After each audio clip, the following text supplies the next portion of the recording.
him. Mu Ningxue had the same thought as Mo Fan. She knew Houndman would try his best to intervene. She quickly summoned a strong gust of wind, sweeping it in Houndman's direction. The wind gradually turned into a tornado, spiraling like a dragon. It almost tossed Houndman, Zhang Guanglier, and their men into the sky. The wind spell flatly proved that Mu Ningxue's cultivation was no weaker than an experienced mage like Zhang Guanglier's. Both Houndman and Zhang Guanglier were astounded by how strong the wind was. Lightning Tyrant Domain. Ardent Sunset Domain. Mo Fan unleashed both his domains. The strong fire and wild lightning clashed into one another, forming a terrifying destructive aura. The whole mountain began to tremble. a huge lightning claw came shrieking down and landed on the injured dreadful curse hellhound. The dark lightning claw tore at the creature hard, leaving deep wounds on it. The dreadful curse hellhound's vitality was quite surprising. Any other ordinary commander-level creature would have turned into ashes scattering in the air after receiving Mo Fan's fiery fist.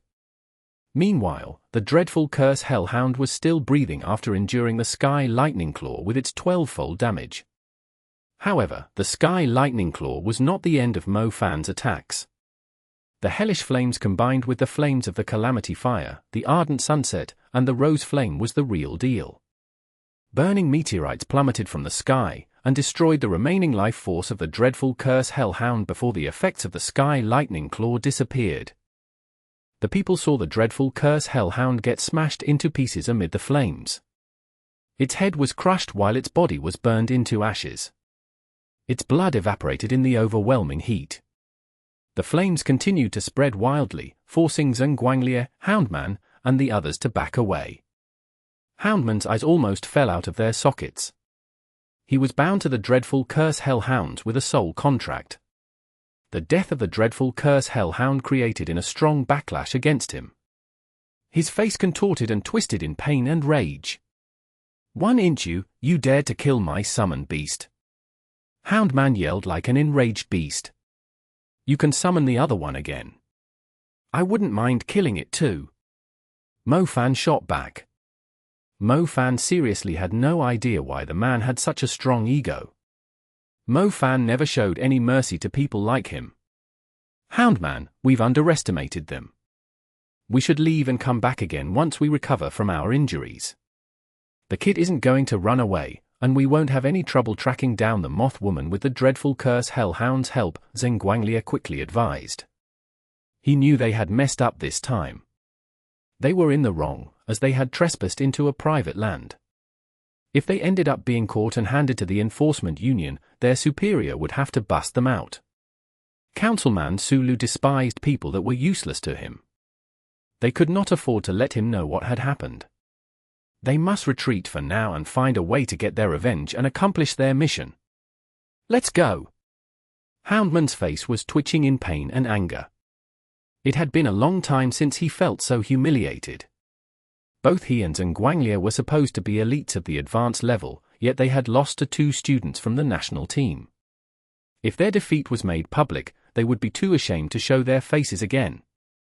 They had to get revenge at all costs. Come, time to leave. Coolingsi did not even have the courage to speak. Both Zhenguanglier and Houndman were stronger than him, yet they were still no match for the 2 young mags. These 2 students that helped the national team win the World College Tournament were indeed monsters. He had seen many graduates of magic institutions working as interns at the research union. They were mostly ordered around like servants by older mags like him. Chapter 1263. Moon Moth Phoenix. Exodus Tales. Exodus Tales. Translated by Zephazid. Edited by Aelrianth. TL note. If you're interested in what the actual reference of the creature is, it's the Chinese moon moth with the scientific name Axis ningpona. Who were these people? Mu Ningxue asked. The moths that survived finally had a chance to catch their breath after Mu Ningxue put out the fire. Mu Ningxue observed the dried remains of the moths scattered across the mountain. She could not understand why the group of people would do such a cruel act to Yushisha. They are from the research union. They have been stalking Yushisha for some time. They want to use her for their experiments, Mo Fan answered. How bad is the situation? Mu Ningxue observed her surroundings. Not great. Many moths have died, but some still manage to survive. Let's check on her, Mo Fan said. Mo Fan and Mu Ningxue went up to Yushisha and saw her cautiously holding the youngest moths in her arms. She was comforting the little creatures in a soft voice. It seemed the little moths that had survived were greatly scared by the flames. Yushisha turned around and saw Mu Ningxue and Mo Fan. She forced a pitiful smile and said, "Is it true that someone like me doesn't deserve to live peacefully in this world?" "Don't you say that. You're welcome to stay here, but I believe you haven't told us everything about you." Are you sure they are the people of the Research Union? Mu Ningxue asked calmly. The Research Union was still under the Magic Association, but the behavior of Zheng Guangli and Houndman clearly did not represent the Magic Association. It was likely that someone else was after Shishi. Shishi looked away. She was clearly hiding something. We won't force you if you don't feel like telling us your secret, but if you are serious about staying here and want us to protect you and your moths, you should at least tell us the reason why they are so eager to get their hands on you, so we can think of a way to get rid of them, Mu Ningxue stated firmly. Shishi remained silent for some time. She glanced around the woods, now burned beyond recognition. She let out a heavy sigh and said, I'm afraid they are after a totem beast. A totem beast? Mo Fan was startled. They were after a totem beast. A totem beast was incredibly powerful. If they could find traces of one's whereabouts from some ancient ruins and utilize it, they would be invincible. The safety that the black totem snake provided Hangzhou was remarkable. It turned out that there were still people looking for totem beasts out there, but did they really exist? What totem beast is it? Mo Fan asked. The moon moth phoenix. Shishi said. I hope you'll keep everything I'm about to tell you a secret at all costs, as it might bring danger to the moon moth phoenix. The totem beasts are powerful, but they are extremely vulnerable in this era too. Compared to other demon creatures that continue to reproduce and evolve, the totem beasts are easier to kill off due to man-made disasters, Shishi began earnestly while sitting on a boulder. I've heard a thing or two about the moon moth phoenix. I remember that it was the totem beast of the Yue tribe to the south of Huanghe, the Yellow River. It used to rule over the south of Huanghe in the past, a well-developed human tribe, but I heard they were defeated and annexed by a stronger tribe. Its totem beast, the moon moth phoenix, went missing, too. Rumors say the moon moth phoenix was the descendant of the most authoritative totem beast in history. Mo Fan quickly explained what he knew about the moon moth phoenix. Professor Shao had told Mo Fan a lot of information about the totem beasts. Among the stories was information about the moon moth phoenix, so he recognized it when Shishi mentioned its name. Shishi never expected Mo Fan to know about the moon moth phoenix. She added, the moon moth phoenix is hibernating most of the time. As its life approaches the end, it will turn into a cocoon and be reborn after a prolonged period to refresh its lifespan. So you're implying the moon moth phoenix is currently in its cocoon phase, and you know where it is? Mo Fan said. Shishi nodded. It was the moon moth phoenix that had granted her the unique scent. The people of the Research Union must have noticed traces of the moon moth phoenix after observing her. They were after the moon moth phoenix, not her. I won't tell anyone where the moon moth phoenix is, Shishi said firmly. How did you become a moth woman? Mu Ningxue asked. I was gravely ill when I was young. My family gave up on me and abandoned me in a forest. I knew I won't be able to live for long, so I kept wandering aimlessly. I ended up fainting on some warm moist grass. I thought I was dead when I was wrapped up inside a white thing that I thought was a coffin, but I later realized it was actually a cocoon. I was inside it asleep for many years. When the cocoon broke apart, I was reborn like the moon moth phoenix. I was no longer sick, nor was my body weak, but I suddenly had wings and fangs. My body is no longer human, apart from my appearance, Shishi explained. Mo Fan and Mu Ningxue finally understood why Shishi was trying so hard to protect the moths. It was the moths that had saved her when she had lost all hope. It was the moths that cured her and granted her power. The moths had saved her, while her family had abandoned her. The great contrast further convinced her that the moths were more like family to her. She was willing to risk everything just to protect the moths. Is the moon moth phoenix really still alive? Mo Fan asked. Shishi nodded and said, the moon moth phoenix isn't the only totem beast that's still alive. Humans no longer need the totem beasts, so they have been living deep in the mountains and forests. They have turned untamed and wild. Some died and are lost to history. Some are deeply asleep and have no intention to wake up no matter what happens. The moon moth phoenix belongs to the past. She only wants to live peacefully and observe the changes in the world until her death. I don't understand why those people keep trying to hunt her down. Are they thinking of taming her so she would fight for them like their summoned beast? There's no way the Moon Moth Phoenix would be enslaved by them. Humans were more like slaves to the totem beasts in the past, Mo Fan explained calmly. Chapter 1264. The Mystery of the Totem Beasts. Exodus Tales. Exodus Tales. Translated by Zephazid. Edited by Aelrianth. If they are here for the totem beast, they won't give up so easily, Mu Ningxue stated. Not many people know about the totem beasts. I bet there's someone giving orders behind the research union. You should be more careful from now on. Try not to fall into their hands, Mo Fan advised her. Maybe we should assign Bowler to protect her for the time being, Mu Ningxue ventured.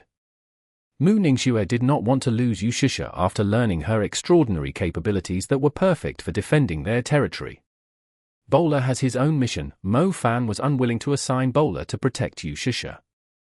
Mo Fan was only helping Yushisha because he was bored. He would never assign Bowler, who was assigned to protect Mu Ningxue, Lingling, Liu Yu, and the others to protect someone else. After settling Yushisha down, Mo Fan and Mu Ningxue stayed behind and discussed matters. Things are getting serious now that a totem beast is involved. Those guys clearly have a great authority giving orders behind them. It's going to be tricky if we want to protect Yushisha, Mo Fan said. But if we can help her overcome the trouble, she might be willing to swear loyalty to us. I can't think of anyone more suitable than her to protect our land, Mu Ningxue agreed. By the way, I should pay Professor Shu a visit. He might not even believe there are totem beasts still alive apart other than the black totem snake, and Yushisha is the main lead, Mo Fan said. It's better if we ask for more information. Mo Fan went back to the Magic City. Instead of going straight to Professor Shu, he went to the Clear Sky Hunter Agency first. He pushed open the door with the little bell on it. The crisp chime echoed inside the room. He looked into the room and saw Lingling leaning forward onto the bar with a school bag on her back. It was like she was about to become moldy from boredom. Lingling smiled as soon as she saw Mo Fan. However, her smile was soon replaced with a strong grievance. The little girl harumphed coldly. Mo Fan walked up to Lingling and gave the little girl a huge hug. He said with a grin, "My little Lingling, have you been missing me? I thought you forgot that you're still a hunter of the Clear Sky Hunter Agency." Lingling snapped back. She had to go to school obediently whenever Mo Fan was not around. The problem was, sending someone as intelligent as Lingling to school was like asking a university student to go to kindergarten. She was happy that Mo Fan had come, as she could finally hunt some demon creatures, go on an adventure, or start some high-reward quests. Any jobs worth doing lately? Mo Fan asked with a shameless grin. We've missed out on the good ones. The rest are either too dangerous or not rewarding enough. Lingling was clearly still holding a grudge against Mo Fan. Let's put our hunter's work aside for now, then. I need you to investigate the totem beast that once ruled over the Huanghe region in the past, as much information as you can. Mo Fan said. A totem beast. Lingling's eyes suddenly glittered. The little girl immediately livened up. The totem beasts were legendary existences. The Hunter Union had many quests that had been around for a long time, since no one had managed to accomplish them. Some of them were related to the totem beasts. Lingling had already collected the information that the Hunter Union had on the totem beasts. She was waiting for Mo Fan to become stronger before they attempted to solve the mysteries of the totem beasts. To her surprise, Mo Fan had found the clues about a totem beast first. Information about the totem beasts was extremely lacking. The ancient ruins had either faded into history or were buried in the territories of demon creatures. It was extremely difficult to dig up any trace of the totem beasts, let alone have any clues about their whereabouts. Which totem beast is it? Gramps might have some information about it. Lingling was more cheerful now that she finally had something to do. I only came because old Bao might know something about it. I heard from Liu Yu that he has a lot of information about the past. It's the moon moth phoenix. Do you remember the moth woman that I was dealing with? Mu Ningxue is willing to take her in so she can protect our territory. To our surprise, the moth woman is somehow related to the totem beast, the moon moth phoenix. She's currently being targeted by the people of the Research Union, but I believe there's someone else behind the Research Union. I'll need you to investigate and see who the people trying to get their hands on the moon moth phoenix are, Mo Fan told her. All right, wait here, I'll take a look upstairs. Lingling dashed up the stairs. There were gaps between the stairs. The little girl completely forgot that she was wearing a short skirt. She carelessly climbed up the stairs right in front of Mo Fan. Mo Fan quickly moved his gaze away. It was inappropriate to have evil thoughts on the gorgeous little Lingling, even when she was purposely exposing her cute baby blue panties in front of him. 3. Lingling came down the stairs with a huge book. I found something. The human tribe under the moon moth phoenix flourished quickly, but they declined rapidly, too. They were only around for a short period in history. I believe it's mainly because of the short lifespan of the moon moth phoenix. Based on the information I have, moths are short-lived creatures. Some only live for a few nights. Although the moon moth phoenix is a totem beast, she could not violate the laws of nature. She could only live for 7 months, and will then revert into a cocoon after 7 months. The little girl was very engrossed in things she was interested in. She did not even realize she was about to trip. Luckily, the observant Mo Fan quickly used his telekinesis to stop her from falling. 7 months, that's short. Mo Fan was surprised. The black totem snake would only go through ecdysis once every 10 years or so. However, it was not born again with the ecdysis, it was only changing his skin.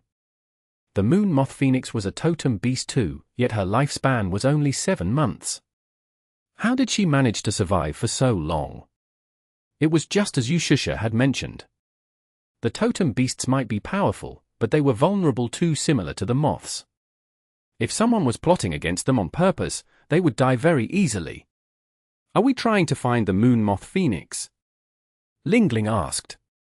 Mo Fan shook his head and said, we're trying to stop the people of the Research Union from finding her. Totem beasts have always been kind to humans. We might even need their help against the demon creatures in the future. All right, I'll investigate who's behind the Research Union. It's quite serious if it has something to do with a totem beast. You should discuss it with Yumeng and my sister, Lingling said. Chapter 1265. The Threat Along the Shoreline. Exodus Tales. Exodus Tales. Translated by Zephazid. Edited by Aelrianth.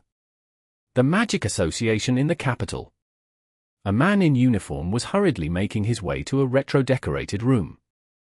A man in a military coat with the badge of a chief in front of his chest was sitting inside. The man in uniform was startled. He immediately saluted and said, "Pardon me, Chief, I didn't know you were here, too." The man in a military jacket had a black beard.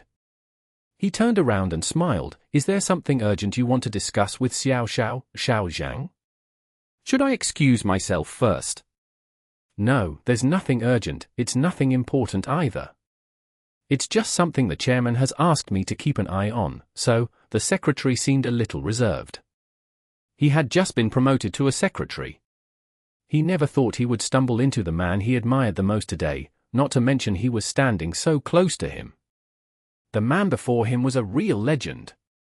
"Just tell us what it is then." "We were just having a casual chat here," Chairman Xiaozhang said. "Well, after you asked me to keep an eye on what Sulu is up to, I've managed to learn that he seems to be ordering the people of the Donghai Magic Association to handle something for him. Just a moment ago, someone was using Mr. Songchiming's credentials to log into the database and query about who's in charge of the Donghai Magic Association. I have already asked Mr. Songchiming and Vice Elder Lung Qing. They told me that it might have something to do with Mo Fan. Around yesterday, one of Su Lu's men called Houndman seems to have shown up at Fanxue Mountain. I believe it ended up with an intense battle between them. It likely has something to do with the totem beast that Su Lu is searching for," the young secretary said. So, it's something to do with Mo Fan again, the military chief smiled. It looks like he's starting to contact the totem beasts. Speaking of which, he's surprisingly destined with the totem beasts, Shao said. Well, he doesn't have much going on at the moment. He didn't let me down after I put him on the national team, either. He managed to earn lots of glory for our country. If you still haven't found a suitable candidate to take Jiang Shaojuan's role, maybe we can consider leaving the totem beasts to Mo Fan, the military chief proposed. Him? Shaozheng pondered for a moment and said, that's not a bad suggestion. He's very close to the black totem snake, and he's somehow involved with the totem beast that Su Lu is targeting, too. He might actually surprise us if we let him handle the totem beasts. Let him handle it. The kid might be a little wild, but he's been able to bring us lots of surprises so far. The threat along the coastline that you mentioned is surely going to give us a deadly blow, but if we can really awaken the ancient totem beasts, they might be the key to resolving the danger, the military chief said. If you say so. I guess I'll pay a visit to Shanghai. It's better to talk to him in person, Shaozheng said. Sounds good. The totem beasts are one of our options. We do need someone reliable to handle it, the military chief said. Do you want to meet him instead? You seem to be quite fond of him, Shaozheng asked. Forget it, I wasn't paying much attention when John Kong mentioned him in the first place, but he just kept giving me surprises after that. Poor John Kong chose the path of no return, but he did recommend an impressive kid to me, the military chief replied. Your student John Kong is very impressive, too. Without him, the ancient capital would be razed to the ground by now. You should be very proud of him, Shaozheng said. Yeah, he has always been my favorite student. I guess I'll be leaving the student of my student, Mo Fan, in your hands for now, the military chief answered. Don't you worry, I'll make sure to use him as much as I can. Ha ha. Whatever you say. If he really can help with the totem beasts, I will be very impressed and pleased, the military chief laughed. The Pearl Institute. Mo Fan set up an appointment with Professor Shi to learn more about the moon moth phoenix. He decided to meet the man at a cafe, but he was surprised to see another man as he walked in. He knew who the man was, as it was someone that he greatly respected. Chairman, why are you here? Mo Fan was a little surprised. For some reason, Mo Fan could sense that Chairman Shaozheng was looking at him in a weird way. He felt like he was in some kind of trouble. I heard you're trying to learn about a totem beast. Chairman Shaozheng asked with a smile. I'm just trying to learn more about the black totem snake. I happened to stumble into another totem beast too, and it's pretty urgent. Chairman, since you're here, I can just make it clear. Can you ask the people of the Donghai Magic Association to leave? If they keep coming to trouble me, I'm afraid I might overstep some boundaries, Mo Fan replied quickly. The Donghai Magic Association isn't under my jurisdiction. It's actually under one of my sworn enemies, and I believe you already know who he is. Shaozheng said. Continent Councilman Su Lu. Mo Fan guessed. Shaozheng nodded slightly. Well, Mr. Chairman, I don't know if I'm imagining it, but why do I keep feeling you have something to say to me, something that is strenuous and unrewarding, Mo Fan ventured. Professor Shi stared at Mo Fan and snapped, is that how you are supposed to talk to the chairman? The kid is right, Shaozheng smiled and continued, I've come to discuss something very important with you. Chairman, I'm just an advanced mage. Doesn't it feel weird that someone who's so close to being a forbidden mage like you is asking me for a favor? Mo Fan had to ask. Someone recommended you to me, and I also believe there's no one more suitable than you to take the job, Shaozheng said. Which *** recommended me? Mo Fan said.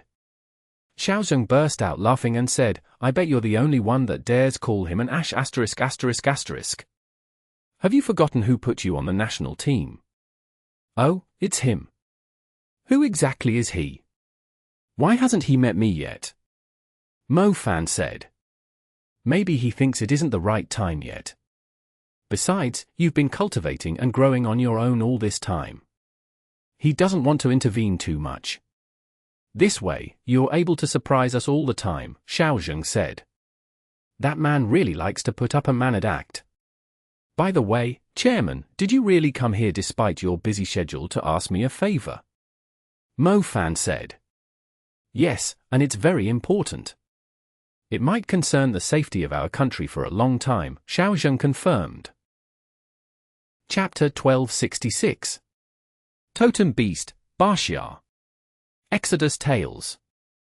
Exodus Tales. Translated by Zephazid. Edited by Aelrianth. Safety of the country? Moth raised his brows. He could not help but wonder if something serious was happening. Shao took a sip of his tea. He let out a sigh and said, I really hope I've predicted it wrong, and our East Shoreline will remain peaceful without having to fight a cruel war, but I'm around 90% sure that there will be a war. The Eastern Shoreline will be facing a great challenge. What's the danger? Moth asked. The sea monsters. A few years from now, we'll be fighting a huge war against the sea monsters.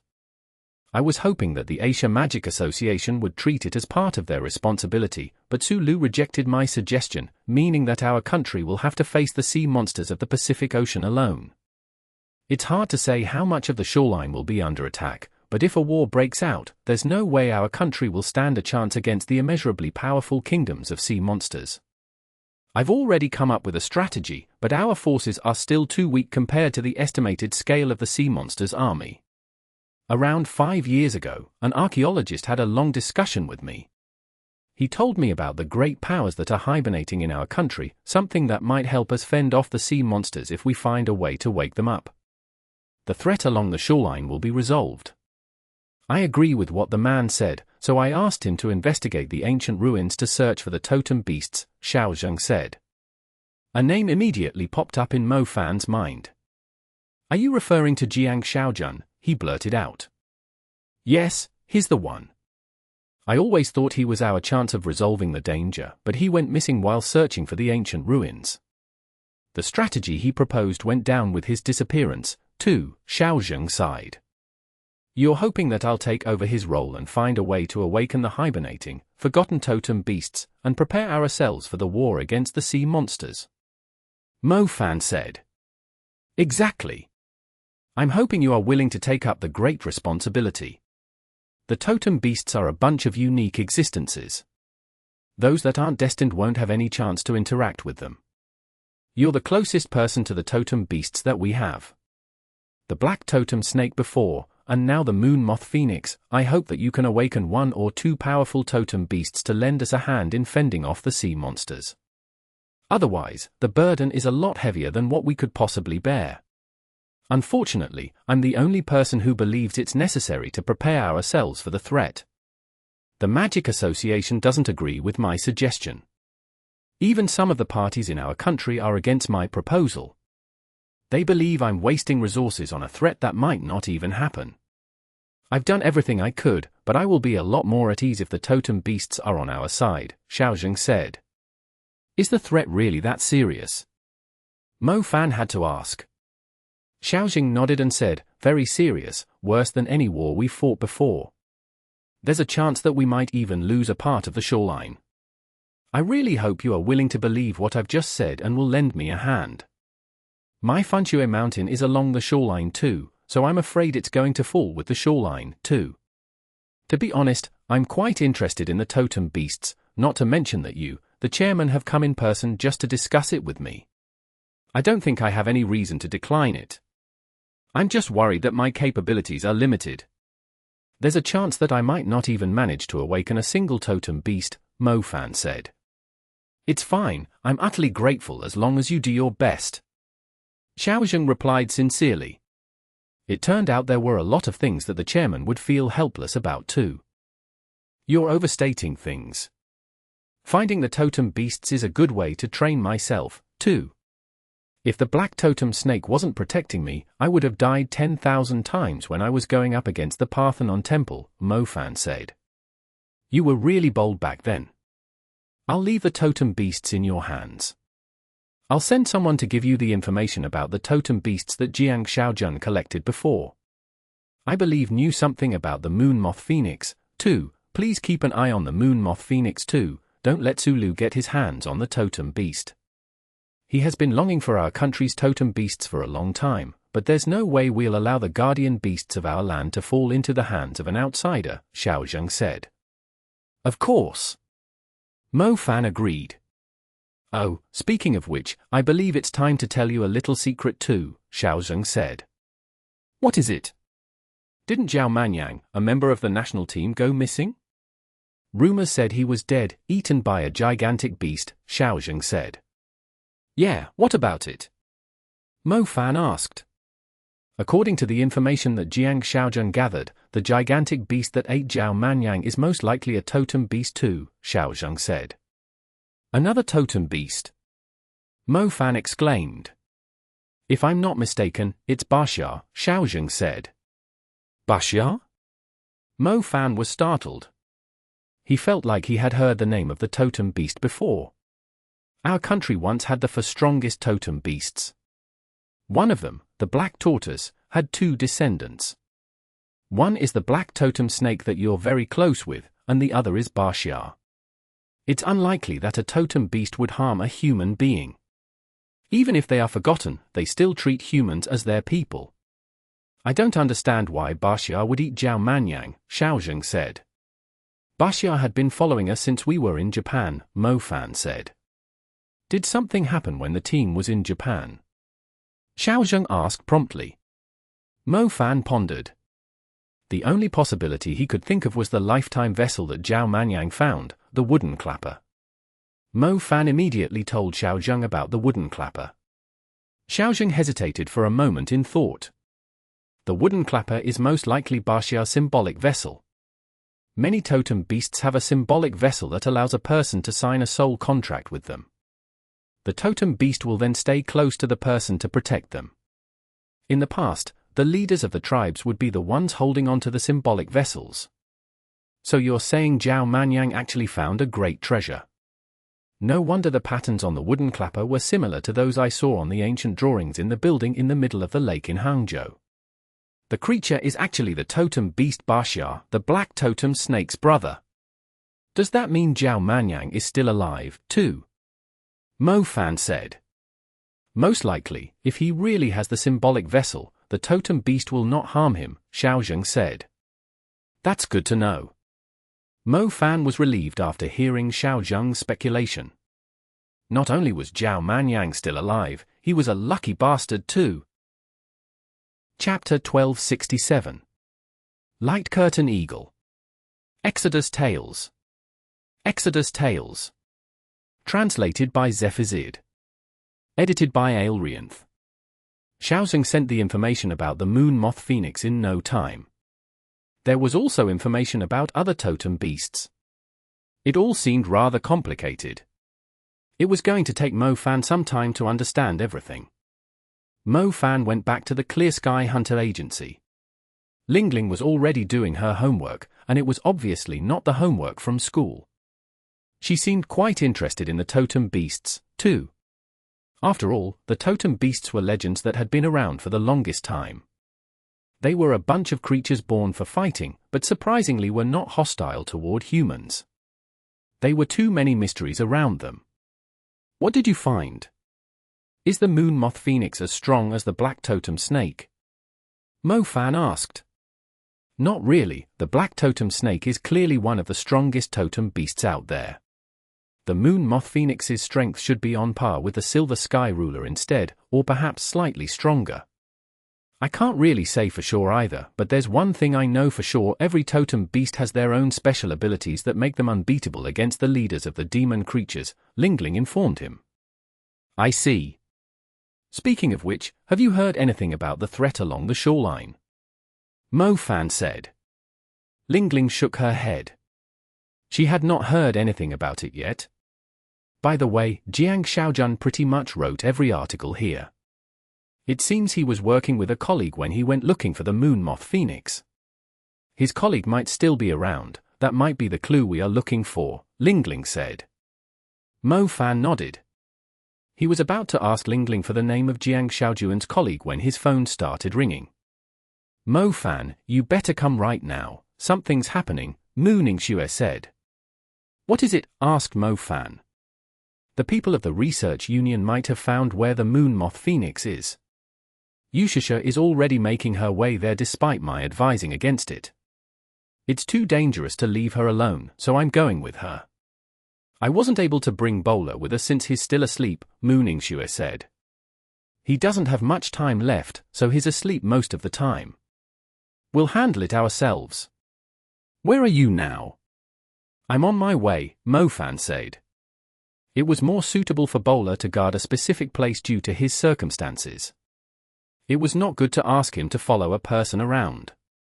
Besides, Mo Fan was not necessarily Bowler's senior. He was just trying to live longer by taking in Mo Fan's demonic aura. Unlike Liu Yu, he did not have many years left. He spent most of his time sleeping in a coffin. I brought my national team badge with me. You can locate me with it, Mooning Shue said. She was not too sure about her whereabouts either. She only knew they had gone pretty deep into the woods. All right, but why would the people of the research union know where the moon moth phoenix's cocoon is? Mo Fan asked. I have no idea. It was difficult to figure what was going on through the phone. Mo Fan immediately gave his national team's badge to Lingling and asked her to track where Mooning Shue was. Got it, she's in the forest in Nanling Mountains. It's quite a distance from where we are. I'm afraid we won't make it in time with your wolf, Lingling said. What should we do then? There isn't a space teleportation formation around here, Mo Fan said. We can ask Nighthawk to give us a ride. Nighthawk happened to be in the Magic City, too. He was promoted to a Vice Elder of the Enforcement Union after what happened to the Bayou Enforcement Union. As a matter of fact, Nighthawk was long since qualified to be a Vice Elder of the Enforcement Union, since he was usually in charge of most operations related to the Black Vatican. Unfortunately, he never got along well with the man with the surname Liu, thus he was stuck as an enforcer. It's midnight and you two have called me over to be your driver. Nighthawk sighed helplessly. Only Lingling had the guts to order a Vice Elder of the Enforcement Union around. Enough talk, just hurry up, will you? It's something important that the chairman has asked us to keep an eye on. Lingling said proudly. Chairman? Chairman Shao. Nighthawk exclaimed. He immediately stopped grumbling when he learned they were receiving orders from Chairman Shao. Nighthawk summoned beast, a light curtain eagle, was one of the fastest flying creatures in the Enforcement Union. It was the main reason Lingling had asked him for help. The three made their way up to the roof. Nighthawk chanted under his breath. Wisps of darkness soon appeared around him and consumed the light of the street lamps nearby. It was as like a black hole was appearing on the roof. A pair of cold stunning wings spread apart from inside the black hole. Their black feathers had a metallic luster to them. The wings loomed over the entire building when they were fully spread. The black wings beat softly, producing a strong gust of wind sweeping the street and the roof. Clothes that were being dried outside flapped wildly, while the window panels rattled. The wind blew dried leaves and dust into the air. Nighthawk jumped onto the light curtain eagle's back and asked Mo Fan and Lingling to hop on, too. The two followed him immediately. The light curtain eagle beat its wings and left the roof, rising quickly into the air. There was a tall building just ahead. The light that the light curtain eagle was reflecting shone upon the building's windows. The people on the street immediately screamed at the top of their lungs. The light curtain eagle reached the building's roof. It kicked its feet and thrust itself higher into the sky, where the light of the city could no longer reach. It glided silently into the sky, heading for the woods in the distance. Your eagle is pretty cool. Can I trade my Flying Creek Snow Wolf for him? Mo Fan was thrilled as he felt the night breeze sweeping at him while sitting on the eagle's back. Little Flame Belle cried out in displeasure after hearing Mo Fan's words. Uncle Wolf is so naively adorable, how could you trade him away? Little Flame Belle enjoys bullying Uncle Wolf. Ha ha, I was just kidding. By the way, aren't you supposed to be sleeping? Don't you know it's important for a kid to get enough rest while you're still growing? Mo Fan dragged little Flame Belle down from his shoulder and flicked her on her forehead. Little Flame Belle twisted her lips in displeasure and went to Lingling to be comforted instead. "I'll trade him for your adorable little Flame Belle," Nighthawk said with a smile. "No way, little Flame Belle is my daughter," Mo Fan replied decisively. "If the Flying Creek Snow Wolf knew the true face of his master, he would definitely break the contract with you, even if it meant damaging his soul." Lingling sniffed. Chapter 1268. The Giant Cocoon in the Swamp. Exodus Tales. Exodus Tales. Translated by Zephazid. Edited by Aelrianth. The Night Curtain Eagle was shockingly fast. It did not take them too long to reach the Nanling Mountains. We are currently in the White Magic Falcon's territory. Luckily, my eagle shares the same lineage. We won't have much trouble flying across their territory, Nighthawk said while pointing at the mountains that were covered in dense trees below. We should be very close to them, Lingling said. Mo Fan observed the pitch-black mountains. He was able to see clearer with his shadow element. The canopy layer of the palm forest was a favorable habitat for flying creatures. Many demon creatures hid their nests in the thick canopy, allowing flocks of flying creatures to soar into the sky and form a huge net to defend their territory when necessary. The middle of the palm forest was a swamp, and the trees had long been soaked in it. The water was not deep, barely reaching the ankles of a person. The clear water was flowing slowly. It looked like the forest was growing out of the surface of a lake under the moonlight. The surface of the water was glittering like crystals. The forest was deadly silent. A hellish hound with a menacing aura walked past, and the little creatures in the area immediately fled for their lives in panic. "Lian Shishan, are you sure this is the right place?" Houndman asked impatiently. "Of course, we already discovered this place when we were searching for the totem beast. According to the man, this is where the totem beast lives, but for some reason, he suddenly decided to leave. He's always been a strange man," the man called Lian Shishan said confidently. "I also think this is the place we have been looking for," Kulingsi of the Research Union said. Many species had their own living habits. Kulingsi had only learned there was such a unique forest in Nanling Mountains a little while ago. Moths prefer to live in woods with a readily available source of water. Kulingsi believed the place was perfect for the moon moth phoenix to fall into a deep slumber. "This place isn't very big, we should be able to find it quite easily. You two, go up to the canopy and look around, the rest of us will be heading in this direction," Zhang Guangliu said. The group began to split up. Some time later, the dreadful curse hellhound started sniffing, as if it had picked up a scent. "This way," the Houndman told the others after receiving his summoned beast's hint. The group immediately followed the dreadful curse hellhound. They soon discovered a spacious pond that did not have many trees in it. The water was still enough to reflect the starry night sky, unbelievably stunning. An oval cocoon was hanging above the center of the spacious pond. They could see its shadow on the surface of the pond. Houndman, Kulingsi, Zheng Guangliu, and the others held their breaths upon seeing the cocoon. Their faces were soon brimming with joy. They found it! They actually found it! They had found an ancient totem beast.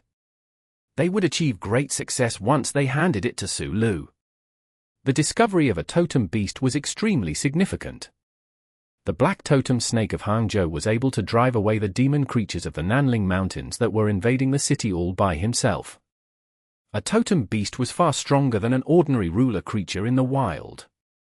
The giant blue cocoon was floating in the air between the sky and the spectacular painting across the surface of the pond. However, as they took a closer look, they realized the cocoon was being held by tiny strings of silk, their ends tied to the trees nearby. In other words, the giant cocoon was actually hanging in the air. It was a rare and spectacular sight. They were quite confident that the totem beast, moon moth phoenix that they had been looking for was inside the giant cocoon. The light of the moon and the stars were watching over the giant blue cocoon. Meanwhile, the cocoon seemed to be absorbing the energy of nature like a beating blue heart. "Are we going to break the cocoon apart or bring the whole thing back?" Zheng Guangliu asked. "Just bring the whole thing back," I doubt we can break through the cocoon that easily, Houndman said. You people, go and break the silk, Kulingsi ordered his men. A few mags jumped onto the trees that the strings of silk were tied to. However, they failed to break the silk despite trying everything they tried. Even burning them with fire did not seem to work. Humph, move aside, a bunch of useless pricks. Zheng Guanglier mocked them. He quickly summoned his golden flames. The golden flames sprang at the strings of silk. The silk finally started to melt away slowly after burning for some time. As expected of a totem beast. Only a soul-grade fire can burn through the silk, Kulingsi exclaimed. His flames finally ate through a section of the strings holding the giant cocoon up after some time. The giant cocoon slanted sideways after the silk broke. The remaining strings of silk continued to hold it in place, preventing it from falling to the water below. Say, is the thing inside still alive?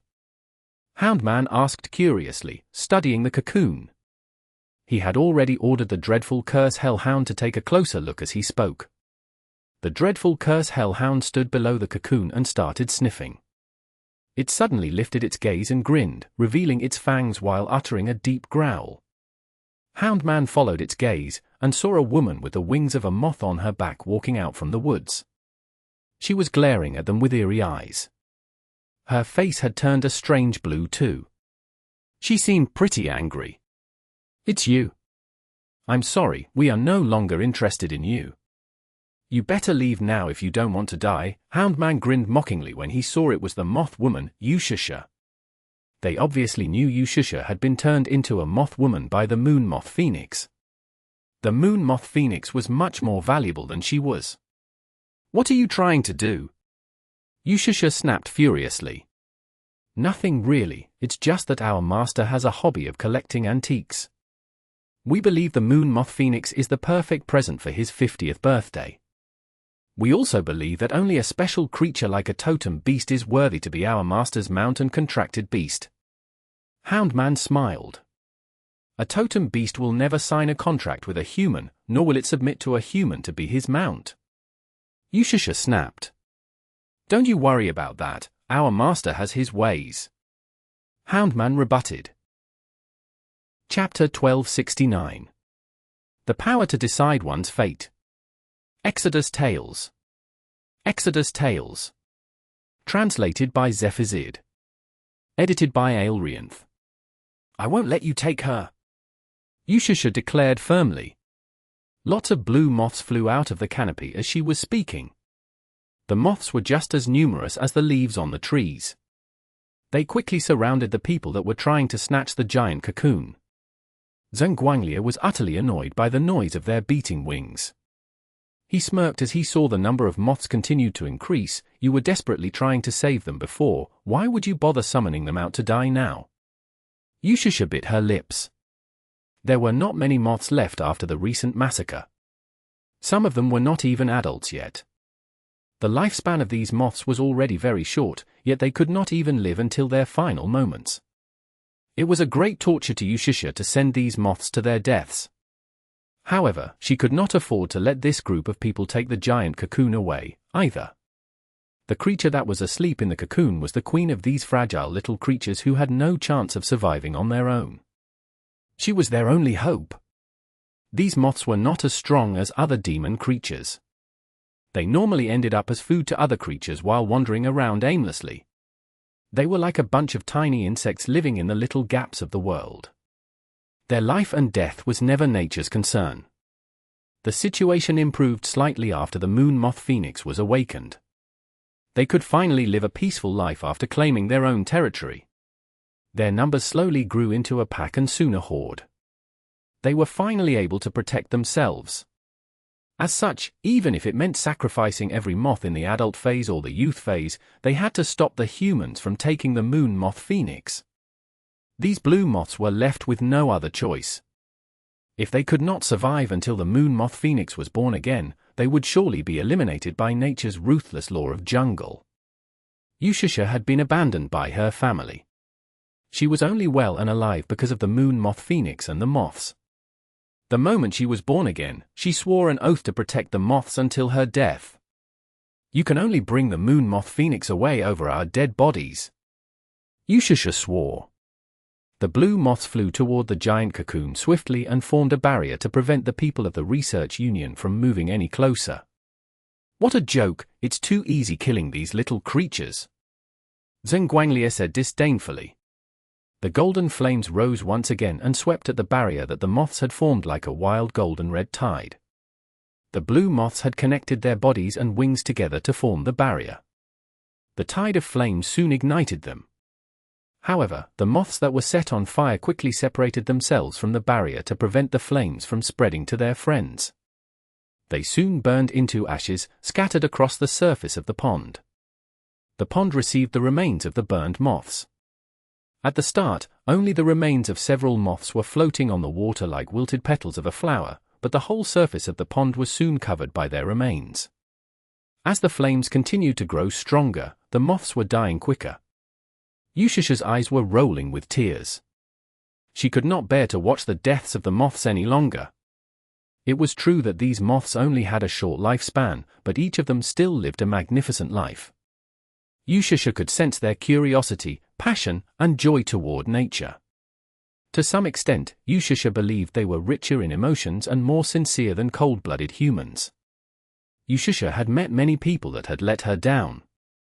She was definitely not feeling great after witnessing the continuous deaths of the remaining moths as they were protecting the moon moth phoenix. Don't be sad, from what I know, these moths can only live for 7 days. 7 days are gone in the blink of an eye. They either die to the fire here, or die after their life comes to an end. What's the difference if they can only live for an extra day or two? Zhenguanglier mocked her. The words had greatly infuriated Yushasha. Most moths could only live for 7 days, yet were their lives meaningless simply because they had a short lifespan.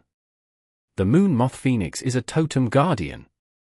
She was once the protector of humans, but you're trying to make her your slave instead. Yes, these little creatures can only live for 7 days, but they are giving their all to protect their queen because she's their only chance of survival. They are unwilling to give up even if they have to face destruction. Look at you humans, biting the hand that feeds you. Not only are you not grateful for what the totem beasts have done, you've massacred the totem beasts in the past. The totem beasts voluntarily left your territory and gave up their control over the land, but you continue to mistreat and harm them with your filthy acts. You filthy humans will never change, even if you live for another 1,000 or 10,000 years. Yushasha condemned angrily. The moon moth phoenix had granted her a second chance of life, including the power and lineage that transformed her into a moth woman. The moon moth phoenix was like a mother to Yushasha since she had taken care of her. Yushasha also learned about the past from the moon moth phoenix. Why did the totem beasts go into hiding? Wasn't it because the ungrateful humans were trying to kill them all as they could no longer control their desires and wild ambitions? No mage was willing to mention the totem beasts. No human would dare to admit that it was they who had killed the totem beasts and driven them out of their territory, even though they had been protecting the humans all along. I never thought a moth woman like you could come up with such nonsense. I have to say, I'm quite amused. Both you and these stupid totem beasts seem to have not realized that nature has always followed the law of jungle. Your moths are unaware of how weak they are. The only possible outcome for them is death. Those totem beasts that assumed they were unbeatable because of their extraordinary strength were defeated by our magic too. We should really thank our ancestors who invented so many elements, granting us, their descendants, such formidable power. The truth is, the same principles apply to us humans too. If you can climb to Mr. Sulu's height too, you can also decide one's fate with a single sentence. Houndman was sitting on his dreadful curse hellhound, greatly amused by Yushasha's words. Chapter 1270. The Hellforge Ritual. Translated by Zephazid. Edited by Aelrianth. Similarly, it's just a matter of a thought if I want you and your moths dead. There's really no need to think there's a purpose behind everything. You and your moths are weak and petty, like a bunch of annoying bugs. If you really want to survive in this world, you should stop doing stupid stuff and overestimating yourself. It will only speed up your destruction. Houndman said. Houndman's eyes glittered after finishing the sentence. The dreadful curse hellhound that was in tune with his thoughts immediately let out a deadly breath at the moths blocking its path. The deadly breath landed on the blue moths and soon corroded them away while applying a foul stench to them. They slowly fell onto the surface of the pond like nasal mucus. The moths' limited numbers could not hold their place any longer, facing both the golden flames and the deadly breath at the same time. A part of the moon moth phoenix's cocoon was soon exposed. Houndman and Zhenguanglier grinned disdainfully. They immediately ordered their men to break the remaining silk strand so they could take the cocoon away. An icy wind blew from the woods and swept right at Zhenguanglier and Houndman. The trunks of the trees nearby that were cut in half and fell on them. Houndman's dreadful curse hellhound reacted quickly. It jumped in front of them and used its body to resist the deadly gust of wind. Lots of trees fell to the ground, while the droplets of water scattered across the air. Houndman looked up at the shadow in the canopy and saw a woman with silver hair shining under the moonlight descending slowly. She was wearing an ivory dress down to her knees, revealing her smooth and tender shins, as she was not wearing stockings. They were slim, but not overly skinny. "It's you again." Houndman's face was filled with rage when he saw Mu Ningxue. One of his dreadful curse hellhounds had died at the hands of this woman and Mo Fan not long ago. Zhenguanglier glared at Mu Ningxue, too. The woman was no weaker than him, and her Nirvana ice domain was incredibly powerful. The water on the ground slowly froze. Even Zhenguanglier's golden flames were put out by the ice and the snow. "It looks like she's alone." Kulingxi quickly noticed that Mo Fan was not around. Houndman also noticed that. He harumphed coldly and said, "We are no longer in your territory. If you dare to intervene with our business again, you better watch out for the paltry reputation you finally earned after putting in so much work. The person behind us can destroy it with just a few words, and you'll have no choice but to go back to your Mu clan like a petty B***ch. Mu Ningxue's expression did not change much after hearing the words. She had gotten used to being humiliated verbally. She was not Mo Fan, who could always come up with words that sounded 10 times worse than what people were saying to him before beating the crap out of them. Mu Ningxue was used to only doing the last part of it, beating the crap out of them. Sticky ice freezing aura. The frost in the air gradually grew thicker. Not only did the water of the pond turn into ice, the whole woods had turned into an icy forest. A visible frosty aura was rising around Zhenguanglier and Houndman under the overwhelming presence of the Nirvana ice domain. The frosty aura formed clingy pieces of ice. They rapidly flew at their targets, attaching themselves to the other ice pieces to thicken the rime further and increase the pace of freezing everything around them. The dreadful curse hellhound was soon covered by the frost. Both Zhenguanglier and Houndman immediately fled for their lives, worried they would turn into ice statues in the frosty aura. They simply left the dreadful curse hellhound to resist the frosty aura alone. Absolute Kingdom of Ice. Mu Ningxue cast. Her outstanding control of the ice element allowed her to cast ice magic in any form as she wished. She no longer needed to draw magic patterns just to cast her spells. White snow fell rapidly from a sky fully filled with ice magic. The sticky ice freezing aura was pulling the snow toward it like magnets. The ice that Mu Ningxue's ice domain had just produced immediately piled on the frosty aura. The dreadful curse hellhound covered in clinging rime soon turned into a giant ball of ice. Mu Ningxue was not just freezing the dreadful curse hellhound. The rime also flew at the giant cocoon and formed a layer of protection around the moths and the giant cocoon. Mu Ningxue could easily tell that Yushasha's heart was bleeding when she witnessed the deaths of each moth. It was her turn to save the woman from her sense of helplessness. "Damn it, do you really think I'm just a little underling you can crush as you please? If my ritual wasn't on cooldown last time, there's no way you and that kid would stand a chance against me. Since you keep asking for it, I'll show you the true strength of the dreadful curse hellhound." Houndman proclaimed furiously. The woman had shown up before he even took the initiative to get his revenge on her. This time, not only was Houndman going to get his revenge, he would let the woman know that he was not someone she wanted to mess with. Houndman started drawing a strange star pattern that had an odd color to it, as if it was the combination of the colors of a few different elements. It soon formed strange runes and patterns on the ice to conduct a summoning ritual. The pattern was completed in no time. A strong sense of death burst out from it. Even the presence of Mooningshua's Nirvana ice domain weakened slightly under it. Hellforge! Houndman shrieked and withdrew the frozen dreadful curse hellhound back into the ritual. If they looked down from high above, they would have noticed that the pattern of the ritual actually resembled the opening of a furnace. The dreadful curse hellhound was being tossed right into it. Zhenguanglier gasped when he saw two other dreadful curse hellhounds inside the forge. The creatures were being torn into pieces, but their heads, limbs, bodies, organs, and fangs were slowly joining together. 3 heads were connected to a single sturdy neck. The dreadful curse hellhounds had turned into a 3-headed hellish creature. The cruel process gave the creature a painful, hateful, and murderous aura even before its form was completed. Chapter 1271. The Dreadful Curse Cerberus. Translated by Zephazid. Edited by Aelrianth. A demonic glow rose into the sky in the distance. A strong gust of wind swept in all directions from the center of the White Woods. The tree swayed like strong waves of an ocean. The broken leaves and trees scattered in the night sky. The evil glow continued to grow brighter. Nighthawk stood on the head of the light curtain eagle, the strong wind blowing at his face. The man lifted his sharper defined face, revealing a long scar that went from his neck to the back of his ear. This presence, Nighthawk frowned. His expression turned cold too.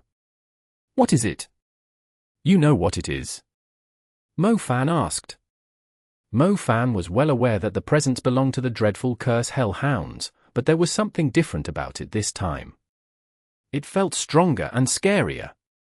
"Can you see the scar on my face?" Nighthawk twisted his lips. He flipped his hair up to fully expose the scar. Mo Fan was finally able to get a close look at the scar. It was terrifying. The lumps across the scar showed how deep and wide the wound had been. "I thought I wasn't going to live back then. I can still feel that I'm lying in my own pool of blood." Nighthawk recalled the past with a painful look. He shook his head to clear his thoughts and said, "It's the dreadful curse hellhound. When I was hunting down a criminal, it was his dreadful curse hellhound that bit my neck." "It's indeed the presence of a dreadful curse hellhound, but the man is from the Research Union," Mo Fan said. Nighthawk nodded and said, "There isn't just one person that owns the dreadful curse hellhounds, but judging from how strong its presence is, I'm afraid the guy has access to the Hellforge ritual." "Hellforge ritual?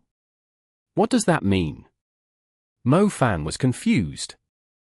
As soon as Mo Fan finished the sentence, 3 ghastly heads of dreadful curse hellhounds poked out from the canopy layer of the woods. Their eyes were swaying like fires, emitting an intimidating light. Dark red breaths were coming out between their fangs. The snow that landed close to them was evaporated by the scorching heat instantly.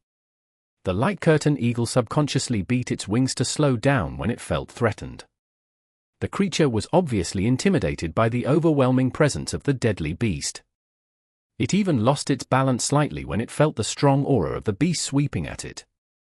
As they got a little closer, Mo Fan realized the 3 heads of the dreadful curse hellhounds were actually connected to the same thick neck, all covered in dreadful curses. The neck had 3 heads on it, each with a different aura and color. Even the fierce light from their eyes was different. "You have found yourself a formidable opponent. The man can already merge 3 dreadful curse hellhounds into one. He has forged 3 dreadful curse hellhounds into a dreadful curse Cerberus several times stronger than a dreadful curse hellhound," Nighthawk said. The dreadful curse Cerberus was at least 5 times bigger than a normal dreadful curse hellhound. The trees were over 50 meters tall, but were nowhere enough to conceal the creature's size. Its 3 heads loomed above the canopy. 2 of them were roaring fiercely into the night sky, while the remaining one was staring at the canopy as if searching for something hiding in it. The head with green burning eyes suddenly discovered something. The other 2 heads immediately locked murderous gazes on a slim figure weaving through the trees with her wind in the canopy. The dreadful cursed Cerberus dashed forward, and ramming the trees into pieces. They poked their heads forward, as if they were fighting for the chance to swallow Mu Ningxue down. The beast's speed and strength were absolutely terrifying. It had managed to catch up to Mu Ningxue even though she was making a run with her nimble wind. She kept switching her positions like an ice fairy. Whenever the dreadful cursed Cerberus was about to catch up to her, she would make an urgent turn to distance herself. The dreadful cursed Cerberus kept charging forward, knocking down a huge bunch of innocent trees like it was running through a field of grain. It continued to change direction and pursue Mu Ningxue relentlessly. The head engulfed in a green fire suddenly opened its mouth and spat out sinister green flames at her. The green flame surged through the woods like a long green tongue, rapidly closing in on Mu Ningxue. Mu Ningxue glanced back and saw the green flames. She also noticed the other two heads of the dreadful cursed Cerberus were watching her closely. They would lunge in the same direction she was dodging into. She had nowhere to run to. Mu Ningxue's heart pounded heavily. The dreadful cursed Cerberus was easily the strongest commander-level creature she had ever encountered. Even her frost had no chance of suppressing its hellish aura. If she did not have enough time to set up her ice, if her ice magic failed to suppress her opponent, there was no way she could take on the formidable beast. As she thought, as soon as she tried to dodge, the moment she slowed down a little, the other two heads of the dreadful cursed Cerberus lunged at her simultaneously. As they opened their mouths, the deadly aura circling them suddenly turned into a pitch-black cave with sharp fangs. They were not biting at her, they were trying to swallow her directly. Wind wings, 6 wings protection. The white wind wings extended and bent forward. They stacked on top of one another to protect Mu Ningxue. The 6 wings protection was an outstanding defensive spell of the advanced level, one of the uses of the wind wings. The only downside was, once the wind wings were used as protection, they would soon dissipate. It would take some time before the mage could summon new wind wings again. The wind surged wildly. The 6 wings protection did resist the attack of the dreadful cursed Cerberus, but Mu Ningxue also fell to the ground after losing her wind wings. Without them, Mu Ningxue had no chance of escaping from the dreadful cursed Cerberus. The dreadful cursed Cerberus seemed quite intelligent. Every move it took had a goal in mind. It was gradually driving its prey into a dead end. Chapter 1272. Bound by the 6 Eyes. Exodus Tales. Exodus Tales. Translated by Zephazid. Edited by Aelrianth. You son of a b******ch, don't you touch my wife. Mo Fan's thunderous voice came from the sky. The light curtain eagle had finally reached the sky above the dreadful cursed Cerberus.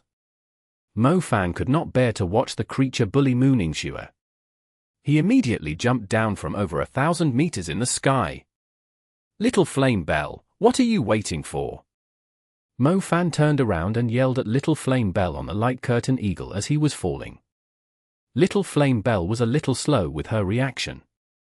She followed Mo Fan and dove down from the sky after hearing his cry. She clenched her fists and extended them forward while using her fire to form a little cape behind her. Upon seeing that, Mo Fan swore he would never let Little Flame Belle watch those boring animes ever again. Mo Fan was already engulfed in bright red flames as he was falling from the sky. Little Flame Belle finally caught up to him when he was around 200 meters from the ground.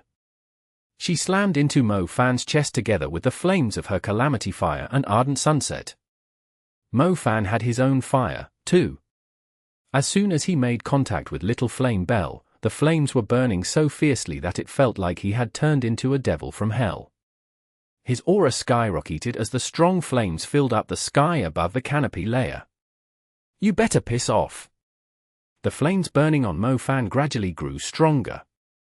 He was diving right at the dreadful cursed Cerberus like a meteorite.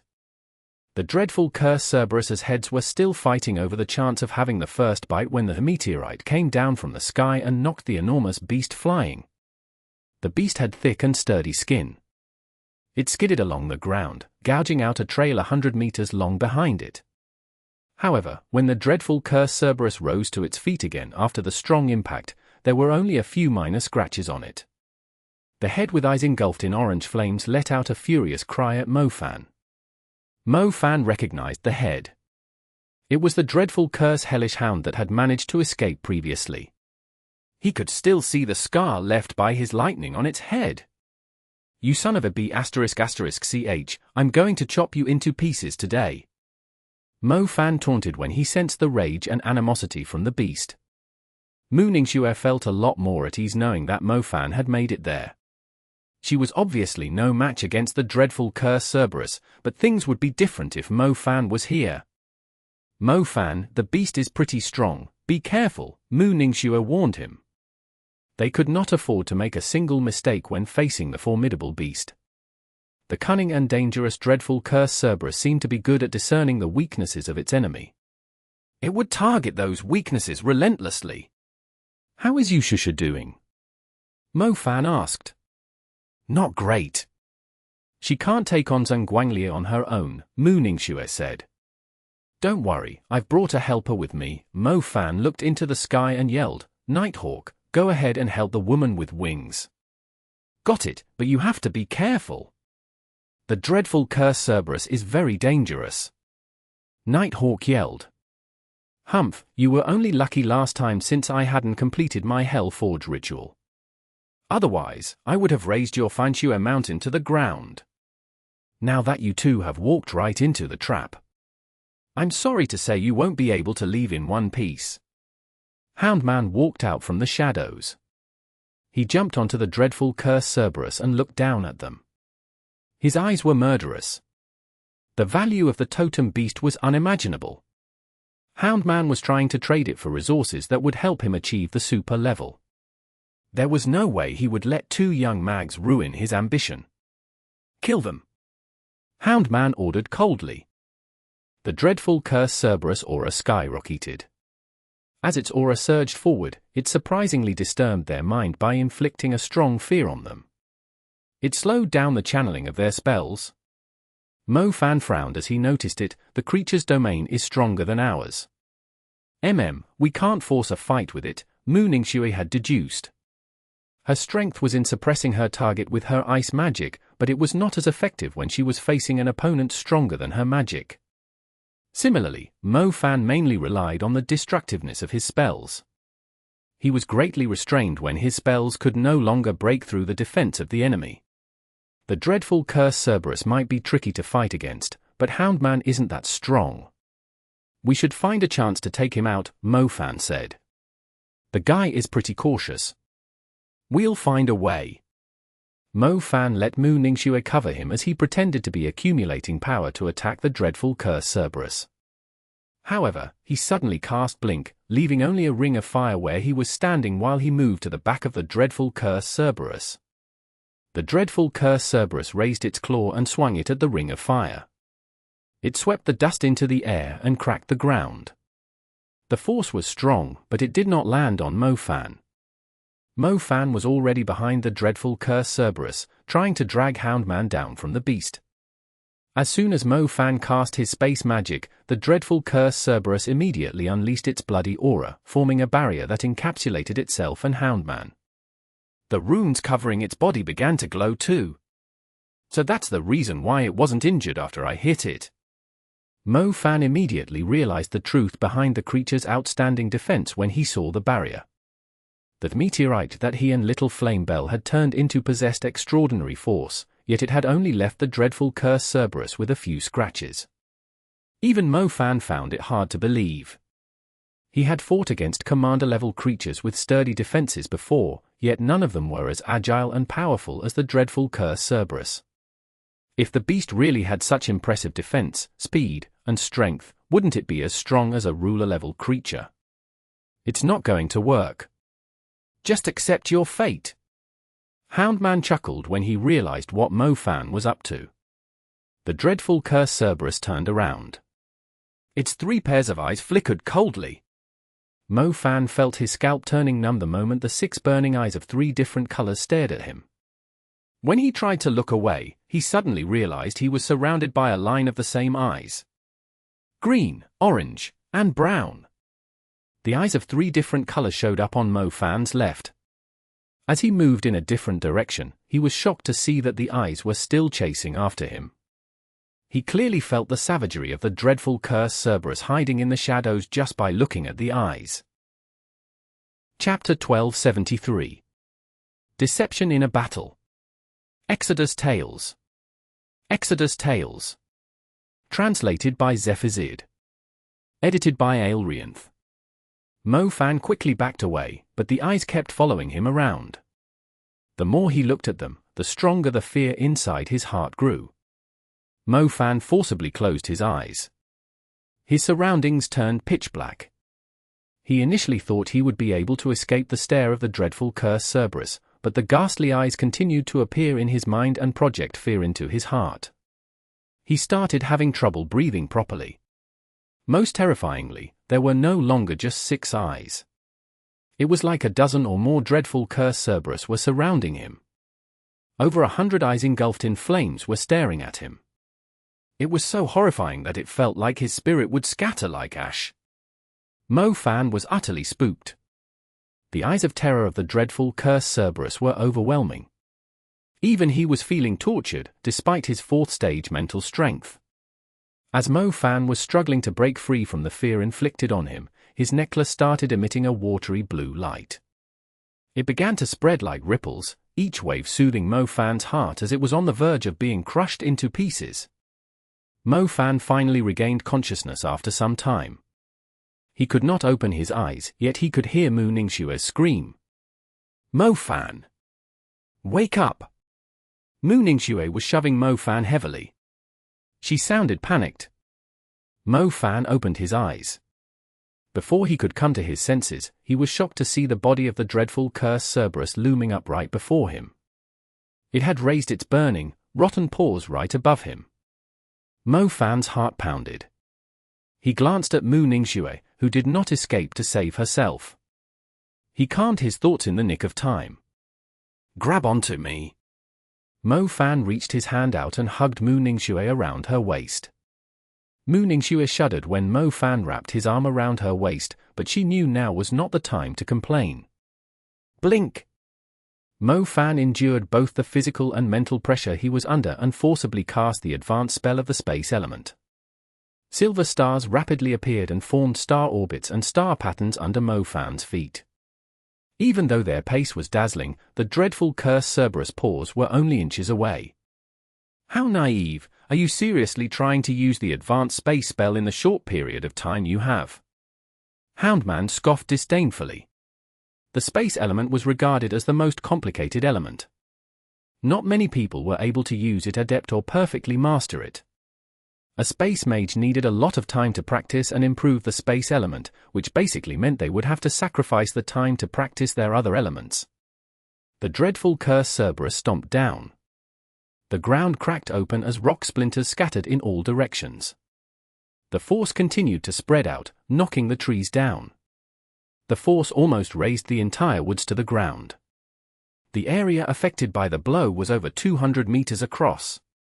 The silver light dots were as small as fireflies, and swayed and dimmed amid the flying dust. The dreadful cursed Cerberus slowly raised its front paw. Normally, the dreadful cursed Cerberus enjoyed the sensation of the viscous blood of its prey sticking onto its paws whenever it crushed them into pulp. Even though its prey was humans this time, meaning there would not be much blood, it was more satisfying for the creature, knowing that it had avenged its fallen comrade. The creature lifted its paws half a meter into the air, yet there was nothing below it, apart from some rock splinters, not even a single drop of blood. Houndman and the dreadful cursed Cerberus were shocked. Master and servant finally realized their prey had already escaped. "How did he do it?" Houndman exclaimed. Regardless of how quick Blink was, he still needed a certain time to channel the spell, especially when it involved constructing a star constellation made up of 343 stars. How could the kid possibly cast the spell so quickly? Flame Sword! Fan suddenly appeared behind the dreadful cursed Cerberus. He swung a huge burning sword forward in the shape of a crescent. The damage of the flame sword had nothing to do with its sharpness. It was purely abusing the explosive energy when the flames were compressed together. It immediately unleashed its destructive force when it landed on the dreadful curse Cerberus. The flames of the ardent sunset and calamity fire spread rapidly after knocking the dreadful curse Cerberus flying. The creature was soon engulfed in flames. It cried wildly as it was being burned by the flames. It looks like it didn't have time to set up its barrier. Mu Ningxue realized the creature's weakness when she saw the scorched wound left by the flame sword on the dreadful curse hellhound. It's very likely that using the barrier consumes a lot of energy, so it can't afford to use it all the time. If that's the case, we might have a chance to kill it, Mo Fan said. The dreadful curse Cerberus had failed to react to Mo Fan's surprise attack. The flame sword had left a huge wound on its body. Furthermore, it was continuing to burn and worsen the injury. Mo Fan and Mu Ningxue were in an advantageous position. Damn it! Houndman clenched his teeth. Words were not needed to describe how agitated he was. The dreadful curse Cerberus should have been able to kill the two young mags very easily, yet they were still standing after so long. Dreadful curse glare! Houndman ordered. The dreadful curse Cerberus eyes began to emit light rays at Mo Fan and Mu Ningxue. NYX regime. Mo Fan reacted swiftly. A dark aura loomed over the place and soon consumed the area in pitch-black darkness. The NYX regime was Mo Fan's dark domain. Any attacks directed at Mo Fan's mind were greatly weakened within it. Most importantly, the dreadful curse Cerberus was having trouble tracking Mo Fan down in the darkness, so it had no chance of inflicting fear on him. Mo Fan would not fall for the same trick twice. The dreadful curse Cerberus' eyes flickered wildly, yet it could not find exactly where Mo Fan had gone to. Mo Fan constantly changed his positions in the NYX regime. He appeared beside the dreadful curse Cerberus suddenly and threw a fiery fist at it. The dreadful curse Cerberus was struggling to see properly. It subconsciously unleashed a bloody aura when it saw the light of the flames. The bloody aura formed a powerful barrier around the dreadful curse Cerberus and Houndman. However, Houndman was angry when he realized the attack that Mo Fan had just executed was extremely weak. It would not have inflicted any damage on the dreadful curse Cerberus even without the protection of the barrier. Have a piece of my strongest destructive spell, an excited voice said from another direction. Houndman turned around and immediately saw brilliant flames approaching from the dark. A strong wave of heat preceded it. It was an attack made up of 3 types of flames. Houndman quickly warned the dreadful curse Cerberus. The creature let out a roar and strengthened the protection around itself. The dreadful curse Cerberus had taken a serious blow from the flame sword. Its strength would fall significantly if it kept on receiving those attacks. With a slight breeze, a little blast landed on the dreadful curse Cerberus' thick barrier. The flames crackled and swayed wildly. It looked like mere firecrackers thrown at an indestructible mountain wall when compared to the enormous body of the dreadful curse Cerberus. Houndman's face reddened in rage when he saw the little spark. The heads of the dreadful curse Cerberus slanted to the side too, as if they were completely confused. The strongest destructive spell? Houndman immediately realized he had been tricked again. His heart was raging in his chest. Ice Hollow Roses. Mu Ningxue secretly completed her ice spell. Several icy roses suddenly blossomed close to the dreadful curse Cerberus. The icy thorns appeared right when the dreadful curse Cerberus withdrew its barrier. The icy roses turned into deadly weapons pouring down on the dreadful curse Cerberus. The creature was soon covered in bleeding holes. The holes were tiny, yet it was still stunning to see almost 1,000 holes poked in the dreadful curse Cerberus. The creature was covered in blood. Meanwhile, the passive ability of every ice spell, the penetrating frost, was digging into the dreadful curse Cerberus's body through the wounds. The creature's blood flow began to slow down. It was clearly not in favor of the dreadful curse Cerberus. Its movement speed was reduced under the effects of the ice magic. The wound inflicted by the flames was already hindering its movements, as whenever it tried to accumulate force in its back legs, the wound would split open and bleed. Now the frost was penetrating the creature's body too. The creature was greatly weakened by its injuries. Houndman was sullen. The dreadful curse Cerberus was supposed to be unbeatable when facing advanced mags with its blood barrier. He never thought he would be tricked by Mofan's shameless moves twice. Houndman just could not understand. Wasn't Mofan supposed to be the strongest participant in the World College Tournament? How could he be so shameless in a fight? He was yelling so loud that he was using his strongest destructive spell. Both Houndman and the dreadful curse Cerberus were so convinced by it, yet it was just a tiny little fireball that was only good for illuminating the area. When Houndman thought about how the little fireball had wasted the creature's important blood barrier, he had an urge to turn into a dreadful curse hound to tear Mofan into pieces himself. Chapter 1274. That's what you get for trying to be a bully under your dog's protection. Exodus Tales. Exodus Tales. Translated by Zephizid. Edited by Aelrianth. Nirvana Ice Domain.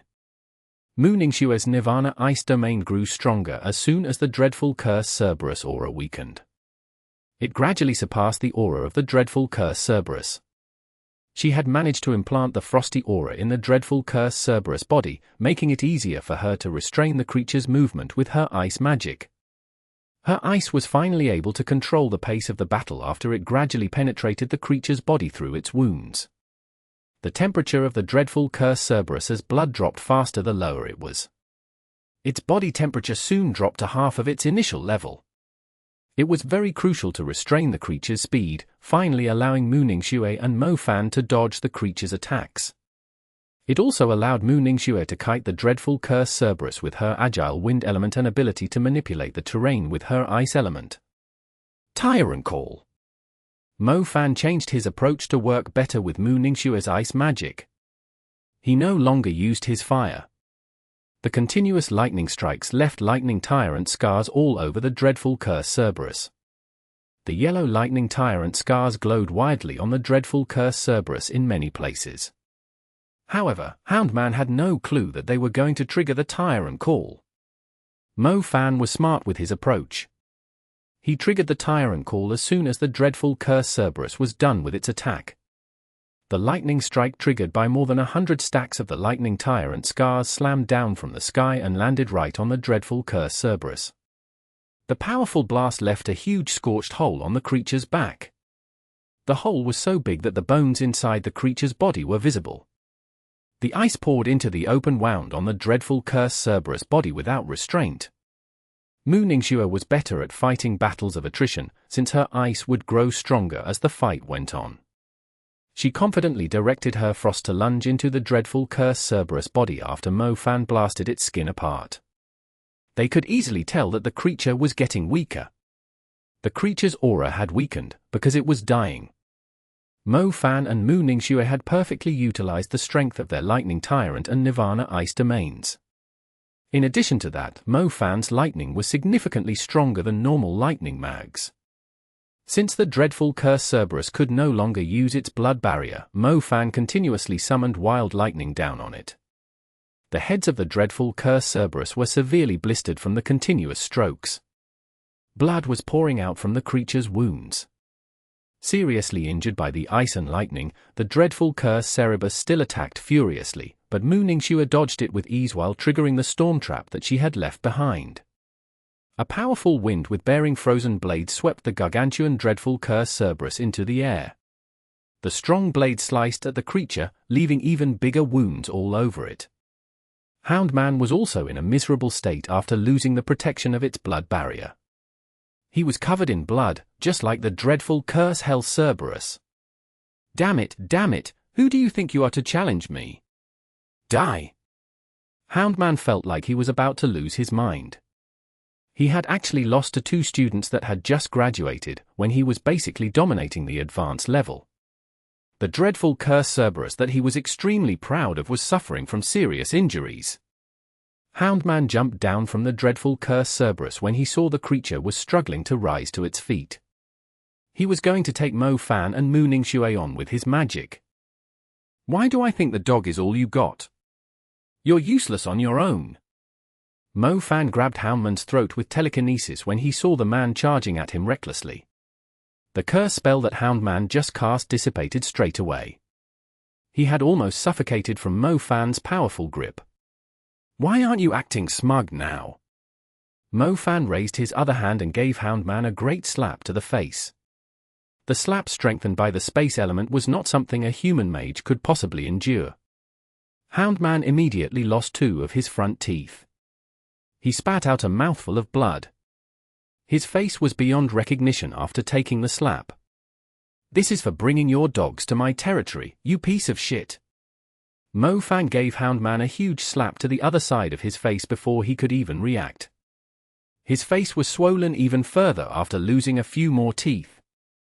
1 inch, that's what you get for trying to be a bully under your dog's protection. Do you really think you can lay your hands on the totem beast? Mo Fan did not show any mercy. He slapped Houndman on the face again, knocking him unconscious. Houndman's face was covered in blood, swollen like a roasted pig. When he regained consciousness, he realized Mo Fan was still holding him in the air. He immediately fainted, overwhelmed by his anger. Mo Fan never cared about righteousness and justice. When Mooningxue asked him what they should do about the dreadful curse Cerberus, Mo Fan decisively cast a sky lightning claw to tear the dreadful curse Cerberus into pieces. The dreadful curse Cerberus was extremely strong. It posed a great threat even when he was teaming up with Mooningxue.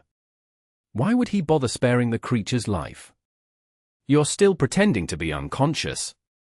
Mo Fan woke Houndman up with another slap to the face. Houndman could no longer speak properly after losing his teeth. His nose and mouth were basically mashed flat and looked like one big smear. When Houndman saw the dreadful curse Cerberus that he had spent all his life raising torn to pieces by lightning, his eyes rolled up as he fainted in despair.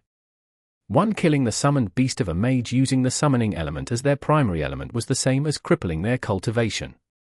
It was unlikely that they could raise the same summoned beasts again. Houndman was in so much despair that he fainted straight away.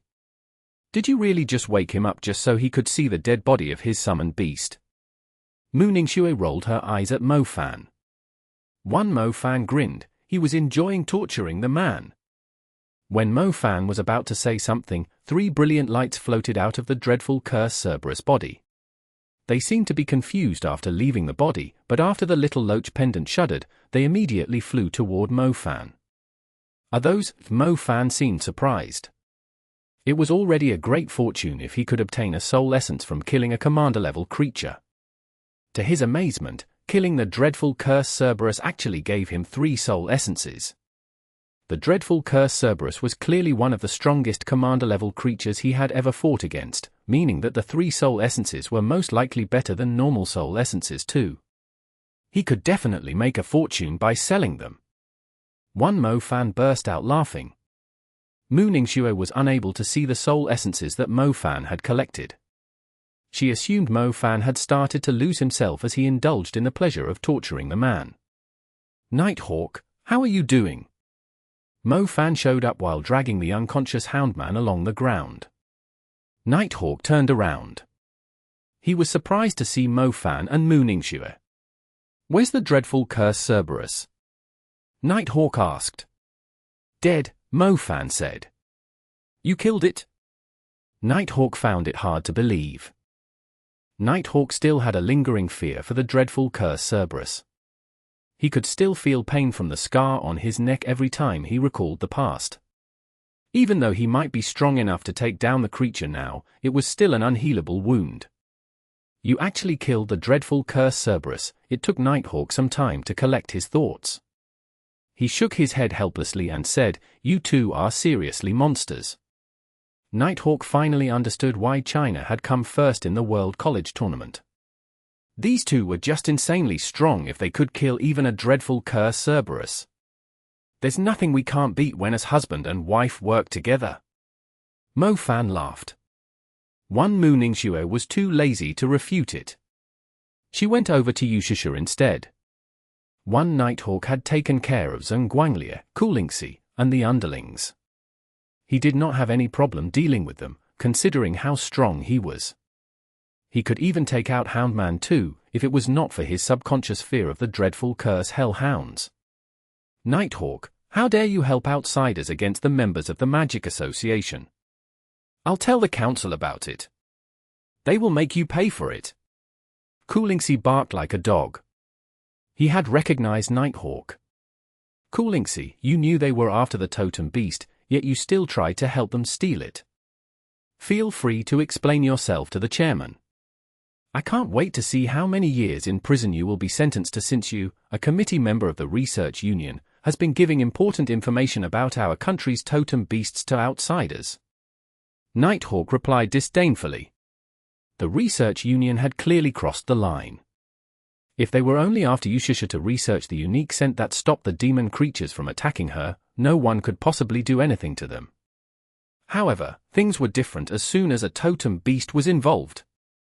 Even though people were not willing to mention the totem beasts, they were still the heritage of their country. Since the incident that had involved the black totem snake, these totem beasts had been under protection, like the ancient heritage of their country, yet Coolingcy still dared to trade the information of the Magic Association to the people of the Asia Magic Association. Coolingcy, you know what you've done. You better tell us who's behind it. Perhaps the chairman might go easy on you. Otherwise, there's a chance that you might be charged with treason. Nighthawk said imperiously. Coolingcy's threat was clearly useless against him. Coolingcy was dumbfounded. As a matter of fact, he knew there would be great consequences if Houndman was caught, since he was not a mage from their country.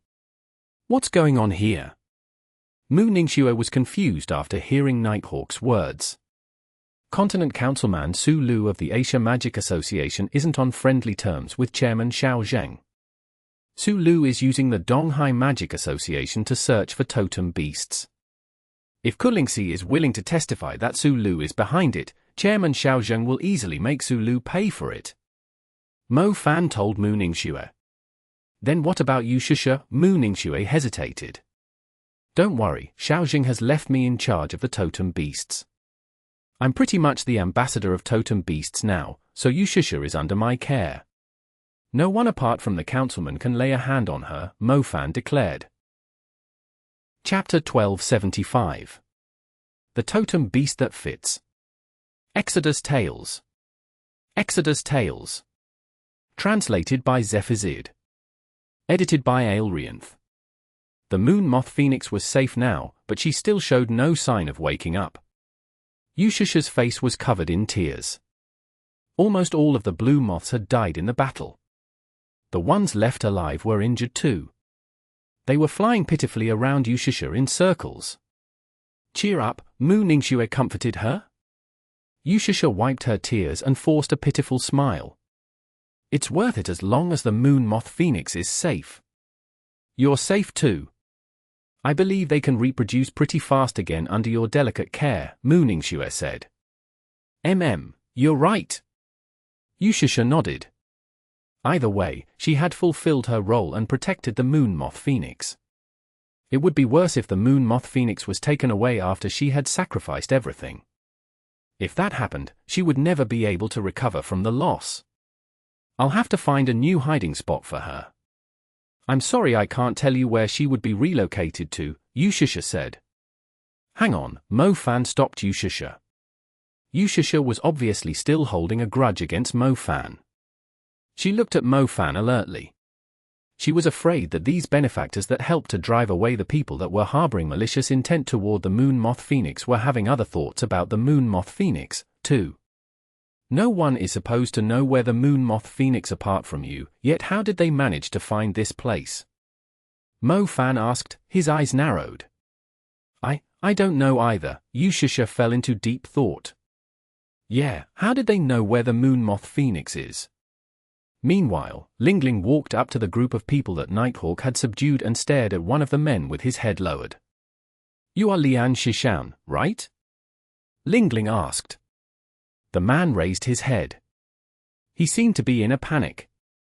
Lian Shishan never expected that Chairman Shao Zheng was paying attention to the totem beasts. Coolingcy was clearly colluding with outsiders to steal the totem beast, meaning that he would have to face grave consequences too.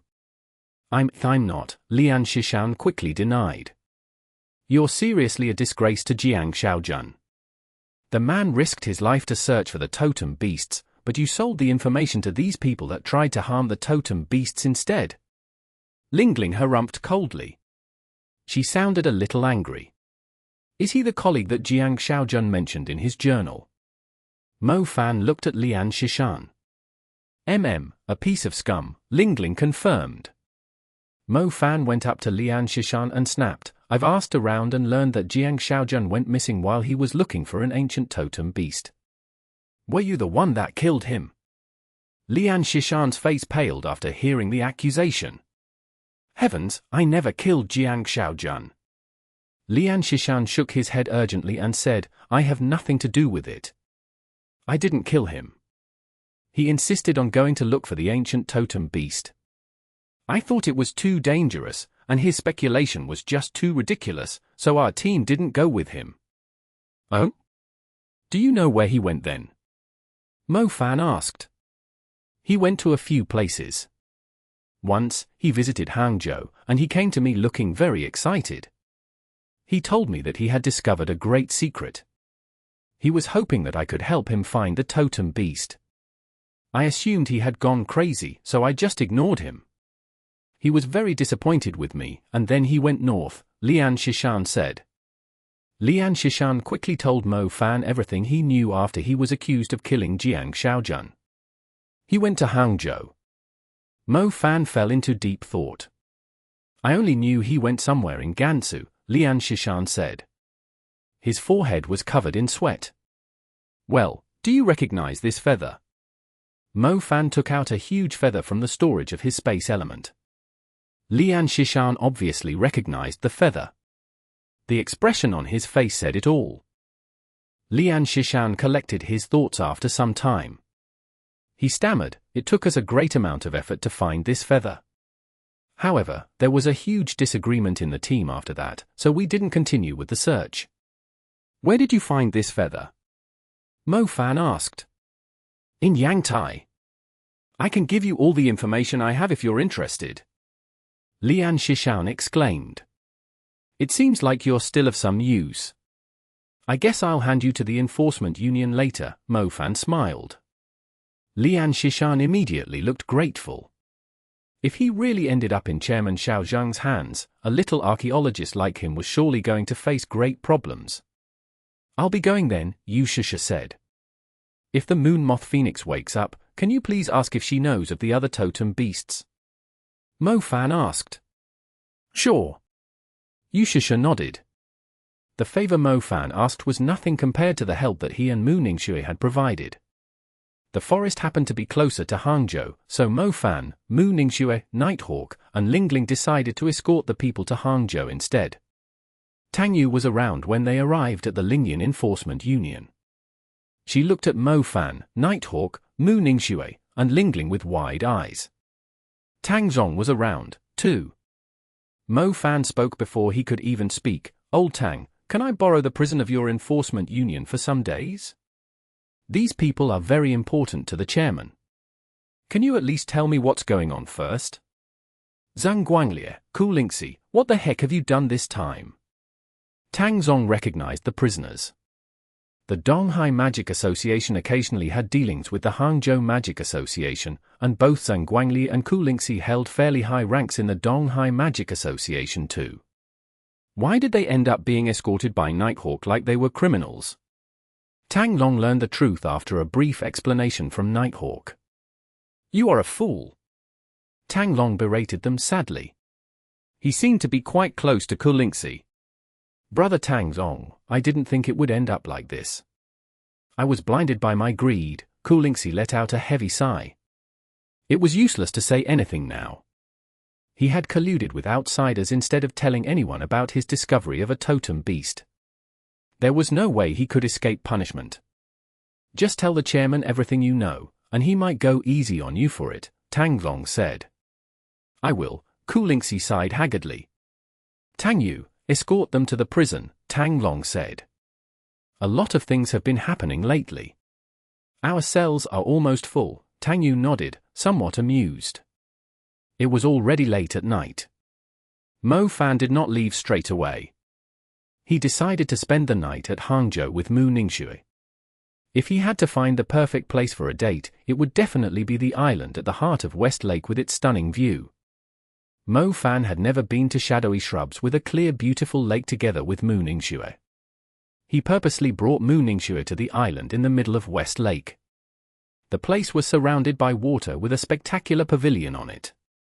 It kept placing Mo Fan in a reverie. "Are you serious about looking for the totem beasts?" Mu Ningxue asked him. "Yeah, you have been improving so much that I'm having a hard time catching up," Mo Fan said. "What does it have anything to do with searching for the totem beasts?" Mu Ningxue was confused. "I don't know, I just feel like I'm tied to the totem beasts in some ways. There's this voice that keeps calling me. The voice grows stronger whenever I come into contact with a totem beast," Mo Fan said seriously. Mu Ningxue rolled her eyes as she listened to Mo Fan's explanation. "Bullshit. You can just go search for the totem beasts if you are interested in them. It's not like you can just stay at a place and behave yourself." "Shue, you know me well." Mo Fan took the initiative to stick his face closer. Mu Ningxue was well aware of Mo Fan's intentions. She picked up her pace and went inside the building nearby. "You mentioned the drawings here before." Mu Ningxue observed the drawings on the walls to distract herself from Mo Fan's pursuit. "Ah, these. I've been here a lot of times, but I can't figure out what they mean. These bits here are similar to the patterns on the wooden clapper we saw in Japan. It looks like characters, or diagrams, or nothing at all. These bits are on the black totem snake. Look here, it's like the body of a snake protecting a village, which might be referring to the black totem snake, and these bits." Mo Fan suddenly fell silent.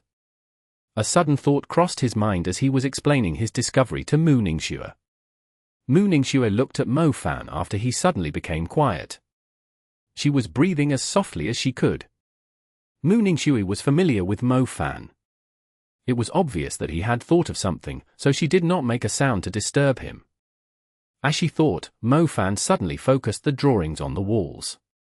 He first looked at the totem beast that resembled the black totem snake, before looking at the pattern that was related to the wooden clapper.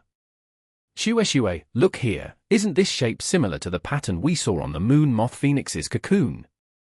Mo Fan went up to the wall and pointed at a strange pattern. Mu Ningxue followed Mo Fan's finger and recalled the pattern on the giant cocoon. She nodded and said, "You're right, they are alike. Take a look at this." Mo Fan took out the feather of a totem beast that he had shown to Lian Shishan before.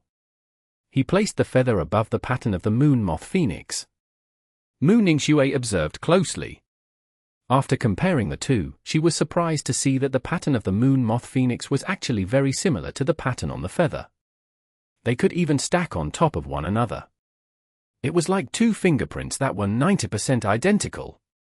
That being said, the patterns on the totem beasts were a few dozen times bigger than fingerprints. Was it just a coincidence? The pattern of the moon moth phoenix was almost the same as the pattern on the mysterious feather.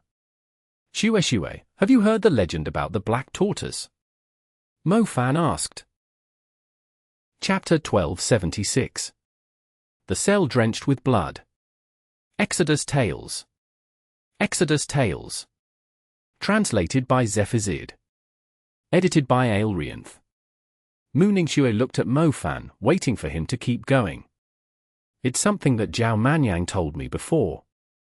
I was quite curious why he was suddenly interested in totem beasts and even started researching about them." Mo Fan recalled the words that Zhao Manyang had told him and linked them to the information about Baxia that Chairman Shaojing had told him recently. He organized the information before explaining it to Mu Ningxue. "Zhao Manyang told me the legend of the black tortoise, how it had two descendants. One is the black totem snake, and the other is Ballsier. Based on Old Bao and Chairman Shao Zheng's speculation, the wooden clapper that Zhao Manyang found is a symbolic artifact of Ballsier, something that was normally in the possession of the chiefs of the ancient tribes that were protected by the totem beasts. Take a look at this, it's the pattern of the totem beast that Jiang Shaojun was searching for. I believe it's the seal of the black tortoise." Mo Fan took out Jiang Shaojun's journal. There was a scribbled line tagging the black tortoise in it. Most importantly, the seal of the black tortoise looked very familiar to Mu Ningxue. The The seal of the black tortoise seems to be the combination of the seals of the black totem snake and the wooden clapper. Mu Ningxue concluded after recalling the pattern on Zhao Manyan's wooden clapper. Exactly, it's the combination of both. The two seals can combine into the seal of the black tortoise. It basically verifies the legend that the black tortoise had two descendants, Shishi and Baxia. Mo Fan exclaimed. Mu Ningxue nodded. She noticed Mo Fan was quite excited after solving a mystery. Look at this part of the feather. Mo Fan placed the mysterious feather on the wall and used his hand to cover a part of it. It's similar to the moon moth phoenix's pattern. You already mentioned that, Mu Ningxue said. If our speculation of how the black totem snake and Ballsier are related to the black tortoise, it means the moon moth phoenix is actually one of the descendants of this feather's owner. Mo Fan said. Mu Ningxue's heart skipped a beat upon hearing the words. An indescribable excitement was echoing in her heart. If the moon moth phoenix was only the descendant of the feather's owner, what exactly would the totem beast that the feather belonged to be like? Hang on.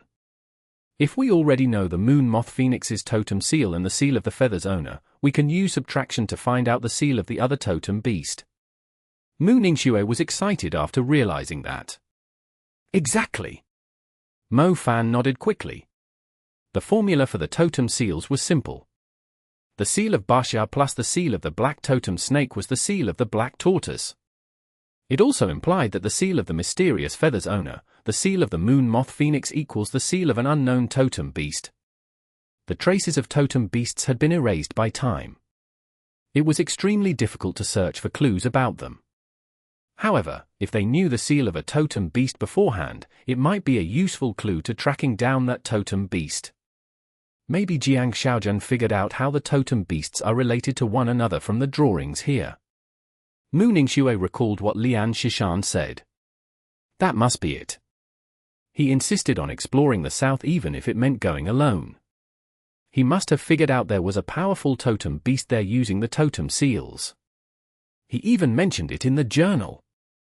Mo Fan exclaimed eagerly. Jiang Shaojian had found the truth to a great totem beast with the help of the totem seals. However, no one had believed him back then, so he decided to prove it himself.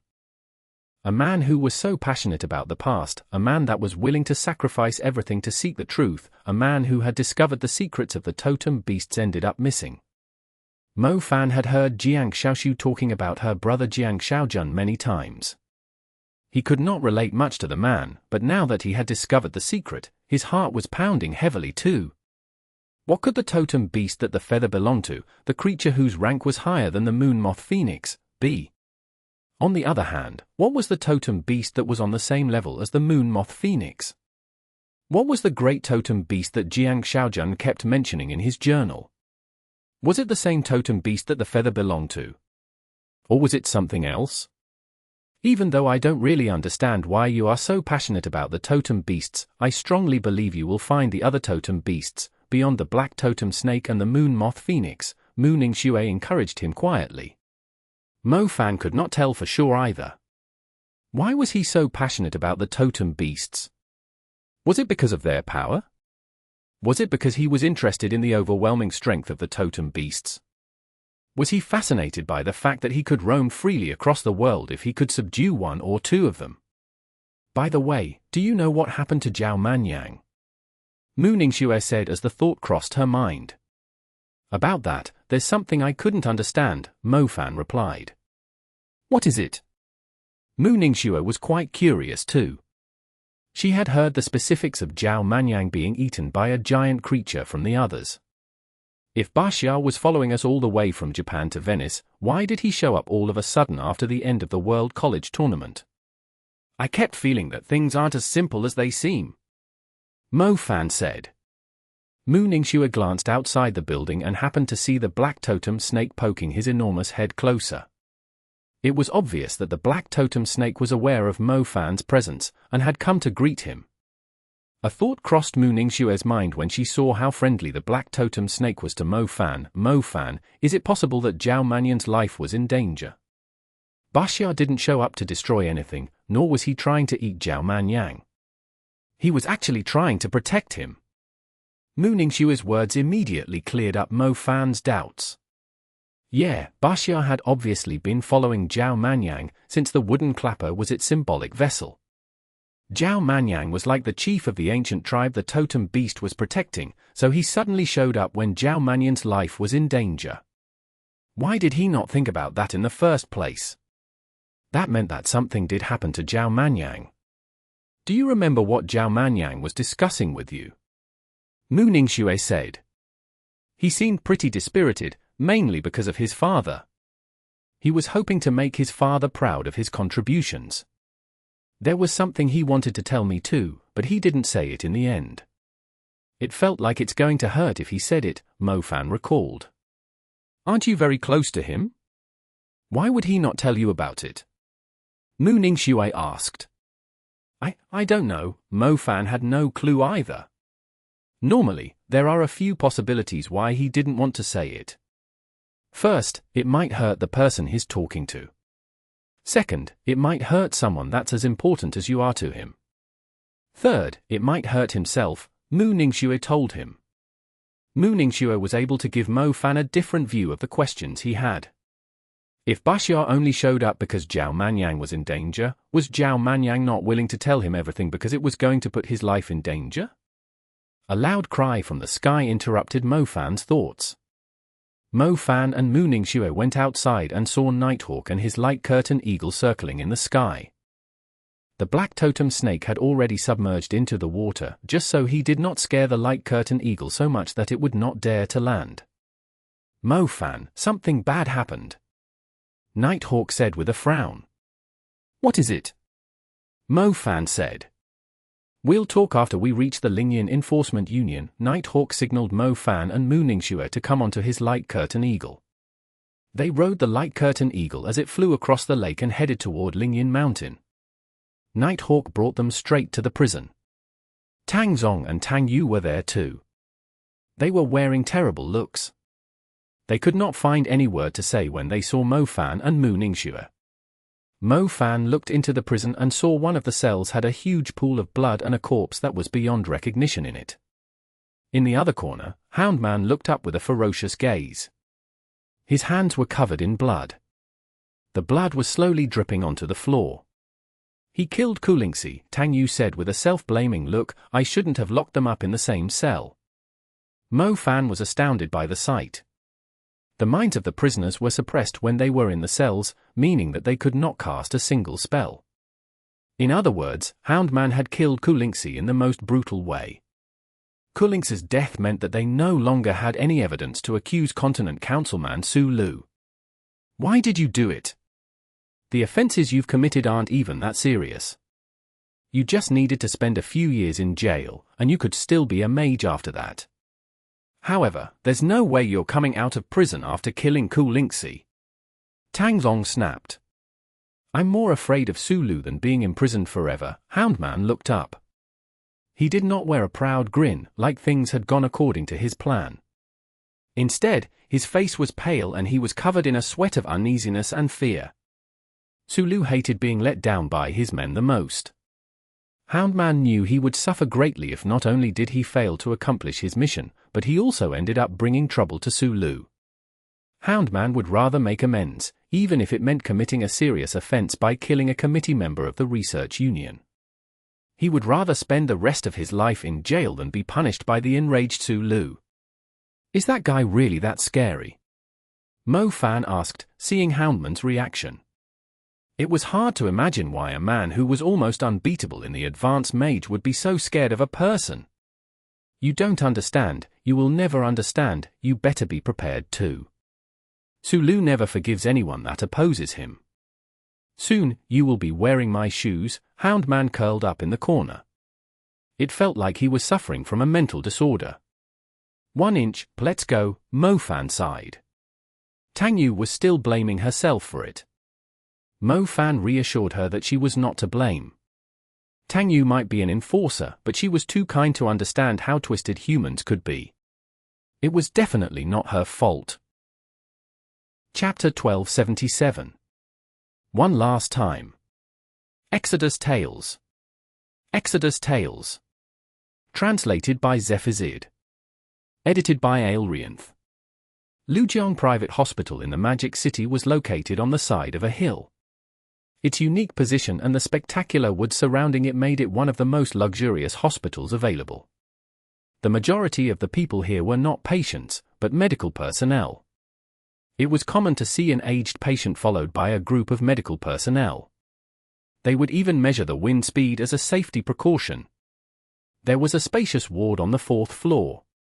It was already midnight, so most of the medical personnel had left. Only a few had stayed to be on guard. The nurses were dozing off. They looked quite tired. "Mother, I'll bring you home." "You aren't used to resting here," a man with glossy hair spoke up. "I want to stay here," the woman said. "It's fine, I'll be keeping an eye here," the man said.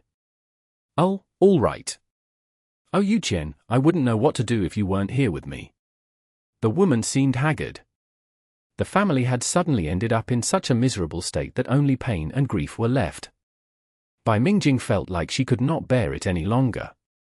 The man sent Bai Mingjing on her way and came back to the 4th floor. He glanced at a man with a scarred face and said, "Do me a favor tonight." "You can't do it yourself, right?" the Scarface said. "Wait until it's 2 in the morning." "I didn't expect the old man to last for so long," Zhao Yuqian said. "You're seriously the most cold-blooded person I've ever seen," the Scarface grinned. "An assassin like you has no right to criticize me," Zhao Yuqian harumphed. The Scarface leaned against the wall beside the door and watched Zhao Yuqian leave. His eyes flickered with a slight hint of hostility. He was holding a certain grudge against Zhao Yuqian. His wife would not have been eaten by the island monster if the man had not hired them for the job. That being said, it was not too bad working for Zhao Yuqian, at least he would receive great benefits once the man took over the Zhao clan. After taking a look at his watch, Bacon lit up a cigarette and started smoking on the spot. "Sir, you're not allowed to smoke here. Please smoke at the end of the corridor," a nurse that was dozing off spoke up immediately. Bacon smacked his lips. However, he was not too bothered by it. He slowly moved to the end of the corridor. "Wait, sir, there's an injection scheduled soon. Can you please let Dr. Mo in first?" the nurse said. "Here's the magic lock, do whatever you want." Bacon indifferently tossed the key to the magic lock to the nurse. The nurse caught it and placed it aside. She began to do some paperwork. Not long after, a doctor wearing a mask showed up. He glanced at the Scarface Bacon standing at the end of the corridor alertly, but soon averted his gaze. He nodded at the nurse that had managed to get the key to the magic lock. He went inside the ward. The room was fairly spacious with all kinds of instruments. However, it felt extremely cold inside. The room had French windows, so it was possible to see into the room from the outside.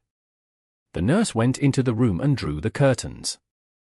The 2 mags on duty felt it was inappropriate, but the nurse simply glared at them and continued to draw the curtains. "Thanks, you've done me a huge favor," the doctor said sincerely. "Just hurry up, the guy is going to be back after he's done smoking," the nurse said. The doctor went over to the sickbed. His eyes reddened when he saw the old man lying on the bed who had no sign of vitality on his face. In Zhao Manyan's memories, that face always had the imperious expression of someone that ruled over a renowned clan, but it would occasionally have a patient and loving look when the man was looking at him. However, it had now wilted like an old tree. Zhao Manyang suddenly felt he was having difficulty breathing properly. Zhao Manyang took a deep breath. His whole throat felt sour. He was trying his best to keep his calm. However, the face like a wilted tree shuddered a little. The man's eyes slowly opened. The dull eyes that were overwhelmed with fatigue glanced at Zhao Manyang. Zhao Manyang was stunned. He did not dare to say a word. The old man suddenly became restless.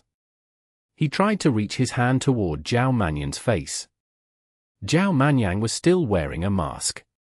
He did not expect his father would be able to recognize him at first glance. When the cold fingers touched his face, he could no longer hold back the tears that were spinning in his eyes. They began to run down his face. Zhao Manyang held the old man's skinny hand. There were lots of things he wanted to say, but he was choked with sobs. Dad, Zhao Manyang finally gathered his thoughts, but to his astonishment, the old man's hand fell to the side as if it had lost its strength. His eyes that were glittering were tightly shut now. There was less pain on his face, but it had lost all vitality. His father had passed away. His heart had stopped beating.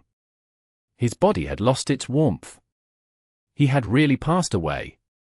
Zhao Manyang crouched still. His heart was experiencing a great surge of emotions. His face greatly contorted in pain. You were waiting for me all along. Zhao Manyang finally spoke, staring at the old man who was already dead. His father was gravely ill after the World College tournament. Zhao Manyang was told that he would not live for more than half a month. The family had agreed to let him die peacefully in advance, to avoid being tortured by the illness. However, it had already been half a year since then, but the old man was still holding on to his last breath. The man had endured the pain and torture for half a year, just to hear the news that he was still alive and see his son for one last time. Zhao Manyang could no longer withhold the emotions in his heart. He fell onto the chest of the old man that was slowly growing cold and burst out crying like a kid. The nurse let out a sigh upon seeing this. The father and son were separated by death right after they had reunited. The old man had endured the torture of the illness for half a year just for this moment. The past half a year was longer than the old man's entire life. Luckily, he made it. His father could finally rest in peace. "Sir, you still have the smell of a cigarette on you, you can't go in there," a nurse yelled loudly outside the room. "Time's up, having the smell or not doesn't matter to the old man now," Bacon smiled. "How can you say that? He's still a patient. He's still alive as long as he's breathing," the nurse snapped. "You still don't know what I do for a living, right?" Bacon looked at the stubborn nurse with a cold grin. "You save people's lives, but I'm quite the opposite." The nurse backed away subconsciously after seeing the man's terrifying gaze. Bacon opened the door and immediately noticed the man wearing a mask. "Who are you?" Bacon immediately showed strong hostility and glared at Zhao Manyang sharply. "Sir, he's Dr. Mo, he's working the night shift today," the nurse quickly explained. "Take off the mask," Bacon snapped coldly, but did not attack right away. "Mr. Bacon, there's no need to be so rude. It's none of your business." Bacon glared at the nurse. The nurse froze in place. She was so terrified that she could not even speak. Bacon walked up to Zhao Manyang and repeated, "Take off the mask." Zhao Manyang's breathing intensified after feeling the enormous pressure from the man. Zhao Manyang recognized the man. He was one of the assassins that Zhao Yuqian had hired to kill him. He was a super mage. Zhao Manyang did not stand a chance against him. Zhao Manyang slowly took off the mask under the pressure, revealing his face. It was a haggard but handsome face. Bacon stared at Zhao Manyang. His murderous aura rose for a moment, but it soon dissipated rapidly. "I'm sorry, I've never seen you before. Dr. Mo, right? How's the old man?"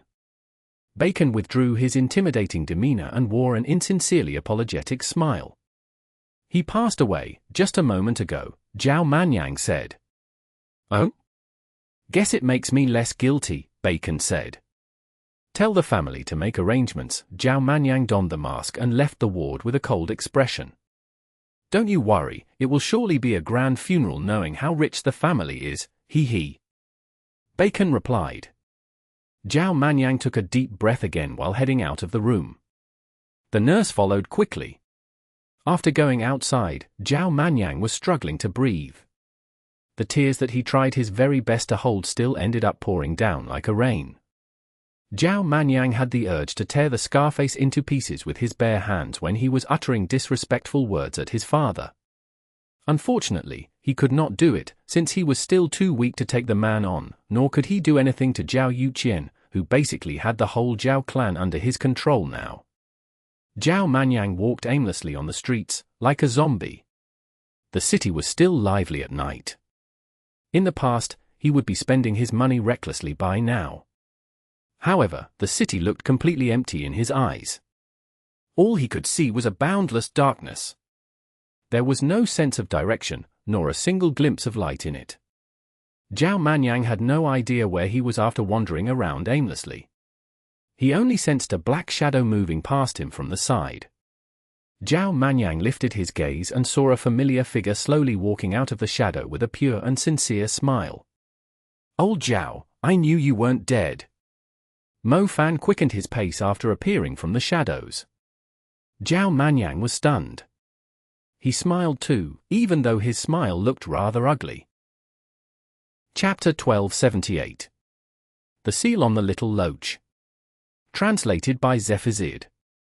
Edited by Aelrianth. "Did you manage to see him one last time?" Mo Fan asked. "I did," Zhao Manyang nodded. "It's Zhao Yuqian, right? Do you want to get revenge?" "I can help you," Mo Fan offered. "Not now," Zhao Manyang shook his head. Zhao Yuqian was a maniac. Zhao Manyang was worried that Zhao Yuqian might harm his mother if his brother knew he was still alive. Besides, he was still too weak now. Zhao Yuqian might not be able to cast a single spell, but he had lots of experts protecting him. Zhao Manyang could not even take on the scar-faced bacon. Zhao Manyang had matured a lot. He knew that if he was too preoccupied with the thought of getting revenge, he would just let his father down. Didn't his father hold on to his last breath just long enough to learn he was still alive? Many people believed that death was honorable, and being reckless was being brave. However, most of the time, the people that chose to die were only trying to be freed from their burdens, as they were not brave enough to face the heavy blows and carry the anticipation of the people that had passed away. Choosing to die was actually the cowardly act here. Zhao Manyang did not want to do anything stupid, nor would he let his father down. He would live comfortably, live longer than anyone else, and live freely. "How did you know?" Zhao Manyang was quite surprised that Mo Fan knew Zhao Yuqian had set him up, and the fact that he was still alive. "I guessed it. I was in Hangzhou not long ago when the Black Totem snake vaguely sensed that Baxia was approaching the shoreline of our country, so I guessed that you were coming back. I've been waiting at your father's hospital ever since." "I'm glad that I was right," Mo Fan said. Mo Fan recalled that Zhao Manyang was discussing his brother after being reminded by Mooning Xue. Zhao Manyang and Zhao Yuqian were brothers by blood, thus it was difficult for Mo Fan to even think about the possibility. However, he immediately arrived at the conclusion after asking Lingling to investigate the Zhao clan. The discovery was very heartbreaking, to think that even a family member related by blood would do such a thing. It would shatter even the strongest belief. "Don't worry, I'm fine. It was only a matter of time until my father passed away. Zhao Yuqian tried to kill me, but I'm still alive." "Nothing has changed," Zhao Yuqian said. "If you're not planning to get your revenge for now, what are you thinking of doing?" Mo Fan asked. "I was thinking of the same thing too. It seems like the plan we initially had isn't going to work now," Zhao Manyang said. "Yeah, we were supposed to be derelict in our duties as we went on and get laid by the Japanese lollis, the mature women and B*************************************************************************************************************************************************************************************************่******************************************************************************************************************************************************************************� a role model of the people in our country," Mo Fan exclaimed in mock protest. He could not understand which part had gone wrong along the journey that led them accidentally to performing as exemplars during the World College Tournament. "Maybe I'll travel around the world for a year or two to liven up myself. I'll worry about what to do later," Zhao Manyang said. "Ah, traveling, why don't you come with me? I'm on a job that involves a lot of traveling too. I bet you'll like it. To make it better, the government is paying all the fees," Mo Fan said. "Sounds great. Where are we going first?" Zhao Manyang's eyes glittered after hearing Mo Fan's plan. The truth was, Zhao Manyang wanted to become stronger. He believed the traveling that Mo Fan mentioned was clearly going to involve training too. It was more efficient to go on adventures than just cultivating diligently. He accepted as soon as Mo Fan mentioned it. "We're going to Yangtai. Speaking of which, it might have something to do with you too," Mo Fan said. "Me?" Zhao Manyang was confused. The creature that escorted you here is the totem beast Baxia, right? Mo Fan said. So you already knew. I wasn't sure in the first place until he showed up in Venice. I thought I was dead for sure, but he brought me to a place, I have no idea where. I was seriously injured. It took me months just to recover, so I ended up spending all my time cultivating at that shitty place, Zhao Manyang said. I didn't think you would be so lucky, Mo Fan said. Baxia isn't fond of interacting with humans. I think he has gone back to the Pacific Ocean. Besides, I'm too weak, so he wasn't too fond of me, either. It took a great effort just to convince him to bring me back here, Zhao Manyang explained. At Sunder Old Turtle, so it seems. I'm curious how spectacular it would be if he was standing together with the black totem snake, Mo Fan said. He wasn't fond of the black totem snake either, even though they are brothers. They are like the kind that don't want anything to do with one another, Zhao Manyang said. Mo Fan felt his head hurting. It explained why the black totem snake never mentioned that he had a brother. What did you mean by traveling? Zhao Manyang asked. We are looking for totem beasts. Zhao Manyang's jaw dropped. That was a hell of a job. As expected of Mo Fan, the man who was always caught up in things that no one would even bother doing. If Zhao Manyang had not come into contact with Baxia, he would be calling Mo Fan crazy right now. Totem beasts were like ancient artifacts that had existed in the last era. They might be buried thousands of meters deep under the ground. They were most likely going to end up finding some bones and remains of the totem beasts. However, Zhao Manyang now believed there were still totem beasts alive across the world. Some had indeed died off, but there were those that were secluded from mankind, similar to Baxia, by living in the territories of demon creatures. It's going to be an interesting job. By the way, do you know that there's still a seal on the wooden clapper? I can only unleash its full potential with an equivalent level of strength. Baxia isn't willing to take my orders because I haven't completely opened the seal of the wooden clapper, Zhao Manyang said. That's great then. Once you use the power of other totem beasts to crack open the seal, you're basically invincible in the country. I bet Zhao Yuqian wouldn't even dare to lift his finger if you sent Baxia after him, Mo Fan said. Zhao Manyang nodded.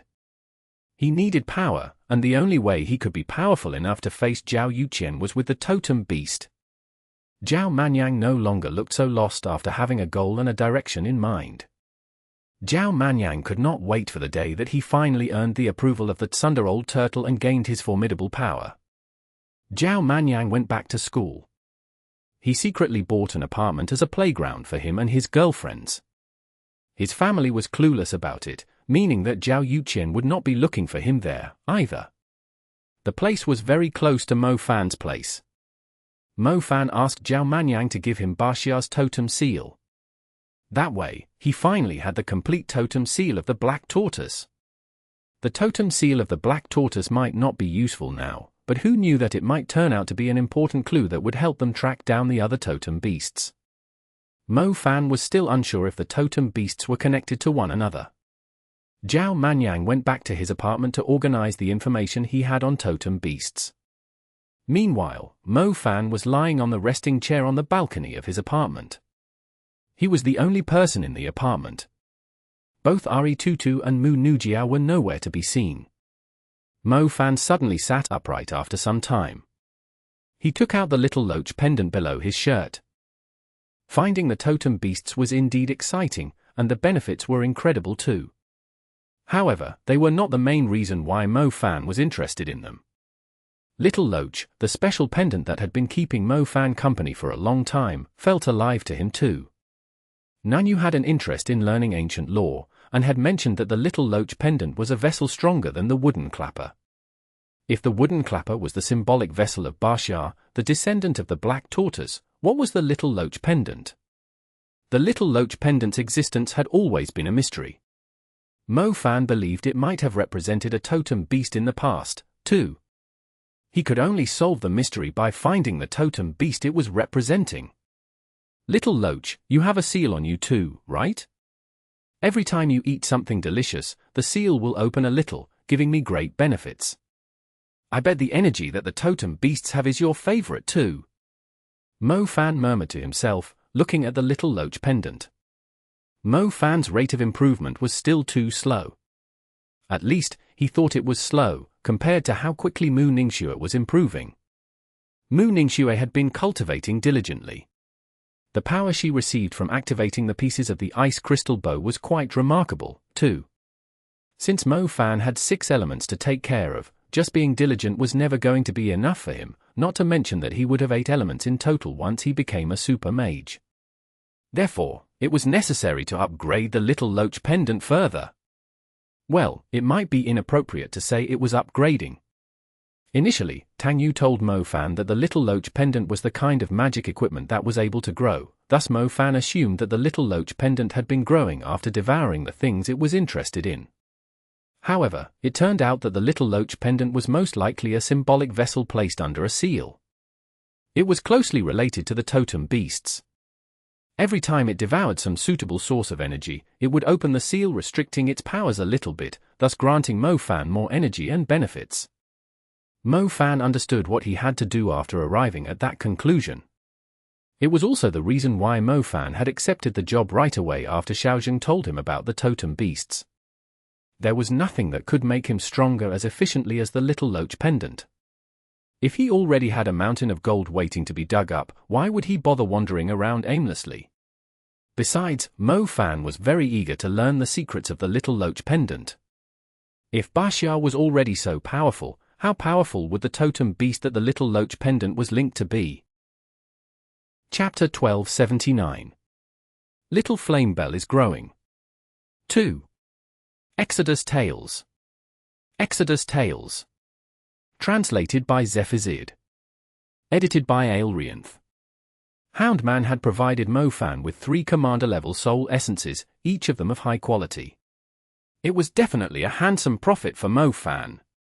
When Mo Fan was thinking of how he should spend the money, little Flame Belle laid down half-heartedly on Mo Fan's shoulder. She did not seem to be in a good mood. What is it? Mo Fan touched little Flame Belle's head. As soon as he touched the little creature's head, he immediately felt a scorching heat. Even though little Flame Belle was a fire spirit, her temperature was normally within the range of a human's body temperature when she was not showing hostility towards something. It was why Lingling was able to keep hugging her. Therefore, it was strange to feel a strong heat when he touched her head. Is she having a fever? Mo Fan asked. He realized how stupid he was after asking the question. Would a fire spirit even get a fever? Little Flame Belle seemed very down, like a kid feeling dizzy from a fever. Mo Fan's heart ached when he saw her gloomy face. Little Flame Belle had no idea what was happening to her. She was having difficulty controlling the temperature of her flames. Mo Fan did not dare leave her at home, as there was a chance that the unit he had bought for over 10 million would be burned to ashes in the blink of an eye. Mo Fan brought little Flame Belle to the Clear Sky Hunter Agency. As he expected, Lingling had skipped school to research the clues that Jiang Xiaojun had left behind. She immediately told Mo Fan her discoveries when she saw him walking in. There are indeed traces of a totem beast in Yangtai. Lian Shishan didn't lie to us. With the help of the Moon Moth Phoenix's totem seal, there's a chance we can find the truth about the totem beast there. It would be best if we could find the actual totem beast instead. Lingling, we'll discuss it later. Can you tell what's happening to little Flame Belle? Mo Fan placed little Flame Belle, who was like a little furnace, on the bar. To his surprise, little Flame Belle quickly left a scorched mark on the wooden bar. Mo Fan hastily picked her up again. She had almost destroyed old Bao's precious bar. She's very hot. Even Lingling had to stay a distance away. Little Flame Belle cried helplessly. She had no idea why she could not control her flames. She felt like a stronger flame would burst out from her body at any second. It did not feel good. It was bad news if a fire spirit could not control her own flames. By the way, didn't little Flame Belle behave like this before? Lingling asked, recalling something. Did she? Mo Fan could not recall little Flame Belle having difficulty controlling her flames. Back when she was entering the youth phase, didn't she keep burning everything around her? You ended up paying lots of money out before, Lingling reminded him. Oh, you're right, but she was just being naughty. I don't think it has anything to do with her condition now, right? Mo Fan said. I believe they are the same thing. Back then, there must be some energy that she was having trouble controlling, so she kept releasing it instead. After all, she was still very young, so she didn't know releasing the fire as she pleased was not right. She is able to control herself now, but the energy inside her body after reaching the adolescent phase was just too powerful. She was struggling to control it, resulting in the increase in her temperature, Lingling said. So you're saying that little flame Belle is about to evolve? Mo Fan was overjoyed. That's what I think. We estimated that it would take little flame Belle 3 to 5 years to reach the adolescent phase, but I believe the time liquid and being reborn with the ardent sunset has sped up her growth. She must be advancing into the adolescent phase. Lingling judged confidently. Ha ha ha, little flame Belle, you're about to reach the adolescent phase. Mo Fan was overwhelmed with joy. Little flame Belle had been in the youth phase for a very long time. Most importantly, she was already as strong as a commander-level creature while in the youth phase. Her strength improved significantly after she was reborn with the ardent sunset, too.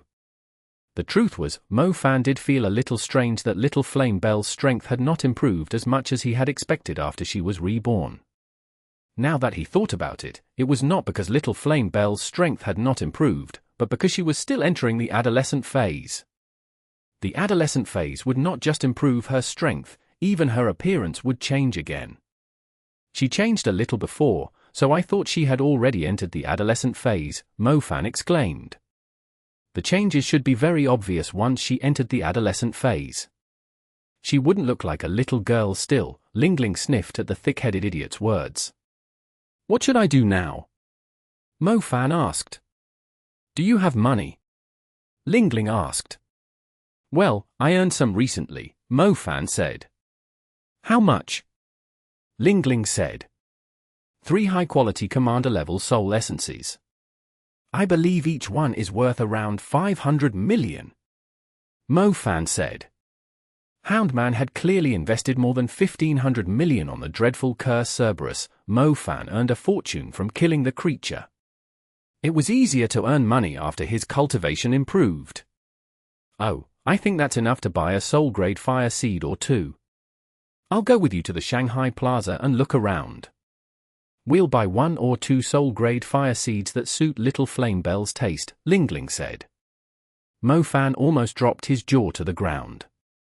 What did she mean by 1 or 2 soul-grade fire seeds that suited little flame Belle's taste? Every soul-grade fire seed was crazily expensive. Mo Fan had yet to find a suitable soul-grade fire seed to upgrade his rose flame. He finally had a sum of money to replace the rose flame, but his head started spinning after hearing Lingling's words. Are you seriously telling me that she has to eat soul-grade fire seeds in the adolescent phase? Mo Fan blurted out in shock. Not necessarily. You can still feed her spirit-grade seeds normally, but feeding her fragments of seeds isn't going to help anymore. However, since she's at a crucial time of entering the adolescent phase, you'll need soul-grade fire seeds to ensure that she can successfully enter the adolescent phase. You can easily tell that little flame Belle is suffering. It's because the energy inside her is beyond what her body can contain. Her life might be in danger if we don't lend her a hand. I've heard many special creatures die when advancing to the next phase, Lingling said. Mo Fan immediately became serious when he heard little flame Belle's life might be in danger. However, Mo Fan's heart was still aching. He had finally earned some money after so long, yet he was about to burn it all like joss paper. His double innate elements was already using a lot of his money. To his surprise, little flame Belle was using his money even quicker. Like father, like daughter, indeed. Don't worry, you'll know how worthwhile it is to spend the money soon. Lingling assured him. She was well aware of Mo Fan's financial problems. I know, I've seen the list of the items being auctioned not long ago. There will be an international auction at Shanghai Plaza in a week. There are many soul-grade seeds being auctioned off. Since we are helping little Flame Belle reach the adolescent phase, we'll have to prepare enough money to compete with the rich people, Fan said. I agree, let's try to secure 3 soul-grade fire seeds just in case, but we won't need the kind that have a domain, Linden said. Little Flame Belle already had 2 domains. Therefore, the soul-grade fire seeds with a domain would not provide her any help. She just needed the pure fire energy that the soul-grade fire seeds contained. Are there any jobs worth taking recently? Let's try and earn some money with the time we have left, Fan said. Now that you mention it, Linden quickly opened up her notebook and downloaded the information about a job. She showed it to Fan and said, when I was researching about the totem beast in Yangtai, I accidentally found out that a big corporation producing magic equipment is collecting a special part from some demon creatures. They are offering 100,000 for each piece. The price is negotiable, depending on the quality, and they are buying as many as people have. A few hunter groups have gone to Yangtai recently because of the job. I think it's perfect for us, since we'll be searching for traces of the totem beast in Yangtai, too. Sounds good. Speaking of killing 2 birds with 1 stone. I'll ask Zhao Manyang to come along too. We'll go to Yangtai tomorrow. Fan nodded. He's alive. Linden gasped in astonishment. It turned out that my speculation was right, but it was his brother that set him up. He will have to fake his identity for the time being, Fan said. All right, I'll collect more information about our job tonight. Linden was extremely happy that they were on a job. That way, her grandfather would not force her to go to school. Linden always looked forward to Fan showing up. Fan was her partner. If Fan was looking for a job, she could conveniently and magically transform into a hunter master. Little Flame Belle, if you aren't feeling well, you should rest in the contracted space. Don't worry, I'll buy you a few soul-grade seeds once I have the money and guarantee that you can enter the adolescent phase right away. Fan hugged the scorchingly hot little Flame Belle. Little Flame Belle was surprisingly obedient.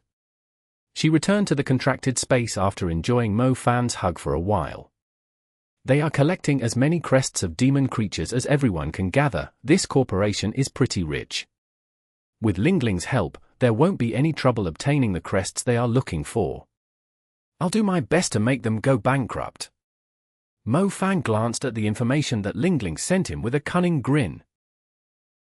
Chapter 1280. Hunters filling the streets. Exodus Tales. Exodus Tales. Translated by Zephizid. Edited by Aelrianth. Their plane headed north along the eastern coastline. It arrived at Penglai International Airport in Yangtai after a little over an hour. The group headed to Yangtai City after the flight. Linden explained the details of the job to Fan and Zhao Manyang on the coach.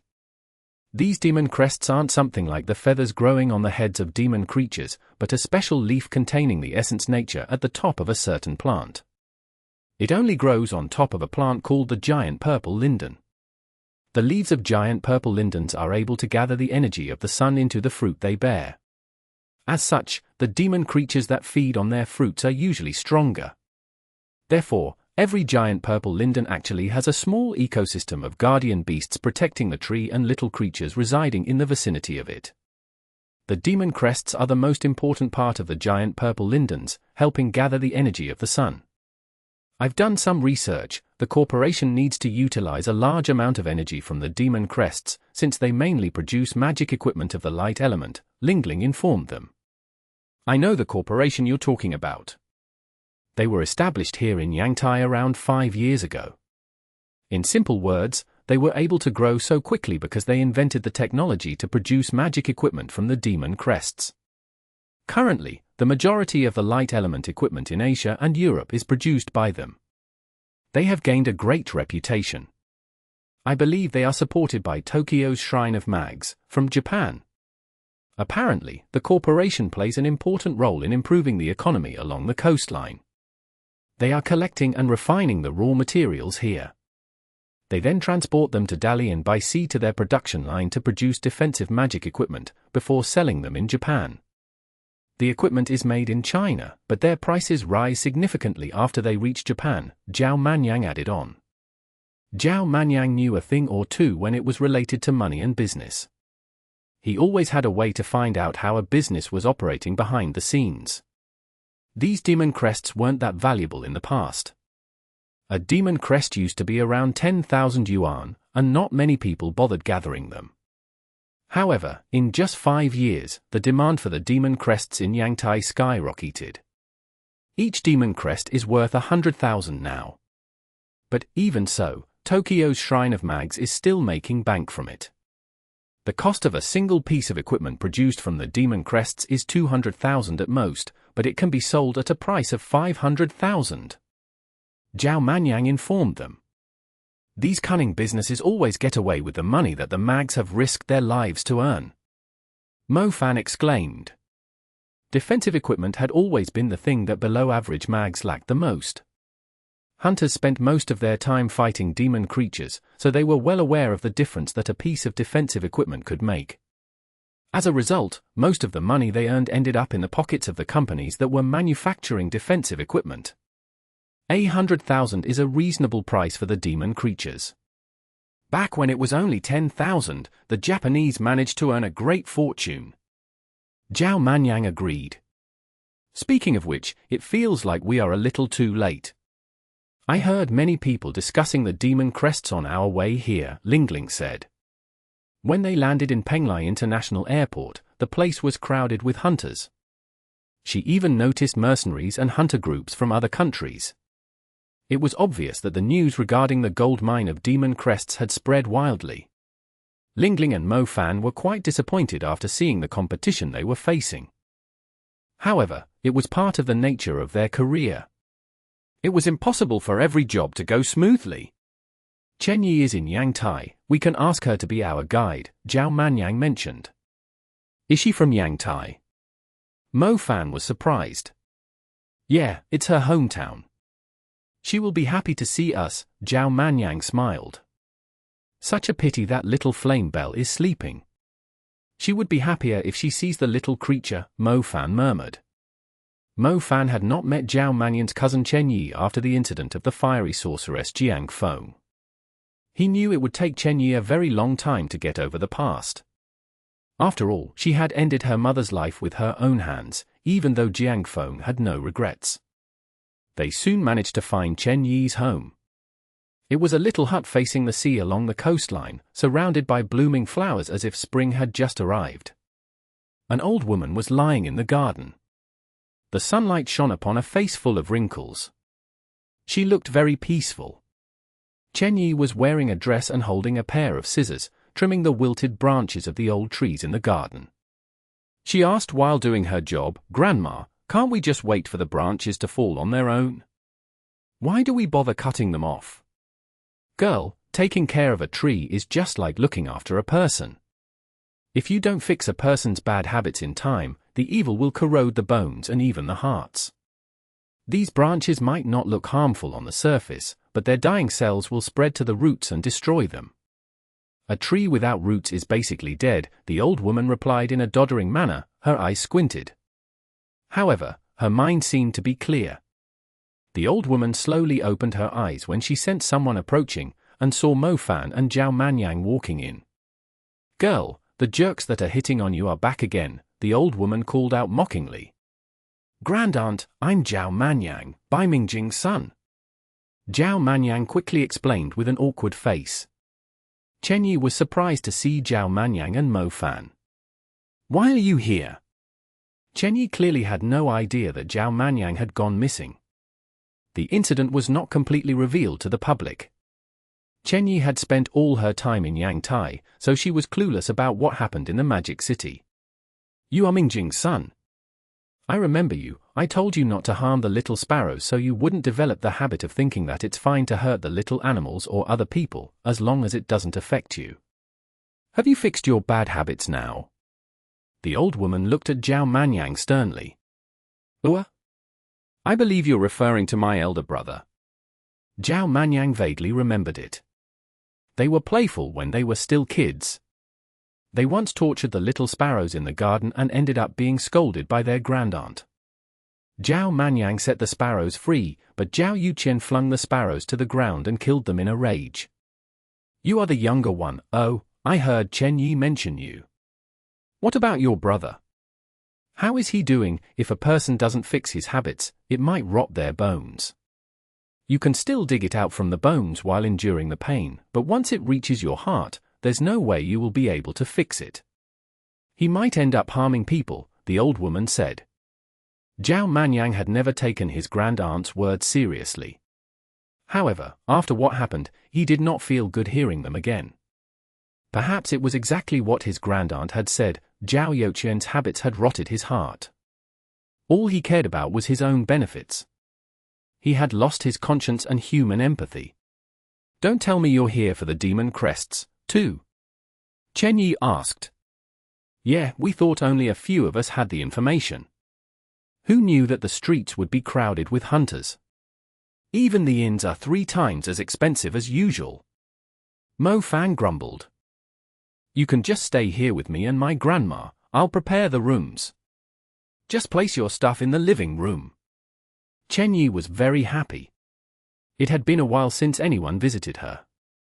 She had been living peacefully here and gradually forgot about the past, but she did feel a little lonely since she did not have any friends around her own age. Did you stop practicing magic? Mo Fan asked when he sensed that Chen Yi's cultivation had not changed much. Chen Yi shook her head and said, there's no end to it. I'm already content with how strong I am, since I don't go around and fight demon creatures.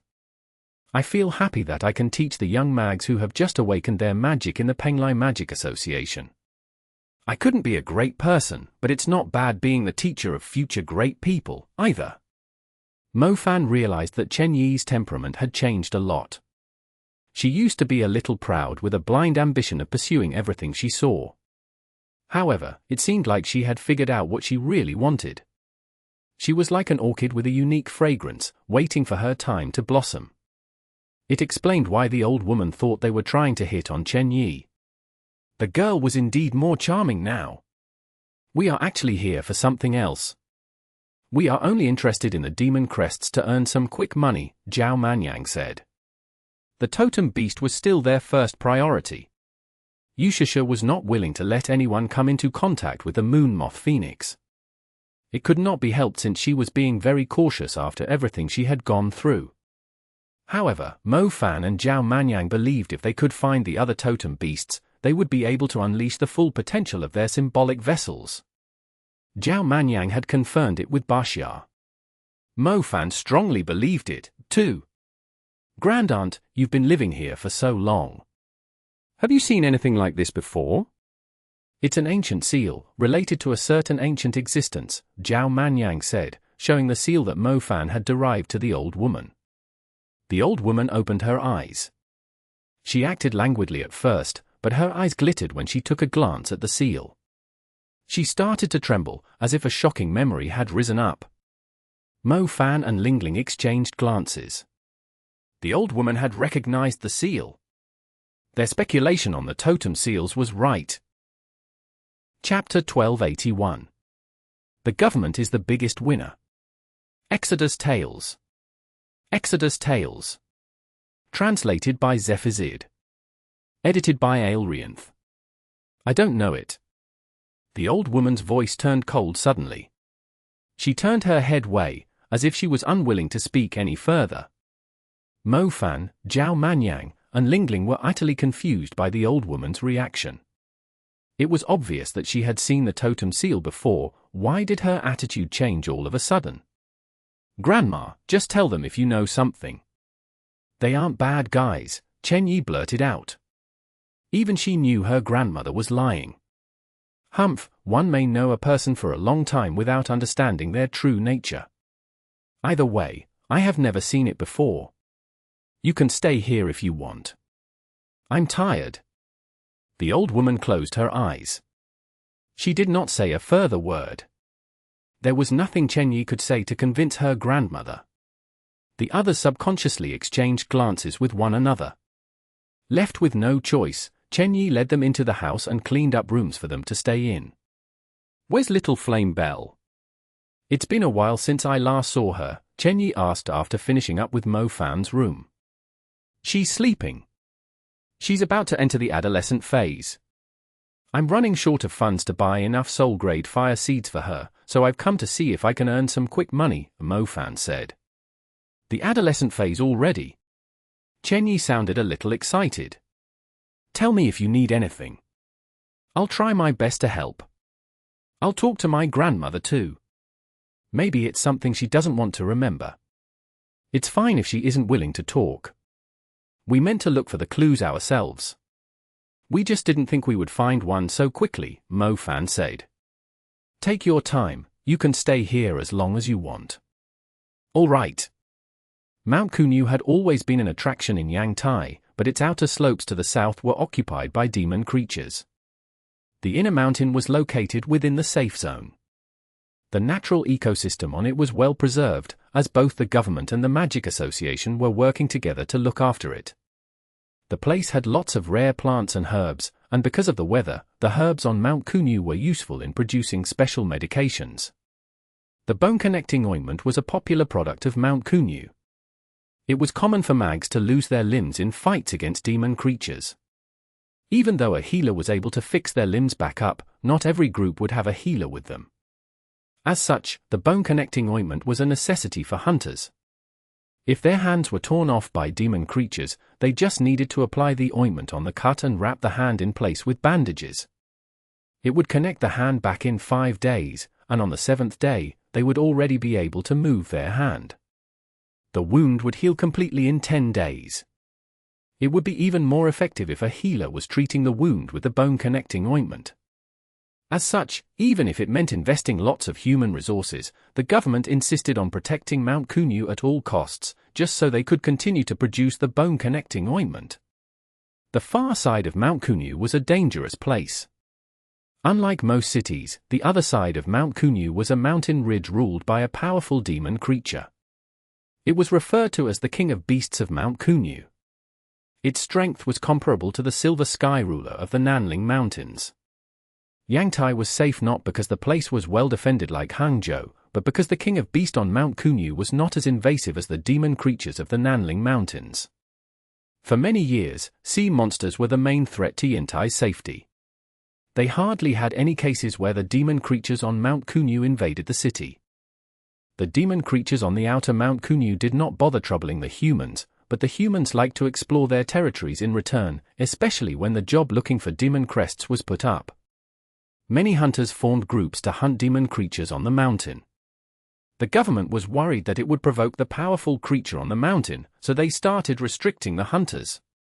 What in the world? I've heard of restricting the numbers of vehicles or tourists, but I've never heard of restricting hunters hunting down demon creatures. How long do we have to wait until it's our turn? Zhao Manyang cursed. There was only one path leading to the other side of Mount Kunyu.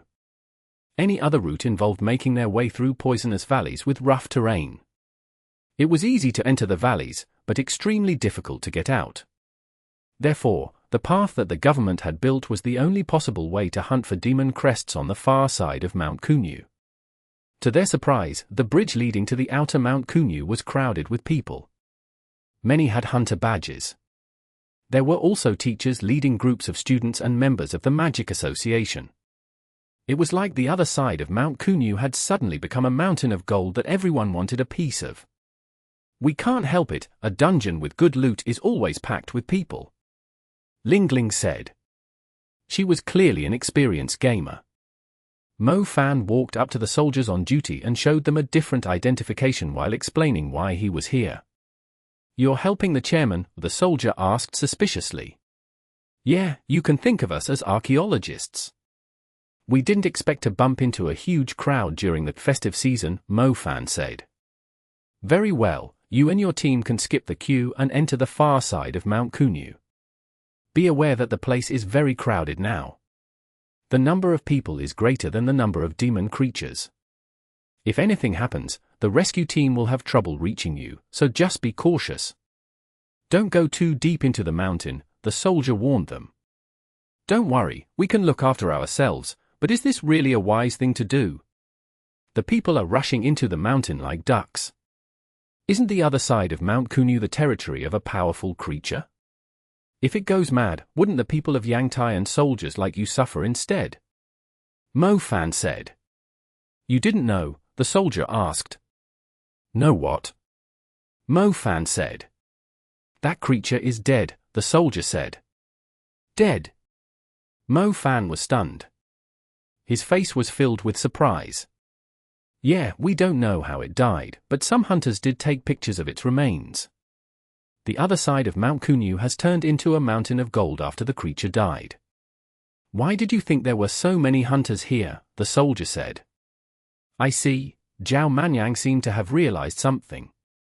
He told Mo Fan, it looks like the government and the Magic Association are planning to sweep the other side of Mount Kunyu into the safe zone, so they have been spreading the job about the demon crests around to attract hunters here.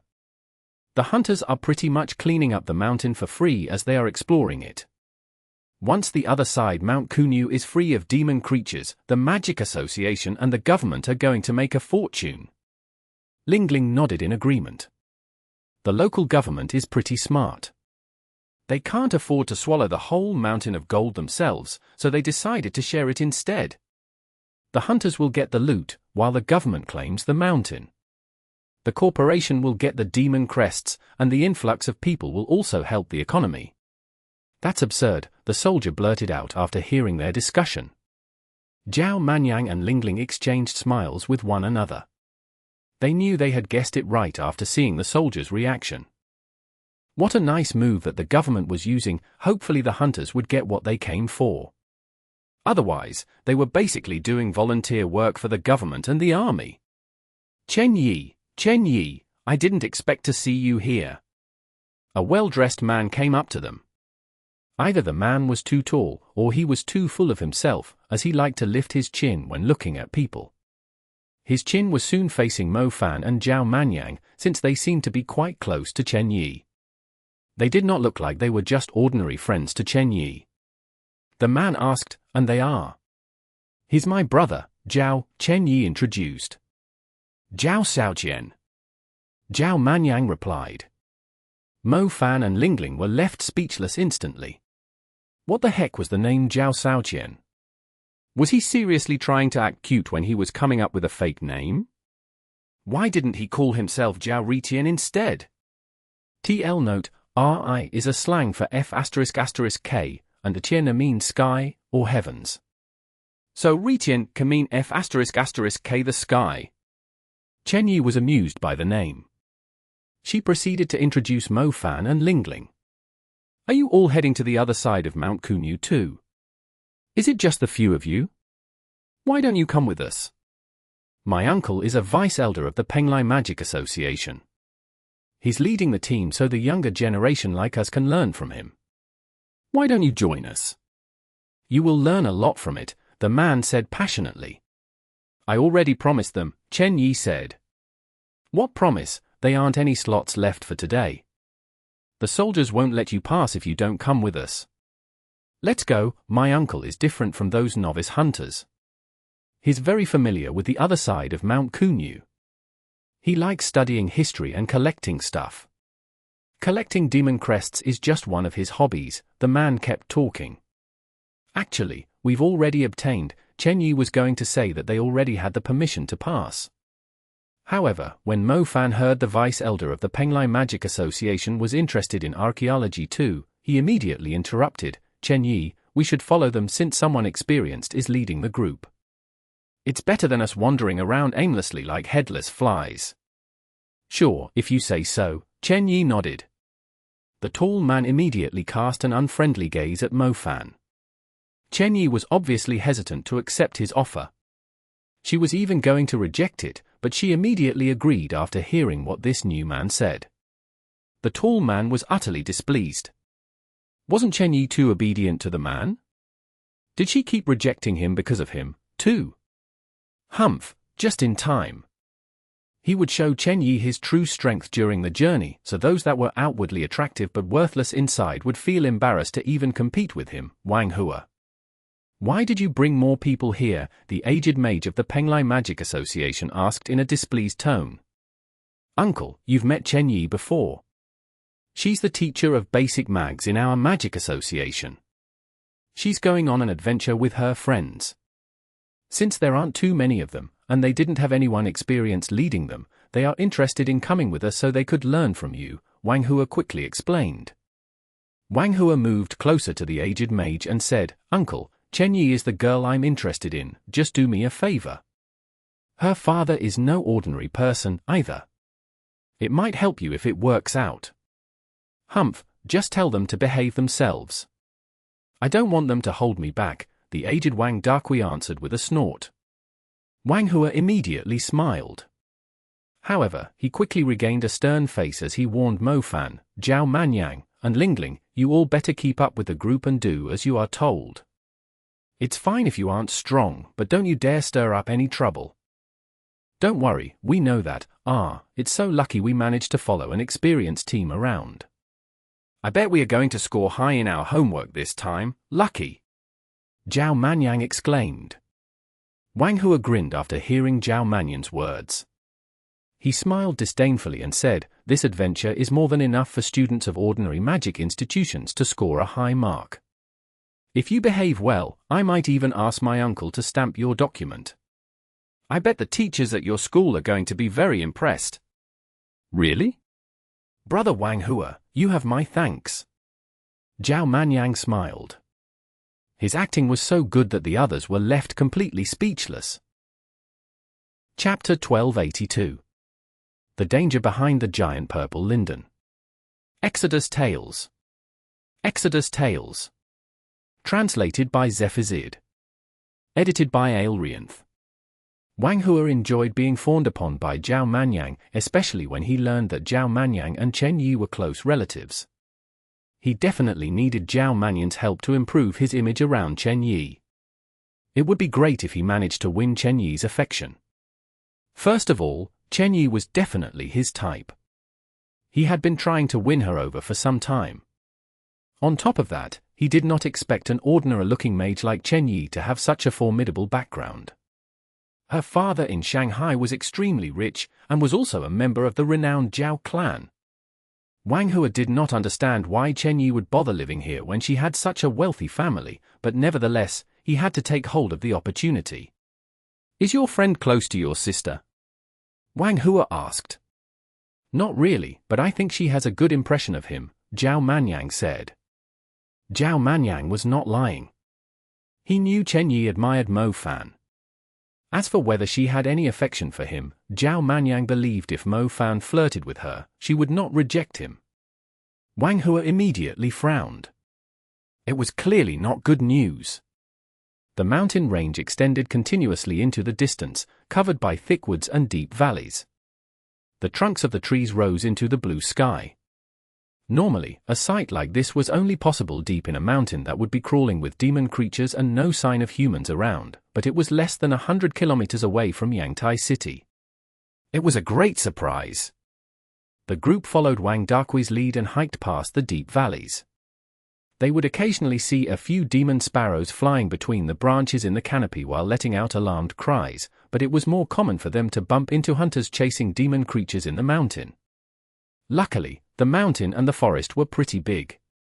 As they ventured deeper, it became more unlikely for two groups of people to be caught staring at one another with astounded faces when they were expecting danger to show up. It really feels like the hunter competition, a plump man in the group said. Guo Muzhuang, we almost forgot that you've taken part in the hunter competition before. Weren't you disqualified shortly after the competition started? I heard you fainted after being scared by someone's summoned beast. Ha ha ha, Wang Hua replied. The others burst out laughing too after hearing Wang Hua's words. Guo Muzhuang immediately blushed. He argued, at least I took part in it. Were you even qualified for it? We are from the Magic Association. Why would we bother taking part in the hunter competition? We are paid better than those uncivilized people. We didn't have to eat and live in the wild, either. Do you really think we would be jealous that you are a hunter who once took part in a hunter competition? A man named Chen Binbin, who seemed to be quite close to Wang Hua, spoke up. One, speaking of the hunter competition, Mo Fan was once interested in it, too. However, he somehow missed it after he was caught up in the calamity of the ancient capital, and was preoccupied with the World College Tournament. It was quite a pity. Mo Fan did think of taking part in the hunter competition. It would be a great place to demonstrate his strength. But then again, the people of the Magic Association did not seem to have much respect for the people of the Hunter Union. It just did not happen in certain places. Most members of the Magic Association had great power, since they were in charge of the awakening and development of mags, and the distribution of resources. The Magic Association was like the law enforcer among mags. Strictly speaking, the hunters were under their jurisdiction, too. Stop making noise. Wang Dakui was a reserved man. The others immediately went quiet after his curt order. He knelt down and picked up a stalk of grass from a bush that resembled the ball-shaped tail of a rabbit. He observed it closely. Blue and white like a brick, with the shape of dandelion and a stem like a screw, it must be the dandelion grass. Lingling appeared beside Wang Dakui out of nowhere. Her voice disturbed his thoughts. Wang Dakui was about to lose his temper, but was startled when he realized what Lingling had just said. He blurted out sourly, "Why would a little girl like you know about the dandelion grass?" Lingling snatched the dandelion grass and blew at it. The blue-white seed heads flew into the sky like snowflakes, and drifted deeper into the woods. "We should be able to find the giant purple linden by following them," Lingling declared. Wang Dakui was stunned. He never thought a girl around the age of 10 would be so familiar with the secrets of the dandelion grass. The dandelion grass was no different than the other dandelions on the mountain, but if it was blue-white with a stem that resembled a screw, it meant that the dandelion grass was feeding on the oil of the giant purple linden. Therefore, once they found the blue-white dandelion grass, it meant they were getting closer to the giant purple linden. The seed heads of these dandelion grass were attracted to the giant purple linden. In the absence of wind, the drifting seeds would be able to guide them to the giant purple linden. Only avid scholars would know the connection between the dandelion grass and the giant purple linden. Wang Dakui was initially planning to show off in front of the younger generation while mocking the hunters for trying to look for a giant purple linden aimlessly in the woods. To his surprise, Lingling had ruined it all. How could he possibly show off how knowledgeable he was if a 10-year-old girl already knew it? He let out an awkward cough and urged the rest of the group to follow him. Without any surprise, the group managed to find a giant purple linden by following the blue-white seed heads of the dandelion grass. They saw a giant purple linden standing out among the trees across a fault.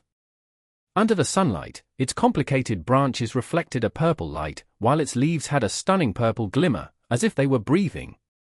"So this is the giant purple linden. It's so pretty!"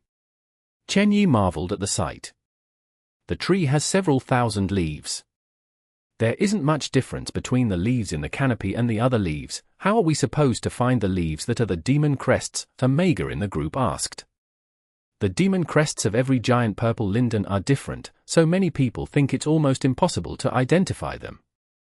However, if you spend some time observing a giant purple linden, you will be able to tell which leaves are the demon crests. They will only grow on certain branches that secrete tree oil, so the first thing you have to do is to find the oily branches. Lingling pointed at the giant purple linden.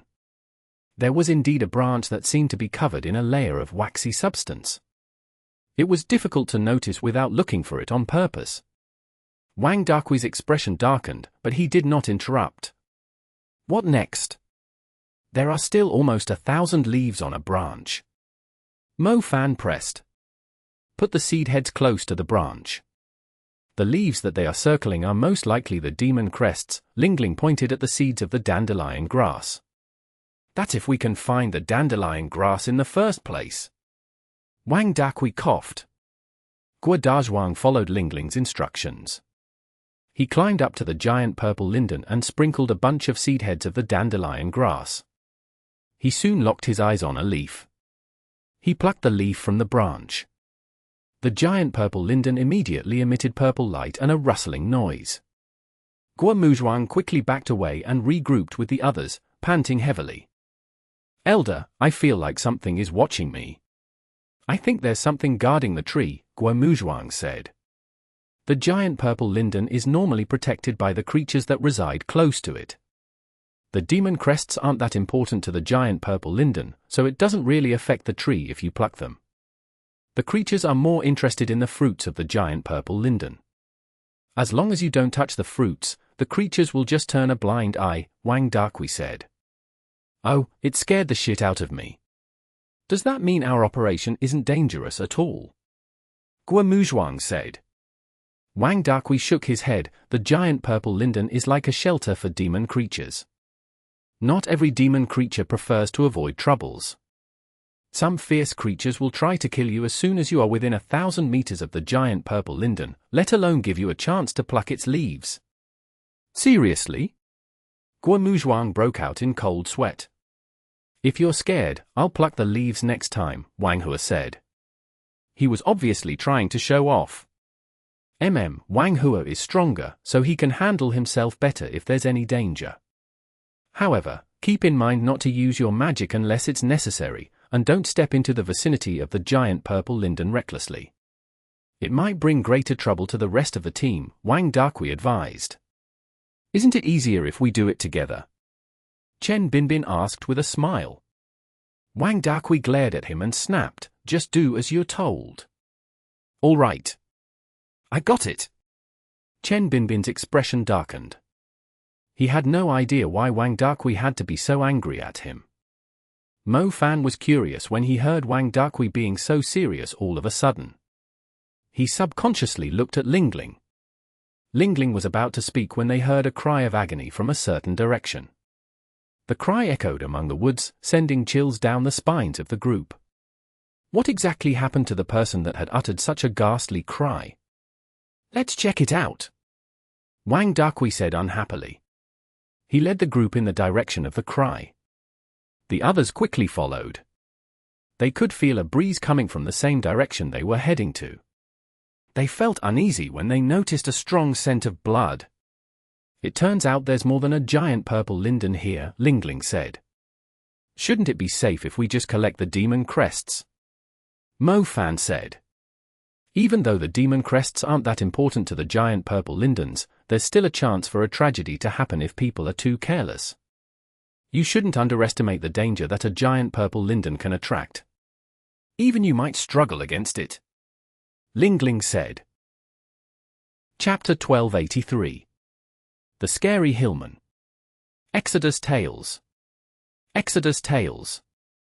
Translated by Zephizid. Edited by Aelrianth. Artilda. The scream took everyone on the team by surprise. The man named Chen Binbin quickly went over to the beautiful girl with shoulder-length hair and asked in a panic, "What is it?" "What's wrong?" "It's an arm." The beautiful woman pointed at something hanging on the tree branch with a pale face. Lingling was nearby too. She raised her head and saw an arm with blood dripping from it, torn off around the elbow. The cut was imperfect, she could still see the tendons and vessels dangling from it. Silence. As a mage, even if you discovered a corpse that has been torn to pieces, you can't afford to be making any sound under the circumstances. Wang Dakui glared at the woman. The other young mags had grim faces, too. They had spent most of their time working in an office.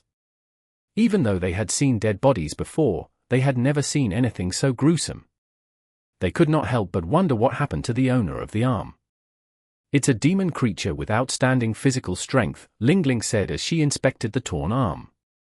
Chen Binbin had a strange expression. Even he did not dare look straight at the arm. How could the little girl have the courage to study it so closely?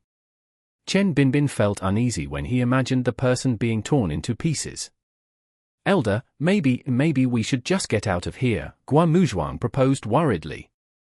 "How could we turn a blind eye at someone that needs our help?" Wang Dakui snapped. He immediately led the way.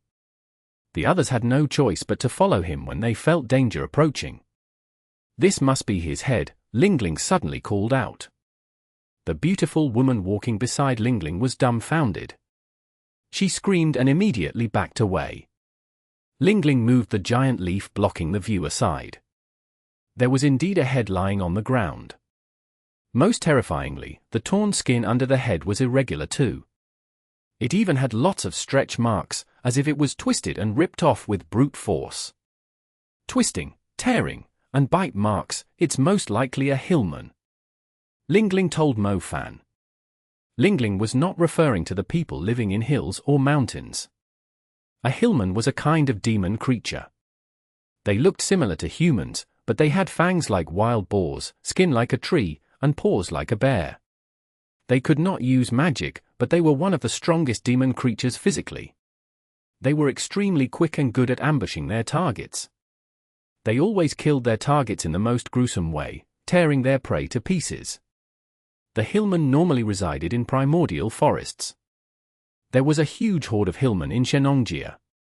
It was quite a surprise to find Hillmen here on Mount Kunyu. Wang Dakui did not disagree with Lingling's speculation, as he had noticed some large footprints on the ground. The Hillmen were not that much bigger than a human, between 2 to 4 meters tall. Only Hillmen would leave such large footprints behind, since a hunter with a massive build would be wearing shoes. Cries in the distance implied that there were still people alive ahead.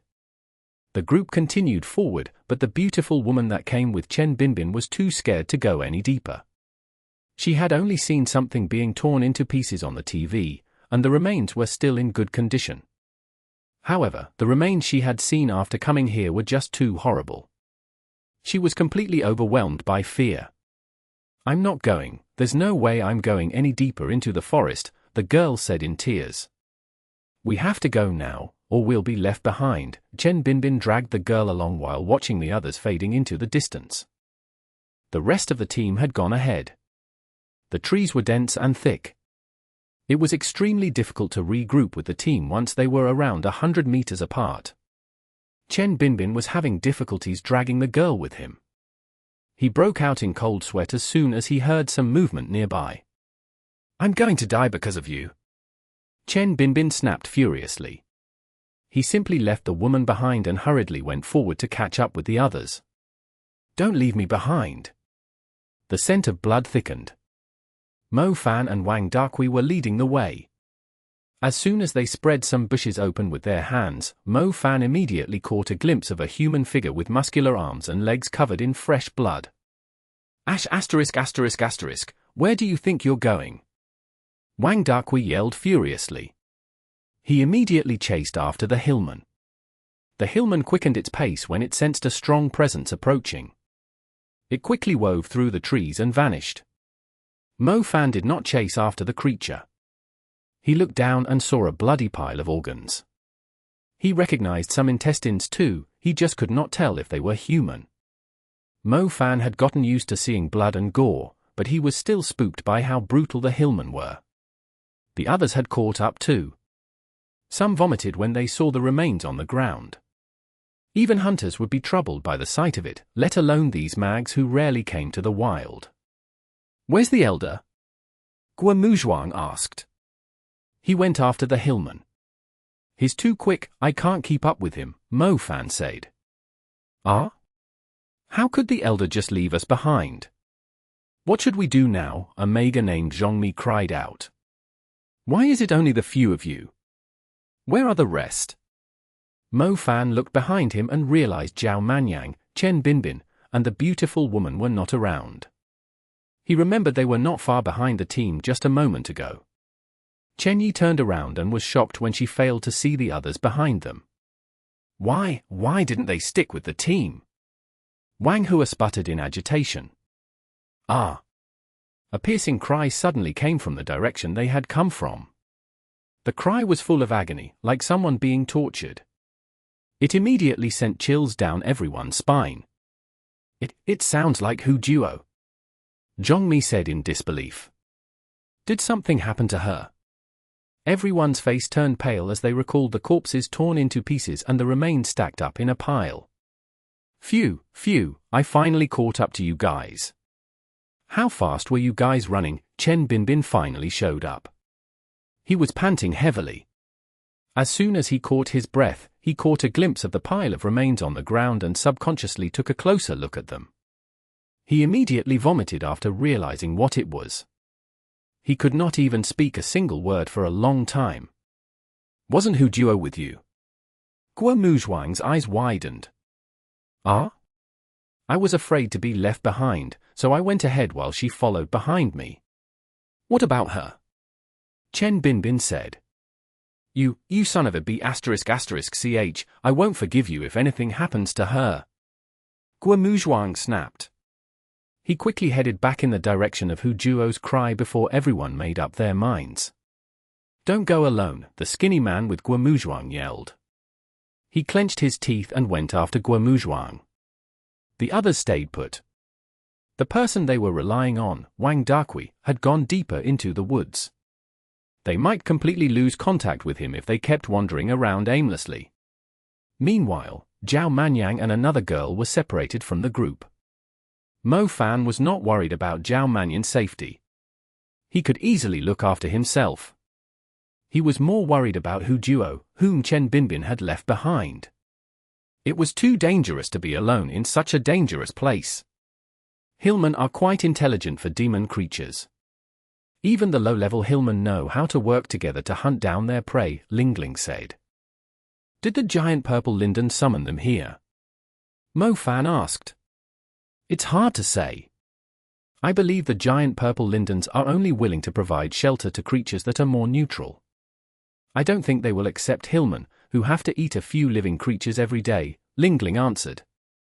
Speaking of which, we heard a lot of cries before, like a whole team was being attacked, but if we combined all the remains we've seen so far, it's only a single person, Mo Fan said. Say, is now really the time to discuss it? I bet the creatures have eaten everything else, the pale-faced Chen Binbin exclaimed after he finally calmed down. It just felt very weird, Mo Fan said. While Mo Fan was talking to Lingling, there was a sudden movement in the bushes nearby. Everyone immediately turned to the bushes and tensed. They subconsciously drew star orbits and star patterns of different colors. In the end, a slimly beautiful woman walked out of the bushes. The group was surprised to see Hu Duo. The girl was still lost in her thoughts, like she had yet to recover from a fright. She asked timidly when she saw everyone looking at her with blank faces, What's wrong? Did you encounter something along the way? Mo Fan quickly asked when he realized something did not feel right. No, I was just scared. I thought I lost you guys just then. Chen Binbin didn't wait for me either, Hu Duo said. But we heard your, Zhongmi said in disbelief. I didn't make any noise, I was scared it was going to attract the creatures to me. I was covering my mouth all the time, Hu Duo looked confused too. Mo Fan and Lingling immediately exchanged uneasy looks with one another. Crap, Guo Muzhuang and the other guy might have walked into a trap. Mo Fan said. What the hell is going on? Wang Hua was utterly lost. I'm afraid the Hillmen know how to imitate our voices. I'm afraid Guo Muzhuang and the other guy are in trouble. Lingling said in an oddly confident voice. Chapter 1284. The Disagreement in the Team. Exodus Tales. Exodus Tales. Translated by Zephazid. Edited by Aelrianth. Mo Fan initially planned to chase after Guo Muzhuang. However, he realized that if he left, he would be leaving the girls including Lingling, Chen Binbin, Zhongmi, and Hu Duo in Chen Binbin and Wang Hua's hands. Chen Binbin was clearly unreliable, considering how he had left Hu Duo behind. As for Wang Hua, Mo Fan did not feel the man was reliable, either. Meanwhile, he had no idea where Zhao Manyang was and how he was doing either.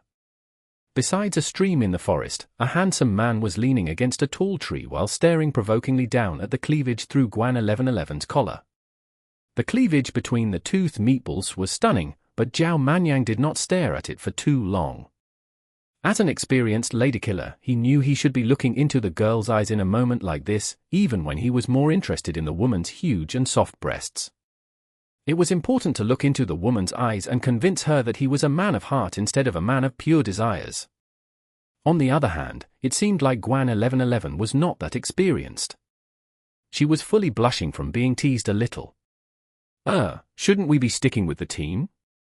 I did hear some terrifying sounds, Guan 1111 said softly. It's fine, don't you trust me? Zhao Manyang said confidently. But we're in the wild, Guan 1111's voice softened further. Her breathing intensified. Isn't this perfect? The beautiful mountains and trees, and a woman so beautiful that I will never forget her with the slightest glance. I have to say, I'm never this impatient, but I just can't control myself after I saw you. Please forgive me for dragging you here all of a sudden, Zhao Manyang said sincerely. Zhao Manyang and Guan 1111 were well behind the team even before they discovered the torn arm. As such, they were utterly clueless about the entire situation. Zhao Manyang had a very handsome face. His prince-like temperament as he spoke gently could easily overwhelm any inexperienced girl. It definitely convinced Guan 1111, who lowered her head in embarrassment. Zhao Manyang knew it was his chance to secure the second base, perhaps he could even score a home run here in this beautiful forest. He had spent half a year recovering from his injuries on a deserted island. He did not even see a single female turtle, let alone a woman. He had been polluting the ocean instead of spreading his seeds across the world. TL note, you can search for baseball metaphors on sex on Google if you aren't aware of what second base means here. He could finally release the primitive force he had been saving up for half a year. Hell yeah! Zhao Manyang lowered his head. His heart was roaring like a beast, yet his actions were like a gentleman. Bang! A thud came from a trunk nearby. The girl immediately opened her eyes alertly since they were still in the wild. She glanced into the direction of the sound in fear. The girl completely lost her mind after a quick glance. It was a bloody leg. It seemed to be a human's leg. It was still wearing pants and a shoe, but it was empty above the knee. Ah! Guan 1111 screamed at the top of her lungs. It felt like her spirit had faded away. Zhao Manyang's face immediately darkened. He turned around in displeasure to see what had intervened with his business, but all he saw was a leg. He looked further ahead and saw a man covered in blood crawling out of the bushes toward them with his hands. Zhao Manyang was shocked when he saw that the man had lost his lower legs. The man had left a trail of blood over half a meter behind as he continued to drag himself forward. To their surprise, they knew who he was. It was Guo Muzhuang, who had Ganito plucked the demon crests before. It's Muzhuang. Guan 1111 was mentally stronger. She did not lose her calm like Hu Duo. She had recognized Guo Muzhuang, even though his face was covered in blood. Guo Muzhuang desperately crawled out of the bush. A bulky figure suddenly leapt out from it. It had a beastly human face with fangs of a boar. Its huge paws like those of a bear were holding the other missing leg. It took a huge bite of the leg, like a caveman biting a lamb shank. The only difference was, it was the leg of a human instead of a lamb. The sight of it was gruesome enough to make a person's scalp turn numb.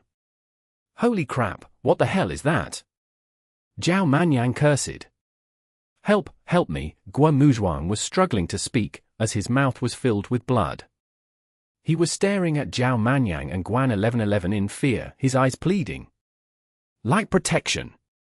Zhao Manyang immediately cast a light spell when he saw the monster about to attack the man. A golden light shield appeared and protected Guo Muzhuang. The Hillman was not satisfied yet, and was infuriated by the light shield separating it from its food. It jumped over Guo Muzhuang, and went right at Zhao Manyang. I will give you a month's time. If you can break through my defense, I'll ***king cook my own meat and feed it to you. Zhao Manyang finished casting another spell while he was speaking. A circle of rocks summoned with the eyes of the rock demon formed a thick barrier around the Hillman. The thick barrier completely surrounded the Hillman. It went berserk and attacked the barrier, but it did not even budge. The barrier trapped the creature like a cage.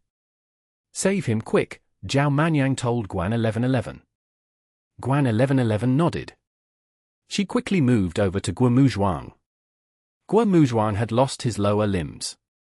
Luckily, the monster had only torn Guo Muzhuang's legs off. Apart from the excessive amount of blood he was losing, his vital parts were still intact. Guan 1111 quickly took out the bone-connecting ointment and applied it to the wounds to temporarily stop the bleeding. Guo Muzhuang was extremely weak. Him being a mage had given him a glimpse of hope to survive. Any normal person would be dead by now after suffering his injuries. He's in bad shape. He won't live for long if we don't find a healer soon, Guan 1111 said. I'll carry him, let's regroup with the others first, Zhao Manyang said. The two found the spacious area where the rest of the team were. Guan 1111 let out a relieved sigh when she learned that the others were fine. I found him on my way here. What's going on? Zhao Manyang placed Guo Muzhuang down. The bone-connecting ointment had closed up the wounds and stopped the bleeding. However, Guo Muzhuang had lost too much blood. He would die still without the help of a healer. Guo Muzhuang feebly looked at Hu Duo and said, Hu Duo, it's good to see that you're fine. Did you go looking for me? Hu Duo had completely forgotten her fear after seeing Guo Muzhuang's condition. Where's the other one? Mo Fan asked Zhao Manyang. There's another one. Zhao Manyang was stunned. The others immediately fell silent. Another guy had gone after Guo Muzhuang too, but Zhao Manyang had only saved one of them. It was likely that the guy... I'm sorry, I didn't know. I came here straight away because his injuries were too serious, Zhao Manyang sighed. If Zhao Manyang knew there was another guy, he would have tried his best to save him, too. It was a human life, after all. I'll go look for him. Old Zhao, look after the girls, Mo Fan said. Mo Fan was at ease now that Zhao Manyang had regrouped with the team. Otherwise, he would not dare to leave the girls after learning how cunning the Hillmen were. I'll go with you, Chen Yi said. Chen Yi, we should wait for the elder here. If anything happens again, the guy is most likely dead. You can tell just by seeing what happened to Guo Muzhuang. Wang Hua seemed a little frightened. We can't just leave him behind, since we haven't found his corpse.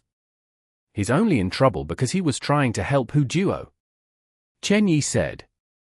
Mo Fan was not in the mood to waste his time talking to the others. He quickly headed in the direction that Zhao Manyang mentioned. Chen Yi immediately went after him. She seemed nervous. Wang Hua did not dare to go with them. However, his face gradually darkened when he saw Chen Yi leaving with Mo Fan. Humph, trying to act tough, he's going to die for sure. Wang Hua snapped. Wang Hua, how could you say that? You didn't dare to help, yet you're still sneering at him. Zhong Mi snapped, displeased by Wang Hua's reaction. The others were not unreasonable. They were impressed that Mo Fan had the courage to step forward and volunteer his help despite the risks involved. Do you seriously think the guy is still alive after seeing what happened to Guo Muzhuang? The team is just going to get split up now that he has wandered off. It's only going to get us killed if we keep splitting up. He's just an amateur who has no clue what he's doing, yet he's trying to act tough. Wang Hua rebuked. The others did not dare say a word. Zhao Manyang looked at Wang Hua with a cold smirk. He chose to be quiet. How long can he last for? Zhao Manyang asked Guan 1111, looking at Guo Muzhuang's pained expression. Not more than 2 hours, Guan 1111 said. It's going to take us half a day if we turn back now. It's meaningless to just wait here. We'll have to find the other teams. If they have a healer, Guo Muzhuang might still live, Zhao Manyang said. Are you kidding now? The elder already told us not to wander off. Heaven knows how many Hillmen there are around this area. We should just wait for the elder here. Chen Binbin said. So you're just going to watch Guo Muzhuang die then? Zhao Manyang demanded. I didn't say that, I'm just stating the facts. There's no chance we can find the other teams in this forest. Even if we did, it's unlikely they would have a healer. Chen Binbin said. Go look for other teams yourself if you want. Wang Hua snapped coldly. How could you do this? Why can't we just go together? Those Hillmen are trying to split us up on purpose, which means they won't dare to attack as long as we are together. Hu Duo, don't you agree? Guan 1111 said. Hu Duo had a complicated look. She occasionally glanced at Guo Muzhuang, but she finally moved closer to Chen Binbin and said, I think it's better to wait for the elder here. Chen Binbin placed his arm around the girl's shoulder and said, yeah, we can't afford to place the rest of the team in danger for the sake of a dying man. Chapter 1285. Skin that looks like a human's. Exodus Tales. Exodus Tales. Translated by Zephazid. Edited by Aelrianth. Mo Fan and Chen Yi proceeded into the direction that Guo Muzhuang had mentioned. They discovered the remains of a person, but they could not tell if it belonged to the guy they were looking for. It must be him. I remember seeing him wearing a bracelet. Chen Yi glanced at the corpse left in the bushes and said softly, I thought it was going to be a normal adventure. I didn't think something so scary would happen so quickly. It seems like the government didn't really investigate the mountain thoroughly. These Hillmen are brutal and like to feed on humans. They are no weaker than warrior-level creatures, and they know how to work together to set up traps for their prey, too. Hopefully, there aren't too many of these Hillmen in Mount Kunyu. Otherwise, many inexperienced hunters are just going to fall into their hands, Mo Fan said. After burying the man's corpse, Mo Fan and Chen Yi took the same way back. Neither was that good with directions, so they ended up going to a different place. They noticed a purple light glittering in the distance. It was like a sacred tree in a primordial forest mentioned in a fairy tale. There's a giant purple linden here too. Chen Yi blurted out in surprise. This giant purple linden is more aged. Its crown is almost touching the ground, Mo Fan noticed. Since they were standing quite a distance away, they could only see the tree's leaves at first. However, they halted in their track after taking a few more steps forward. They stared at the patches of grass covered in fresh blood surrounding the giant purple linden. There was blood and remains everywhere. Some were in such bad shape that it was impossible to tell if they belonged to a human. However, the backpacks, clothes, and torn limbs clearly indicated that they were most likely humans. My heavens! Chen Yi's face turned pale. Even she lost her calm, despite how experienced she was. She leaned against a tree nearby and started vomiting. Mo Fan frowned. Some young hunters would have fainted right away upon witnessing the colorful sight. Many have died here. It seems not every cry we heard was the Hillmen imitating us, but the cries of the victims that fell into their hands, Mo Fan said. What exactly is going on here? Chen Yi was completely lost for words. Chen Yi was clearly scarred by the gruesome sight. Mo Fan decided to tell her something even more disgusting, hoping that it would help to clear her mind. Mo Fan saw the others quarreling as they regrouped with the team. Any luck? Zhongmi quickly asked. We only found this. Mo Fan placed the bracelet that was stained with blood on the ground. Everyone's face immediately paled. Chen Binbin strongly disagreed with the suggestion of leaving after seeing the bracelet. He insisted on staying put until Elder Wang Dakui returned. Most of the others wanted to stay behind too. We can't just watch him die, Zhao Manyang said with a sigh, looking at Guo Muzhuang. We'll try to find a healer then, Mo Fan said. Guo Muzhuang was still holding on to his last breath. There was an excellent chance he would survive if they could find a healer. Therefore, there was no reason for them to watch him die in pain. I think it's better if we leave this place. Mo Fan and I saw another giant purple linden not far away from here. The area was stacked with corpses, Chen Yi said. But if we keep wandering around aimlessly, we won't be able to regroup with the elder. He should be back any time now. Chen Binbin exclaimed. Humph, just go if you want. Make sure you don't end up as a skeleton somewhere, Wang Hua said. Let's just stick with Mo Fan and Zhao Manyang. They are just as strong as the elder, Chen Yi said. Ha ha ha, are you seriously comparing them with the elder? They are just pretending to be heroes. 1. The team ended up splitting into two. Mo Fan did not force the others to come with them. They had to try and save Guo Muzhuang. As such, Mo Fan and Zhao Manyang decided to part ways with the others. Zhao Manyang was carrying Guomuzhuang, whose lost legs were roughly sealed, on his back. Guan 1111 chose to stick with them, too. Lingling, everything that happened so far has been unbelievable. The information we gathered never mentioned anything about the Hillmen, Mo Fan said. Mo Fan was quite bothered by the corpses around the giant purple linden. It did not feel like the hunters were searching for treasure, but that they had walked right into a trap that the demon creatures had carefully planned. The Hillmen aren't from around here. As a matter of fact, whenever a territory loses its ruler, lots of demon creatures would come and compete for it. I just didn't expect a dangerous species like the Hillmen to come all the way to Mount Kunyu too. I believe it's necessary to alert the government and the army, so they can call off the hunters who came to try their luck, Lingling said. Not every hunter was as strong as Mo Fan and Zhao Manyang. Zhao Manyang could take out a Hillman easily because he was an advanced mage, not to mention the training he had gone through. Meanwhile, most hunters that came to Mount Kunyu were only in the intermediate level, or even lower. Mags below the intermediate level clearly had no chance against the Hillmen, and would end up dying brutally. Even the intermediate mags did not necessarily stand a chance against the Hillmen. A group of 7 intermediate mags with a certain level of synergy could barely handle a Hillman. Unfortunately, the Hillmen knew how to work together, too. They even knew to imitate, terrorize, and split up their prey.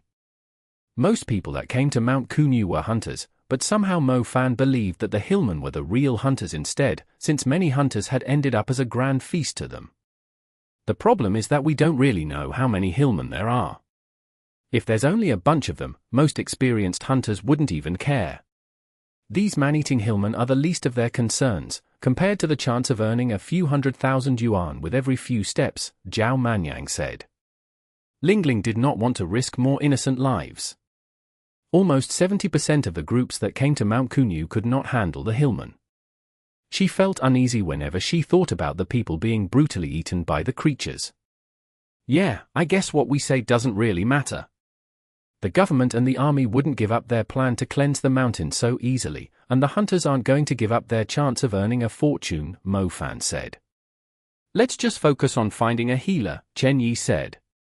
Mo Fan summoned the Flying Creek Snow Wolf, who could easily pick up the scent of humans.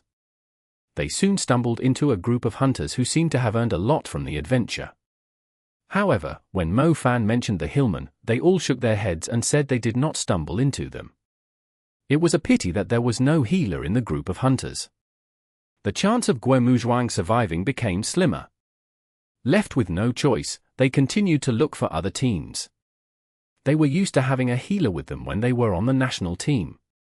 However, as they kept searching for a healer in the woods while watching Guomuzhuang dying, both Mo Fan and Zhao Manyang realized how cruel it was to watch a person who had a chance to live dying slowly just because they could not find a healer. As a matter of fact, Mo Fan and Zhao Manyang had spent most of their time in reputable schools or teams with elites. It was not difficult for them to recruit a healer, considering how strong they were. Some healers would even take the initiative to approach them. Unfortunately, healers were extremely rare among hunters, even the more famous hunter groups. It was more appropriate to say that Guomuzhuang had no chance of surviving. If he was lucky enough to find a healer, it would probably be because he had done a lot of good deeds in his previous life. Brother Mao, those young mags said there are Hillmen around here. Do you believe them? Asked a man in a green shirt in the group of hunters that Mo Fan had just stumbled into. The hunter referred to as Brother Mao glanced into the direction that Mo Fan and his crew were heading. He spat on the ground and said, "Is it your first time out in the wild?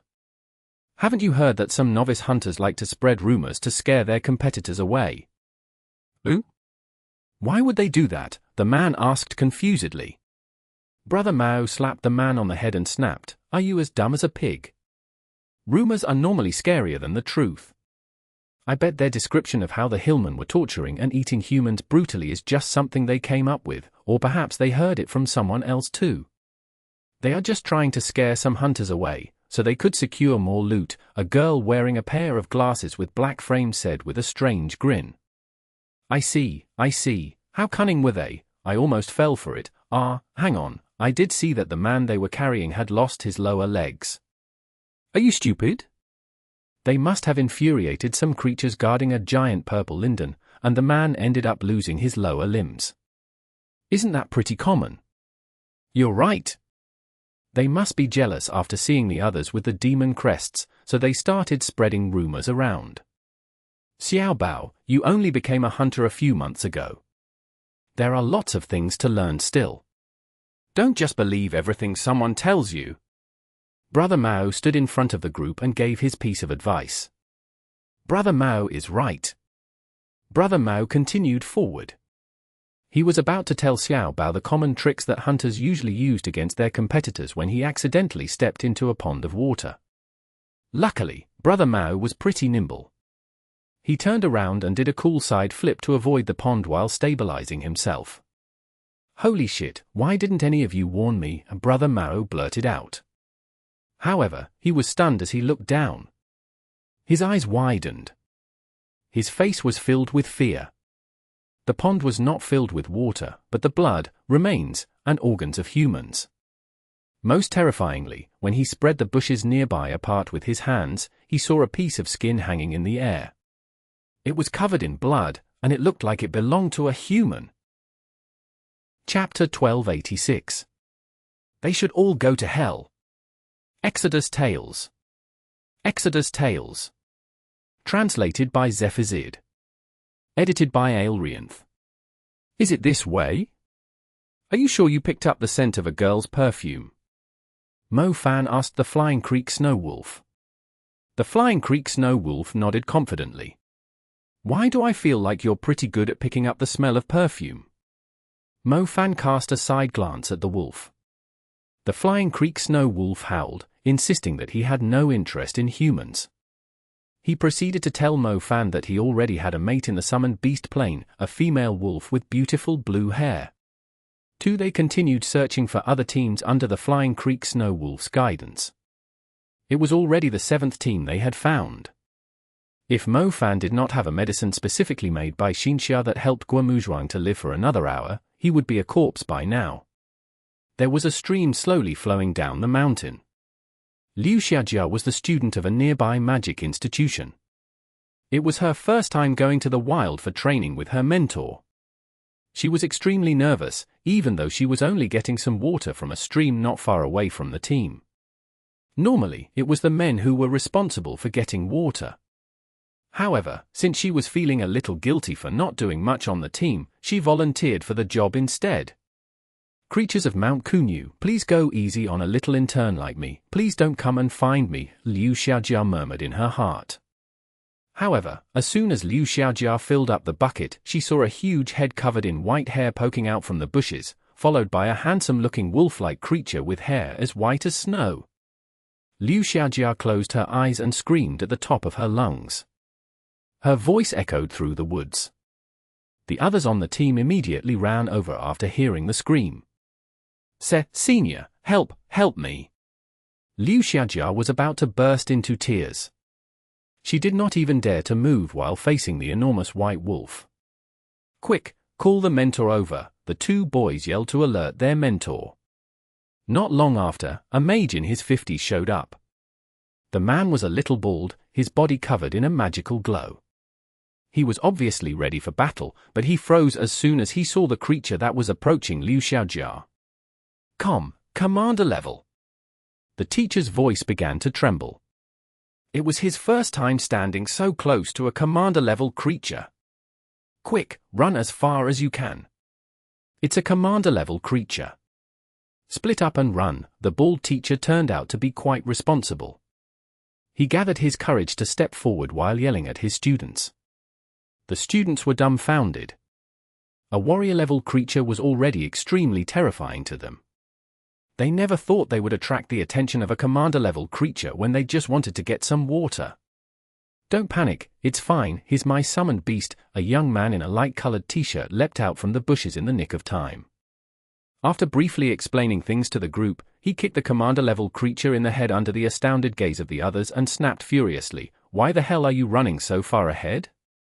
You already scared a whole team away last time." A summoned beast looked very similar to a demon creature. Even though the Flying Creek Snow Wolf was not showing any hostility, its commander-level aura was still too overwhelming for mags below the advanced level. Not long after, Zhao Manyang, Lingling, Chen Yi, and Guan 1111 showed up too. They shook their heads helplessly after seeing how terrified the group of students was. "Off you go, I'll summon you out again later." Mo Fan sent the Flying Creek Snow Wolf back to the Summon Beast plane. He could not understand why the Flying Creek Snow Wolf was so excited. He only asked him to lead the way, not stick his face close to someone. To think such a stupid wolf managed to find a girlfriend. 3. Was that really your Summon Beast? The teacher was wearing a rich expression as he let out a relieved sigh. "I'm sorry, we are in a rush because someone's life is in danger." Mo Fan pointed at Guomuzhuang on Zhao Manyan's back and said, "Is there a healer here?" "He's almost at his limit." "Liu Xiaojia is a healer, but I doubt if she can still use her magic, seeing how terrified she is," one of the boys snickered. "I can do it!" Liu Xiaojia instantly retorted confidently. "I'm leaving him in your hands then." Mo Fan asked Zhao Manyang to place Guomuzhuang down. He placed some leaves on the ground. Liu Xiaojia came over. She stared at Mo Fan for some time and finally asked, "Was that your summoned beast?" "Yeah, he's a Flying Creek Snow Wolf," Mo Fan said. "Is your father the chairman of a magic association?" Liu Xiaojia asked. "Excuse me?" Mo Fan was utterly confused. "If not, why would you have a commander-level summoned beast? You seem to be around our age. A commander-level creature can take on around 8 advanced mags at the same time.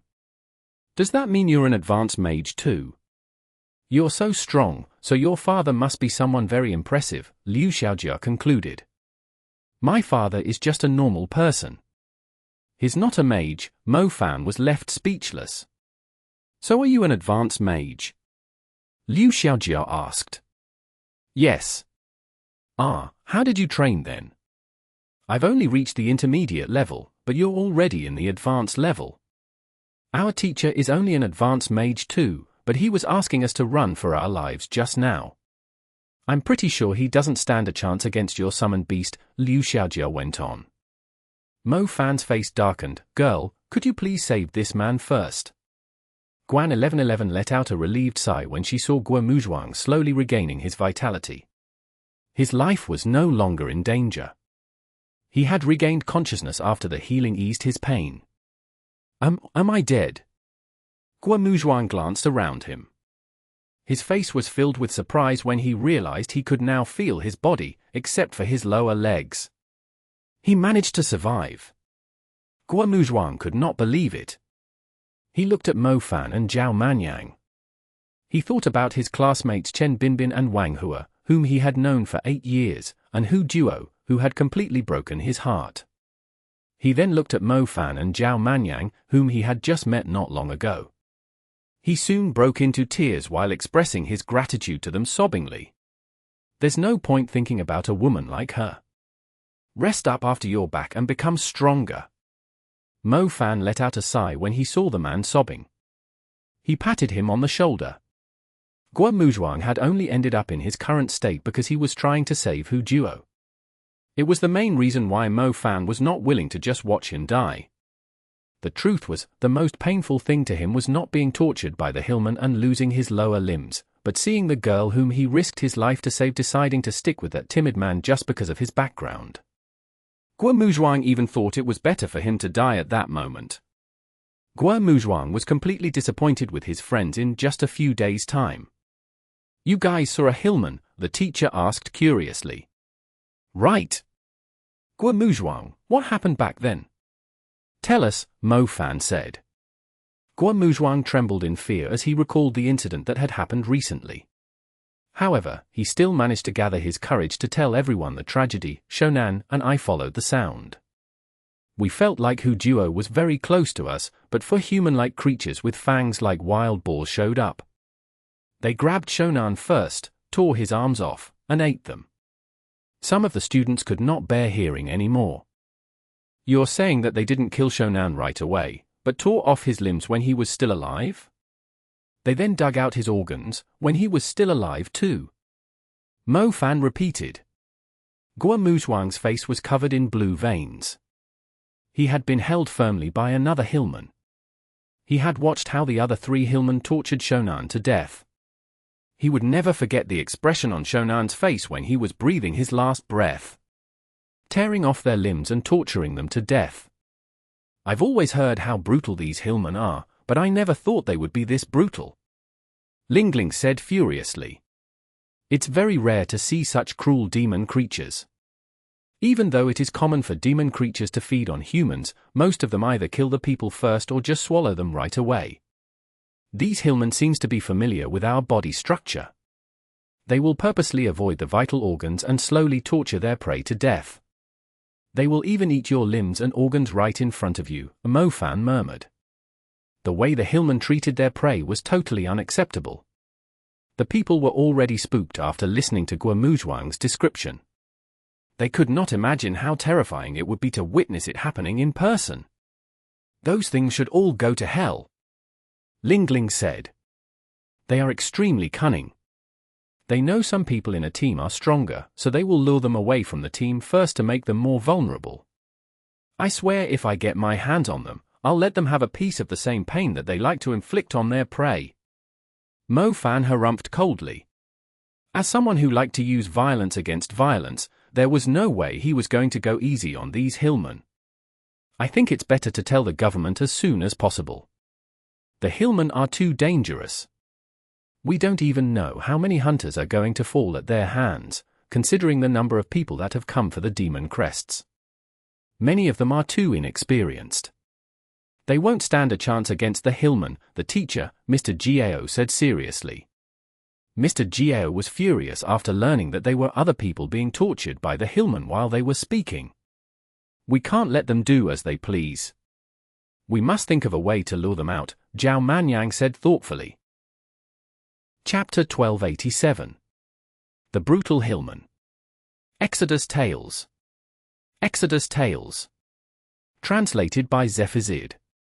Edited by Aelrianth. Guo Muzhuang's condition slowly improved, but it would take a long time for his legs to regrow.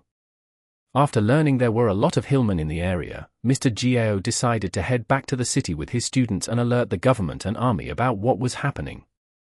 However, it would take at least half a day to make it back to the other side of Mount Kunyu. Many people were going to die by the time the government reacted to the situation. There's a giant purple linden ahead, Lingling said to the others. Mr. Gao did not bring all the students with him. He only brought a few that were quicker to ensure that they could alert the authorities as soon as possible. As a result, Mo Fan and Zhao Manyang had to take care of the rest. Mr. Gao was more than willing to leave his students with Mo Fan after seeing the commander-level Flying Creek Snow Wolf. Let's go and take a look, Mo Fan said. It was very likely that there would be other hunters at the giant purple linden. The group noticed something different as they approached the giant purple linden. It seems like there are other hunters around here, Liu Xiaojia leaned forward and looked around. We've already come so deep into the mountain, yet it's still so easy to stumble into different groups of hunters. How many hunters are there on this mountain? Zhao Manyang wondered. It was a huge giant purple linden. There was normally more than one demon crest on a giant purple linden. Some mature giant purple lindens would have 2 to 4 demon crests. The giant purple lindens they had encountered so far were all above 100 years old, with tall trunks and deep roots into the ground. This one's branches were like an enormous umbrella covering a huge area. Most giant purple lindens had a strong demand for nutrients from the soil, so it was unlikely to see other plants nearby. The place was a spacious clearing that only tenacious weeds could survive in. There were around 15 people in the area. They were obviously from 2 different hunter groups. They seemed to be competing for ownership of the giant purple linden. Colorful lights resembling different elements from both sides clashed with one another, followed by a fierce wind, rolling waves, and shifting terrains. The force produced by the collisions continuously swept in all directions. Both sides are being serious, a male student exclaimed. Both sides were mostly using intermediate spells. The two groups were pretty strong. The battle had been going on for a while, and each side already had a few injured. "These people are so dumb," Linden said. "It's pretty common. Humans die in pursuit of wealth, just like birds die in pursuit of food," Chenyi said. "The giant purple Lindens are quite friendly to all creatures, including humans. They won't really mind humans taking their demon crests, but that doesn't mean they are harmless. They have their own sense of danger, too. If there are too many humans around, and their spells start to threaten the giant purple Linden, it will send out a signal attracting the attention of the demon creatures residing around it. These people still have the mood to be fighting one another, they're going to suffer the consequences soon," Linden informed them. Linden's words immediately reminded Mo Fan of the warnings that Elder Wang Dakui gave the others. He strongly insisted that only one person was allowed to retrieve the demon crests from a giant purple Linden, in order to prevent disasters from happening. As Linden expected, they soon heard roars of demon creatures coming from different directions. Even the surrounding trees were bending forward at the powerful roars. The hunters were busy fighting one another, and were utterly clueless about the approaching danger. Liu Xiaojia was a kind girl. She quickly ran over to warn the hunters, yet they completely ignored her, unwilling to give up on the demon crests. "Forget it, it's none of our business," Mo Fan said. Mo Fan was not that interested in their competition. Liu Xiaojia already did her best to warn them. If they still did not want to leave, they would have to bear the consequences themselves. Mo Fan was definitely not a Buddha. He could not care less about people that wanted to get themselves killed. There were just too many idiots out there, taking into account the huge population of his country. They proceeded in another direction to continue their search for the Hillmen. They soon heard cries of agony coming from the area they had just left. Zhao Manyang came to a stop. He looked back in the direction of the giant purple Linden and harumphed coldly. "They asked for it. Should we head back? They sound like they are in agony." Liu Xiaojia said softly. "They are all grown-ups. They should be ready to bear the consequences of the choices they made. We aren't from the Red Cross." Mo Fan did not have the intention to turn back. Linden came to a stop too. She turned to Mo Fan and asked, "Do you feel their cries sound?" Mo Fan halted in his tracks and listened carefully. He soon realized the cries sounded like they were being tortured, instead of the cries right before their death. They were cries from deep within one's soul after being tortured continuously. Could it be the Hillmen? Guan 1111 asked worriedly. "Damn it, let's head back." Mo Fan cursed. He could not help but wonder why he had to keep wiping people's butts on their behalf. The group hurried back to the giant purple Linden. It was the same spacious area. The giant purple Linden was still swaying in the wind at the center, but there were lots of ghastly corpses lying where the hunters were previously fighting. The place was covered in blood with torn limbs scattered across it. Mo Fan and Chenyi had witnessed something similar before. It was clearly the work of the brutal Hillmen. Some of the students began vomiting. They had only heard it from Guamuzhuang before, but it was 10 times scarier and more disgusting when they actually witnessed it in person. The rest of them were dragged into the woods. Linden followed the trail of blood along the ground and pointed at the trees in another direction. Mo Fan immediately led the way, running into the woods. The trees were smeared with blood. As soon as Mo Fan ran into the woods, he immediately saw a tall, hairy figure. It was laughing piercingly while jumping around, like it was celebrating a party. The monster was dragging a Maga with its muscular right hand. The Maga's clothes were shredded. The creature was holding her ankles while dragging her across the ground. Fresh blood was pouring out from her stomach, leaving a smeared trail behind on the grass. The girl had pale skin and alluring curves, but was covered in blood. Even her hair was dyed red by her own blood as she was dragged across the ground. The girl's screams echoed in Mo Fan's ears. Mo Fan completely lost it when he saw the girl's face twitching in pain, her back was rubbing against the ground and the hollow look in her eyes. He saw the plea in the girl's eyes, the look when she saw a glimpse of hope, begging him to save her. Mo Fan had seen the same look many times, yet every time he saw it, his chest would burn with rage. Mo Fan would not be so mad if the Hillmen had killed the girl and dragged her body away. After all, humans were not excluded from the cruelty of nature. However, the girl was clearly still alive, yet her blood and entrails were pouring out continuously as she was being dragged along the ground. Any person would not be able to keep calm after seeing it. "You son of a b*************************************************************************************************************************************************************************************************************************************Mo Fan used Blink to catch up to the Hillman celebrating its victory. Its ugly face was filled with shock when Mo Fan intercepted it. It had clearly never seen a human using such strange magic. However, the Hillman soon grinned cruelly. It tossed the girl aside while slowly revealing its rock-hard muscles. "Die!" Mo Fan chuckled. He cast more than 10 lightning bolts, each tens of meters long. The dark lightning bolts sprang forward and punctured multiple parts of the Hillman's body. The Hillman tried to dodge them, but Mo Fan was just too good at controlling his magic. The lightning bolts were surprisingly quick, too, with a strong paralyzing effect.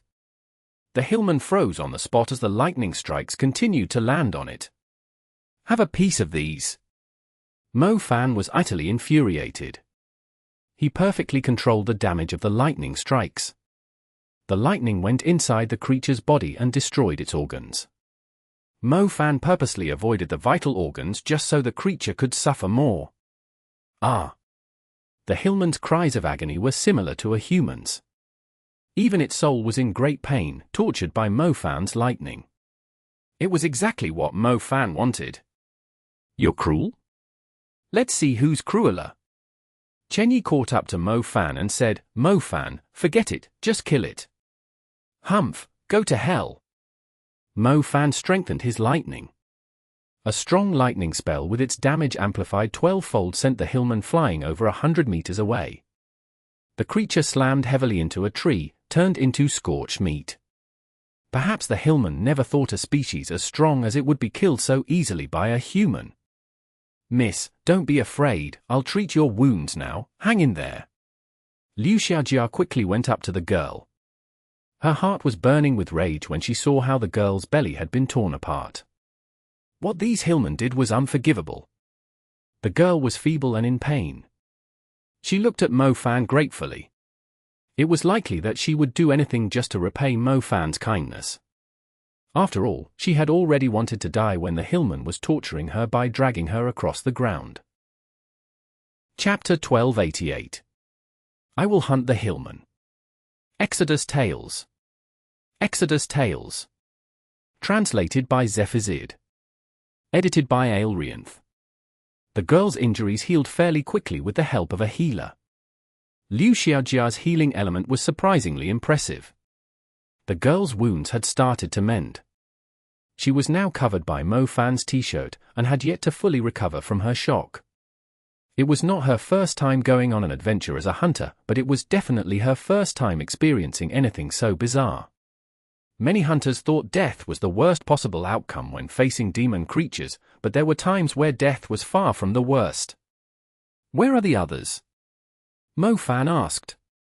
Mo Fan remembered there were more people than the bodies left behind. There had to be others who were still alive. That way, there are around 3 or 4 of them that are still alive. The girl pointed at the grey woods. "Rest here. I'll slay those Hillmen and save your friends," Mo Fan said. Mo Fan quickly cast the summoning spell while he was talking. A great wolf with snow-white hair leapt out from a lunar-white crack, leaving a trail of frost across the ground with an imposing aura. Mo Fan jumped onto the flying creek snow wolf's back before taking off at a crazy speed, disappearing into the woods in the blink of an eye. The rest of the group had envious looks as they watched Mo Fan's handsome back fading into the distance. The guy was around their age, yet how was he so cool and flashy? Mo Fan is so strong. He killed the warrior-level monster like it was just a little creature, the male students exclaimed. Liu Xiaojia's eyes were brimming with admiration. It was her first time seeing such a powerful mage around her age. Most importantly, he looked so handsome when he was angry. He was overflowing with masculine charm. Speaking of which, these Hillmen are showing up too frequently. It feels like they are showing up at every giant purple Linden, Zhao Manyang said to Lingling, looking at the tall giant purple Linden behind him. I'm afraid the hunters have become the hunted instead. It seems these Hillmen are well aware of our greed. They know we will keep showing up at the giant purple Lindens, so they just need to wait at the giant purple Lindens and ambush us, or find a way to split the teams up, or strike when two groups are at their weakest state after fighting one another. Either way, they are like a bunch of hunters waiting for their prey to lower their guard. I'm afraid there will be more casualties on Mount Kunyu than we thought. Lingling agreed. Let's hope Mr. Jiao is able to convince the government to send some backup. The situation should improve once the army intervenes and evacuate the hunters that are here for the money. They thought it was a great chance to earn some quick money, yet it turned out to be a slaughter. Lingling sighed. One Hillman had been showing up close to the giant purple Lindens to ambush the humans that had come for the demon crests. It had proven to be very effective. Most groups were not strong enough to face the Hillmen. Even those that were strong enough still struggled after they were set up by the cunning creatures. The Flying Creek Snow Wolf took a deep breath, searching for the scent of the Hillmen. Due to their brutal habits, it was a lot easier for Mofan to track them down. The Flying Creek Snow Wolf was able to capture the scent of blood in the air easily, allowing him to locate his targets. The Flying Creek Snow Wolf was much faster than the Hillmen. Mofan soon noticed a few bulky figures after following the scent trail for a few kilometers. The figures were carrying some incomplete bodies on their shoulders. Mofan couldn't tell if the people were still alive. Mofan completely lost his temper when he saw the Hillmen and smelled the stench of blood lingering in the air. Shadow imprisonment. A few shadow daggers appeared in Mofan's hands and slowly vanished in the air. They soon reappeared close to the three Hillmen. The daggers nailed the shadows of the Hillmen accurately, sealing off their waists and necks and greatly impairing their movement. Get your ass over here! Mofan split his will into 3 parts, grabbing at the Hillmen. It forcibly lifted the creatures into the air and dragged them back to him. The Hillmen shrieked like apes. They tossed their prey down and tried to flee for their lives, but these warrior-level creatures had no chance of breaking free from Mofan's shadow imprisonment and space magic. You enjoy torturing humans when they are still alive, right? I guess I'll burn you alive, then. Mofan snapped. Mofan strengthened the shadow imprisonment. The creatures could not even struggle. Mofan further applied gravity space to the creatures. The 3 Hillmen could not even budge. Mofan soon set up a burning hanging post. The flames slowly rose and crawled onto the Hillmen. Mofan perfectly controlled the temperature of the flames, so they would not burn the creatures to death too quickly, maximizing the pain they had to go through. As Mofan was about to strengthen the flames to inflict more pain on the Hillmen, a figure over 3 meters jumped out from the bush to his right and swung its sharp claws at his chest. The creature's speed when moving and striking was so fast that it looked like a brown blur flickering past. It immediately threatened Mofan. A Wootilda? The Flying Creek Snow Wolf was no mere decoration. He leapt and pounced on the Hillmen while it was still in midair. He was providing cover while Mofan was busy roasting the creatures. Well done! Mofan complimented the wolf. He set up the flames and quickly headed to the people, having no idea if they were alive or dead. He should be saving the people first. There were 3 of them, 2 men and a woman. They were from the 2 groups of hunters that were fighting one another. The 2 men had their limbs torn off. The Hillmen had most likely done so to prevent them from fighting back. The woman was still in good condition, and was barely injured. She was only unconscious from overwhelming fright. It was a great relief amid the misfortune.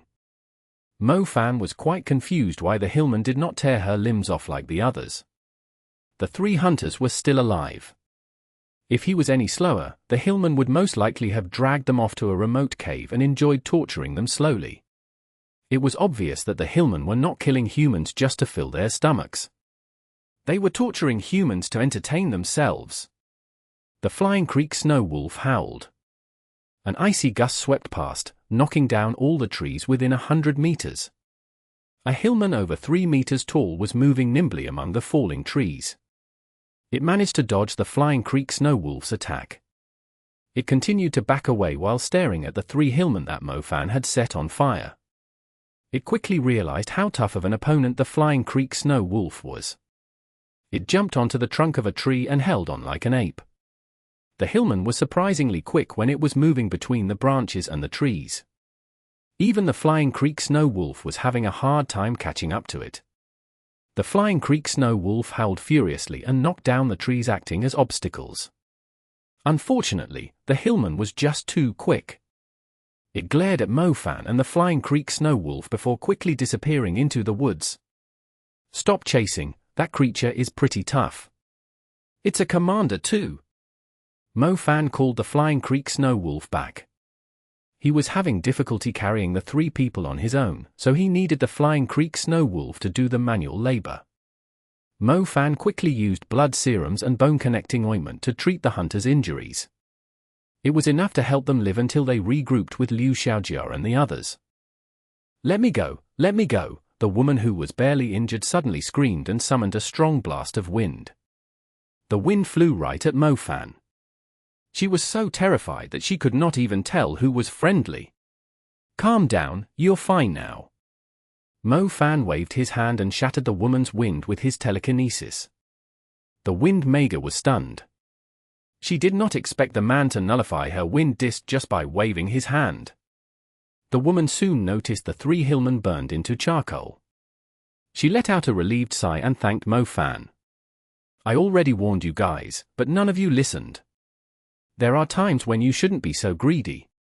You still have other chances to make money, but you only live once," Mofan sighed. This woman was actually quite lucky considering what happened to the other girl and Guomuzhuang. "They are all dead, what exactly are these things?" The woman burst into tears. "They are Hillmen, a species that enjoys torturing humans. The previous ruler of Mount Kunyu is dead, so lots of demon creatures have come for the giant purple Lindens. To these creatures' delight, the hunters kept feeding themselves to them. Therefore, these Hillmen ended up holding a feast by hunting the hunters, after learning their patterns," Mofan explained. The woman opened her mouth in disbelief. However, after what she had gone through, and seeing her 2 teammates with their limbs torn off, she had no choice but to accept the truth. "We've already sent someone to alert the government and army," Mofan went on. "Then what are you doing here still? Aren't you supposed to be running too?" The woman seemed a little confused. Mofan looked at the wind Maga. He had to admit that she was a beautiful woman. She had a ponytail and an attractive face, while her skin was as smooth as milk. Mofan would definitely go crazy if such a beautiful woman died a horrible death at the hands of the Hillmen. "Why should I be running?" Mofan stood up. He looked at the burned remains of the Hillmen and said sternly, "It will take the government and the army some time to reach here, so before that, I will kill as many Hillmen as I can." The woman looked at Mofan with a blank expression. She did not expect such words from a man who seemed younger than she was. However, she felt he was strong enough to make good on his boasts. Otherwise, how did he manage to save her and her teammates from the Hillmen? Chapter 1289. The Grassland. Exodus Tales. Exodus Tales. Translated by Zephazid. Edited by Aelrianth. It did not take long to reconnect the torn limbs with the help of healing magic. The intermediate healing spell was quite efficient at healing bones. Liu Xiaojia did not expect to have so many chances to practice her healing spells at Mount Kunyu. She was still a little intimidated whenever she thought about how brutal the Hillmen were. "I saw a 3-meter-tall Hillman with brown hair like an ape and slightly longer copper fangs," Mofan informed the others when they caught up to him. "A bronze fang Hillman, it's a commander-level creature. These Hillmen use their fangs to assert superiority among themselves. The low-level Hillmen are slaves to the high-level Hillmen," Lingling confirmed. "There's even a commander-level Hillman here? That means 90% of the groups that came in here are going to end up in misfortune," Zhao Manyang exclaimed. I don't think the government can send reinforcements in time," Chen Yi said. "By the way, I also found these. Mo Fan handed some demon crests to Lingling and said, these Hillmen seem to be using the demon crests as a bait. Those 3 that I just killed had 15 demon crests. They might have taken them from the people they killed. I think they know they can use the demon crests to bait people. It's like the bait for fishing. Still a little girl, Lingling was seriously speechless at how brainless grown-ups could be. She said, I never thought that human mags would be treated like this one day. Too many people are blinded by their greed. We'll be taking these demon crests to compensate us the huge amount of effort we're putting in. Mo Fan grinned when he heard that Lingling had no intention to give the demon crests back. I've tagged the Bronze Fang Hillmen with my shadow element. I have decided to pay their den a visit after escorting you all to safety, Mo Fan said. The Wind Maga looked at Mo Fan and opened her mouth. She had something to say. Our group wasn't even that weak. We wouldn't have ended up like this if we didn't step into their trap. Count me in if you're planning to hunt the Hillmen down, the Wind Maga said. Yeah, we can help too, Liu Xiaojia and the others said. I don't need too many people. I believe there would be a lot of Hillmen at their den. Zhao Manyang and I will have difficulty protecting everyone if too many of you came along. Liu Xiaojia, you will come with us. Is anyone a shadow mage here? I just need one. The rest of you get to safety as soon as possible, Mo Fan said. Mo Fan noticed that the Hillmen could not sense the shadow element. The fleeing shadow, the giant shadow spikes, and the shadow imprisonment had proven to be very useful. A shadow mage had the ability to look after themselves, so Mo Fan only allowed students with the shadow element to stay, and the healer, Liu Xiaojia. The beautiful lady with the wind element was not bad, either. She was most likely an advanced mage, but she was not yet skilled at casting advanced spells. It was likely that the Bronze Fang Hillman was the one that had knocked her unconscious. Translated by Zephazid. Edited by Aelrianth. The 2 hunters that had recovered were in charge of escorting the students. They should not have much problem making it to safety. Mo Fan also realized that the Hillmen did not dare take on a group of people. There were many groups that had fallen into their traps in pursuit of the demon crests, so they had not had to risk their lives taking on the intact groups. Mo Fan, Zhao Manyang, Lingling, and the rest went after the Bronze Fang Hillman, following the mark that Mo Fan had left on it previously.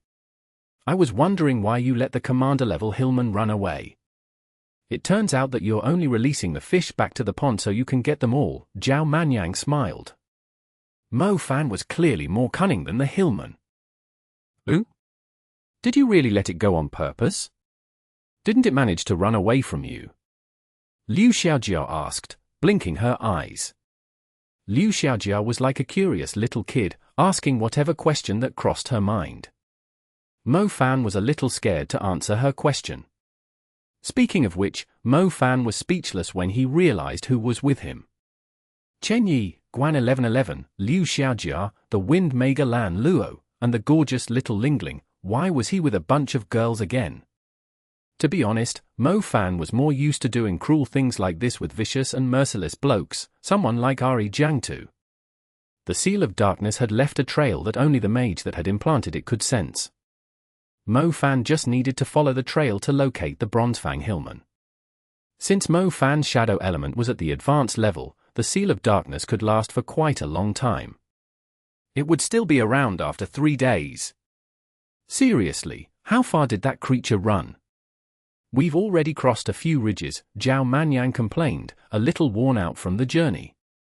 It was not suitable to fly around the mountain, or Zhao Manyang would have long taken out his flashy golden wings. I'll give you all a little help.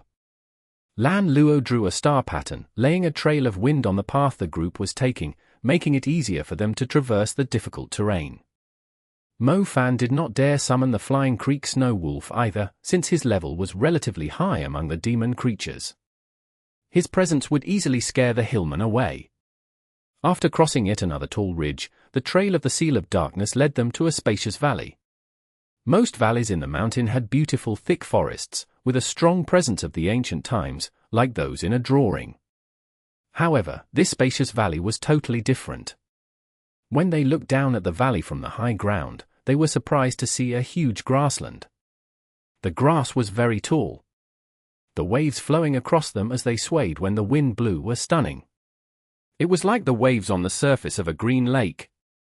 There must be a giant purple linden here, Lingling said confidently. They followed the path into a canyon, 2 mountain walls high up on the sides. Their view opened up after they reached the end of the canyon. A spacious grassland entered their vision. They could not even see the end of the valley. The grass was surprisingly tall, around 2 to 3 meters. It felt like they had been shrunk down as they walked through the grass. They had to lift their heads to see the cobs swaying in the wind. The cobs blocked off vision ahead. They could barely see a distance of 6 meters around themselves. Even the slightest sound would make them feel uneasy as they were walking through the grass.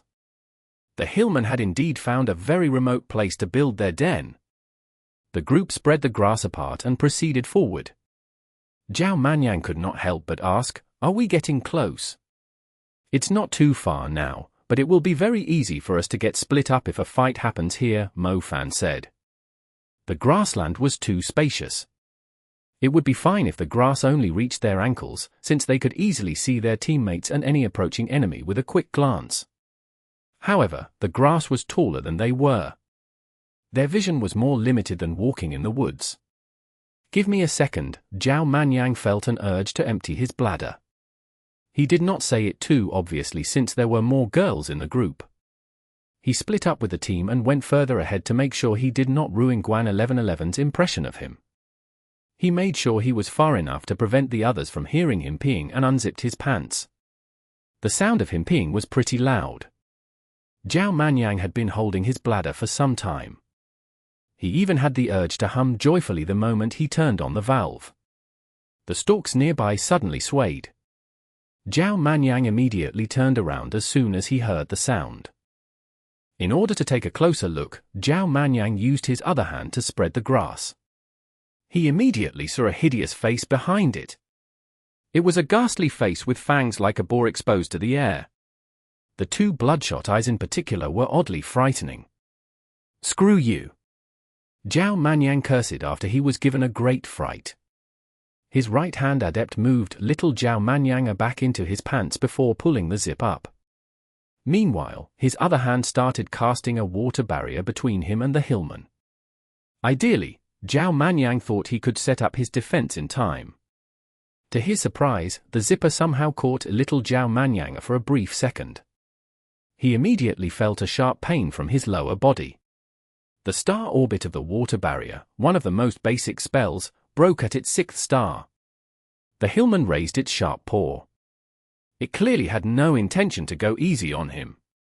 Zhao Manyang cursed under his breath and subconsciously rolled to the side with his years of experience fighting demon creatures. He barely dodged the attack of the disgusting Hillman. Zhao Manyang rose to his feet and took a deep breath. He quickly sorted out the problem of his lower body, furious now. "I'm going to pluck your fangs out." Zhao Manyang snapped.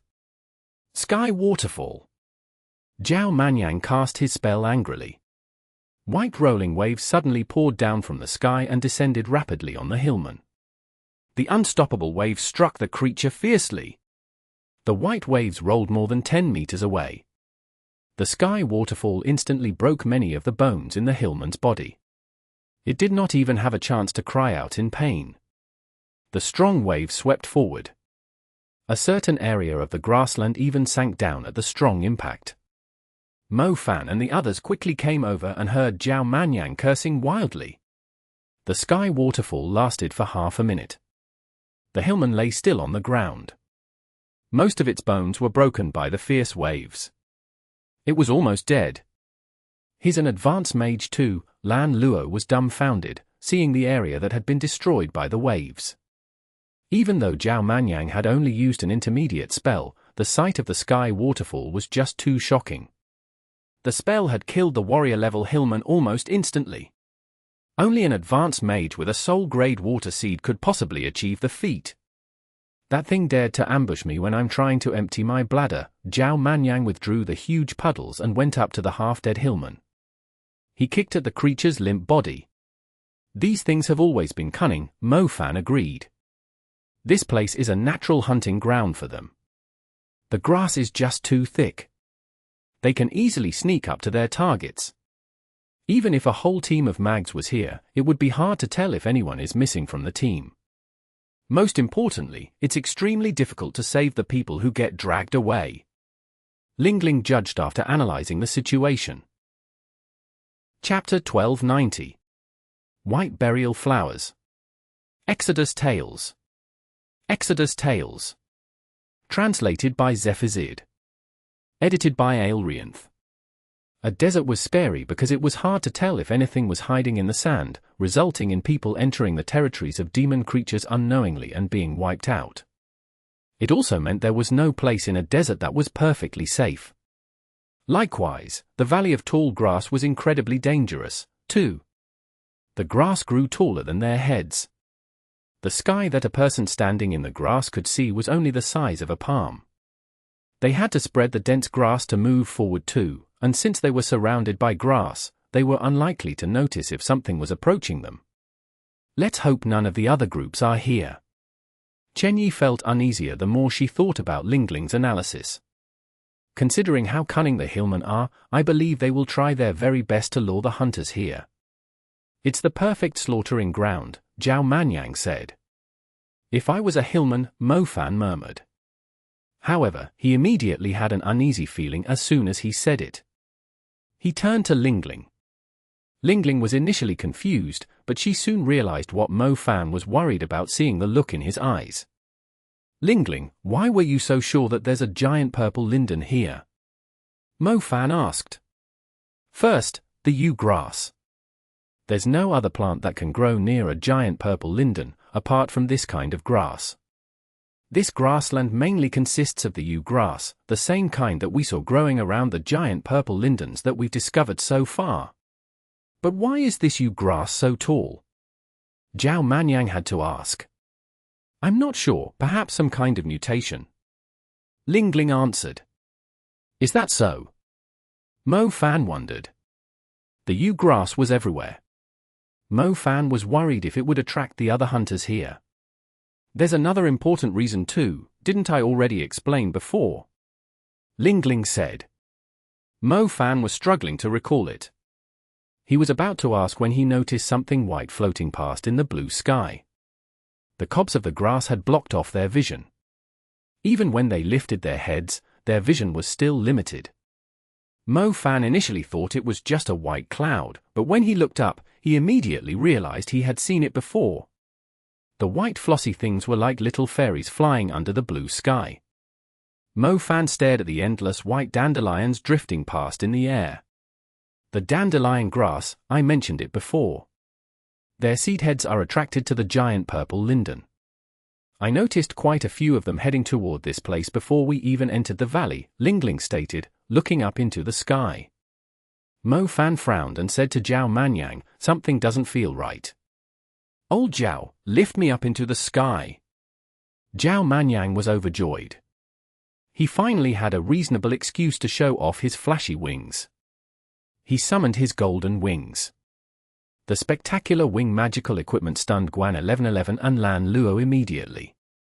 They had rarely met any mage that could afford wing magical equipment. Stop being a show-off. Hurry and lift me up. Something bad is going to happen. Mofan said. Zhao Manyang soared into the sky, bringing Mofan with him. The grassland gradually became smaller below them. To Zhao Manyang's astonishment, the valley was even more spacious than he had imagined. He still could not see its end even after reaching a height of 500 meters. This place is so huge! Zhao Manyang exclaimed. Zhao Manyang noticed something floating in the sky. They were white like clouds, but not as huge. They were a lot thinner, and were only visible with the blue sky as the background. Go higher, Mofan said. They continued to rise, reaching a height of 1,000 meters, but they still could not see the end of the valley. However, they were incredibly shocked when they saw countless white seed heads drifting in the wind. Their numbers kept increasing. The white seed heads were coming from all directions. They could even see them being lifted up into the sky before heading toward the valley. What's going on here? Why are there so many dandelion grass puffs? Zhao Manyang was confused. Can't you see they are all heading in the same direction? Mo Fan said. I think so, it's the same direction we're heading into, somewhere deep in the valley. Zhao Manyang said. Do you think the hunters on the outside of Mount Kunyu can see what we are seeing? Mo Fan said. Of course they can, there are so many of them. They are definitely going to see it unless they are blind, Zhao Manyang replied. He realized something after finishing the sentence. He looked at Mo Fan with wide eyes. Mo Fan could not find any words. It seemed like nature had really placed them at the bottom of the food chain this time. The white dandelion grass floated in the sky above Mount Kunyu despite the absence of wind. They were like a pack of white birds migrating slowly. The sky above Mount Kunyu was clear and blue. As more and more white seed heads rose into the sky and headed in the same direction, as if something was summoning them, they made a stunning magical scene, a view that was only possible in a place brimming with a primordial aura like the outer slopes of Mount Kunyu. However, the danger concealed by the spectacular view was sending a great chill down Mo Fan's spine. Many hunters were not experienced enough to identify the dandelion grass, but even the most inexperienced hunters on Mount Kunyu knew they should follow any white seed heads they saw drifting in the air. These white puffballs were like adorable little fairies guiding them to the treasure they were searching for. They could not afford to miss out on the opportunity. Lots of dandelion grass kept flying into the valley of yew grass. It was quite obvious that every hunter in the outer Mount Kunyu would immediately make their way to the valley following the dandelion grass. Mo Fan had followed the seal of darkness he had tagged the bronze Fang Hillmen with here. The commander-level creature was most likely making its way back to the Hillmen's den. Zhao Manyang was ambushed by a Hillmen not long ago. Even though there was only one of them, who could possibly tell how many Hillmen there were in this spacious valley, which was as complicated as a maze? The stunning view was not a blessing from heavens to the hunters, it was the white flowers displayed at a giant cemetery. Chapter 1291. The Tragedy in the Sea of Grass. Translated by Zephizid. Edited by Aelrianth. The grey-uniformed elder Wang Dakwi was crouching beside a mountain stream and filling his bottle. Even so, he still turned to Wang Hua and the others and scolded them, "You guys are from the same magic association.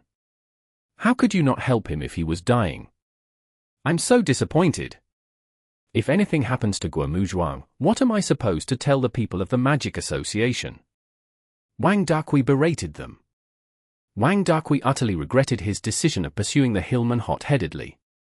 He almost forgot his way back, and because he did not stick with the group, a man had died, and Guo Muzhuang was most likely not going to survive either. "We are just trying to avoid more casualties," Wang Hua protested. "Elder, look above you." Hu Duo blurted out in excitement while pointing into the sky. "It's the dandelion grass.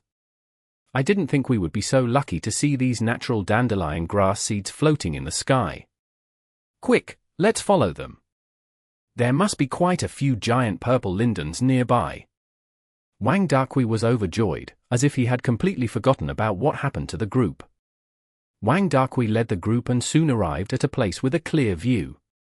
They were overwhelmed with joy when they noticed even more dandelion grass than they had initially seen floating in the air. There must be lots of giant purple lindens there.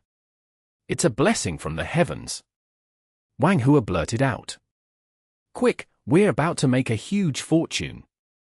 In the grassy valley, a team of young hunters slowly made their way through the tall yew grass. They spread the tall grass apart while venturing deeper into the valley. Whenever they lost their sense of direction, they just needed to look up into the sky and follow the white seed heads to make sure they were heading in the right direction. Da Fei, I'm telling you, the last adventure I had was such a close call. We stumbled into a bunch of blue ice sea monsters as soon as we went out to the ocean. The demon creatures were out hunting for food. There were at least 50 mags on the ship, but more than half died in the battle. It's why I think this Mount Kunyu isn't even that exciting, a man with a broken nose toward the back of the team declared. The man continued forward and shoved the grass blocking his path to the side impatiently while talking to his teammate Da Fei behind him. "What is it? You don't believe what I said?" The man heard heavy breathing behind him. He twisted his lips and turned around. He was about to explain what happened during his previous adventure in detail when he surprisingly saw the man standing behind him was a head taller than him. He was stunned. Wasn't Da-Fei supposed to be half a head shorter than him? Since when did he have to raise his head just to see his face? The man with the broken nose immediately realized the person was not Da-Fei as soon as he lifted his gaze. It was a hideous face with exposed tusks. The man subconsciously took a few steps back staggeringly upon seeing the face. A huge paw swung fiercely and hit the man in the face. Blood immediately sprayed in the air. The Hillmen grabbed the man's throat and hurled him to the ground before he could even cry out in pain. The man was trying to use magic, but the sudden move took him by surprise. He felt like he was about to suffocate from the enormous pressure around his neck. The Hillman controlled its strength perfectly. It was enough to knock the man unconscious without killing him. After the man stopped struggling, the Hillman carried the bloke around the height of 180 on its shoulder and disappeared into a bush nearby. The whole sequence ended pretty quickly. Nothing was left behind apart from some unnoticeable traces of blood. "Stick together, make sure you don't get lost in here," the captain of the team of hunters called out. "Da-Fei, where do you think you are going? Come back here." The man called Da-Fei realized he was straying away from the team even though he was less than 10 meters away. He quickly regrouped with the others with an awkward face. "Da-Fei, wasn't Lao He in front of you?" or the captain asked. "Who? Isn't Lao He with the others?" Da-Fei asked, puzzled. "Stop, everyone, stop moving. I need a head count." The experienced captain immediately gathered the team when he realized something was wrong. The team initially had 10 members. However, he had not seen the man with the broken nose for quite some time. The rest of the team quickly searched their surroundings within a certain radius. However, the grass was just too tall and thick. They were still struggling to find the man with a sunken nose even though Da-Fei mentioned he still heard the man blabbering less than a minute ago. "Come back, regroup at once." The captain immediately summoned the members when he realized something was odd. F***K me, where's Shenyo? Why isn't he back yet? Someone soon blurted out in the team. "There's something here." "Stay on your guard," the captain said sternly. The rest of the team fell silent. They focused their attention on the grass nearby. One of them could no longer stand the limited space they had. He recklessly used a spell to get rid of the grass nearby to create some space. However, it was utterly meaningless. The area outside of the space he created was still covered in dense grass. There was no sign of the 2 members that had gone missing. What should we do now? How are we going to find Shenyo? We can't afford to go and find them. It's only going to make things worse.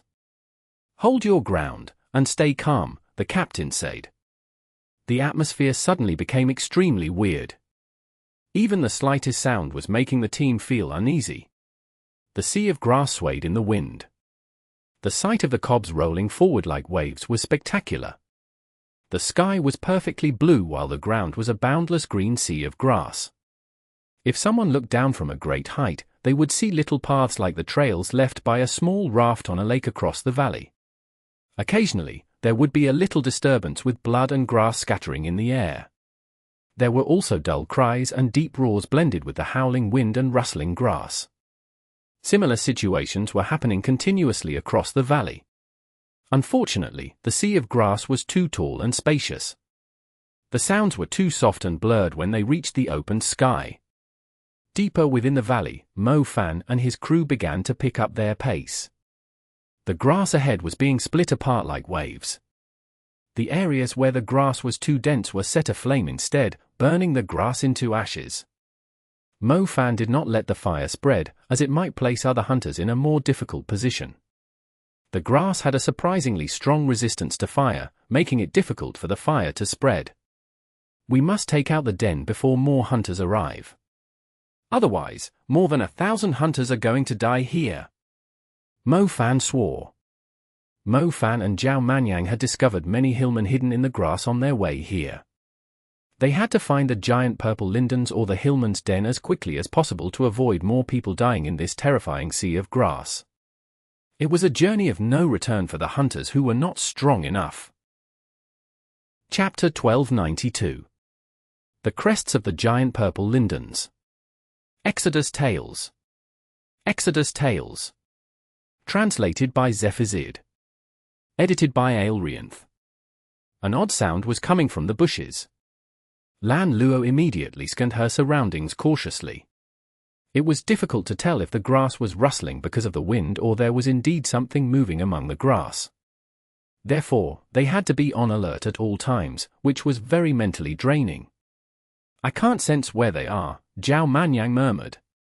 "It's their natural slaughterhouse here." "They should have some way to avoid detection," Mo Fan agreed. "There are voices in this direction." Lan Luo turned to her side before quickly turning around and blurting out, "There's some movement here, and here too." Mo Fan looked around him. He grinned and said, "It looks like we're getting close to their den, so a lot of them have come to intercept us." With a loud thud, a Hillman over 2 meters tall charged out from the grass right in front of Mo Fan and lunged at him. The creature was hiding less than 10 meters away, close enough to pounce on Mo Fan right away. Mo Fan cast an indifferent gaze at the creature. His eyes emitted a mysterious silver light when the Hillman drew close enough. The light instantly transformed into an invisible force. Mo Fan used telekinesis to knock the Hillman over 10 meters into the air. A dark lightning bolt descended from the clear sky and landed precisely on the Hillman before it could react. The bolt of lightning went through the Hillman's body and immediately blew the creature into blood droplets. Its thick flesh, sturdy skin, and muscular build were completely useless against Mo Fan's lightning with its 12-fold damage. So strong! Lan Luo's eyes glittered when she saw how Mo Fan had killed the Hillmen so easily. Hillmen were strong warrior-level creatures, considering how they were able to wipe out groups of hunters easily. Even so, they did not stand a chance against the young man. Lan Luo already had some idea on who Mo Fan and Zhao Manyang were. After all, there were not many mags so powerful at such a young age. "A bunch of clowns, come out here!" Mo Fan snapped while completing a silver star pattern. A silver rhomboid appeared above Mo Fan. It landed under Mo Fan's control, applying a strong force across a huge area. The tall grass within 300 meters was pressed flat to the ground. Even the ground sank a little under the pressure. The grass was pressed flat. The Hillmen hiding in it while slowly sneaking up on the humans were completely exposed. The creatures stared at one another with blank faces. They did not expect the human mage to have such domineering power. However, the brutal Hillman quickly unleashed a blood-red light and charged fiercely at the humans. Lan Luo saw a few dozen Hillmen as soon as the area was exposed. Even an experienced mage like her felt her scalp turning numb. One as for Guan 1111 and Liu Xiaojia, it was their first time seeing so many warrior-level creatures. They were already hugging one another with trembling legs after feeling the terrifying auras of the creatures, so much stronger than the presence of mere servant-class creatures. "Why are they so many of them?" "I'm leaving these to you. I'll hold this direction." Zhao Manyang, look after the girls, Lan Luo said. She seemed pretty calm. However, when 8 Hillmen began to charge at her, she slightly lost her ground. She even failed to cast an advanced spell. It could not be helped. Even when she was in some strong teams, she had never found herself in a situation like this. They were going up against around 40 warrior-level creatures. Each was strong enough to bring real danger to their team. "I thought there would be hundreds of them waiting for us here. It looks like they aren't treating us seriously enough," Mo Fan, Zhao Manyang said. "Same here. Should I do it or you?" Mo Fan asked.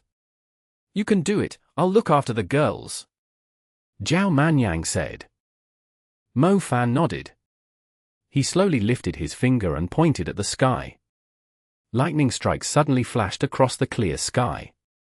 They soon split into lightning arcs and rapidly gathered above Mo Fan's finger. The lightning arcs crackled sharply.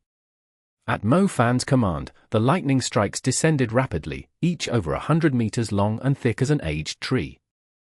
When the dark lightning bolt struck the ground, they immediately spread into arcs of electricity, resembling a spider web covering an area of over 100 meters.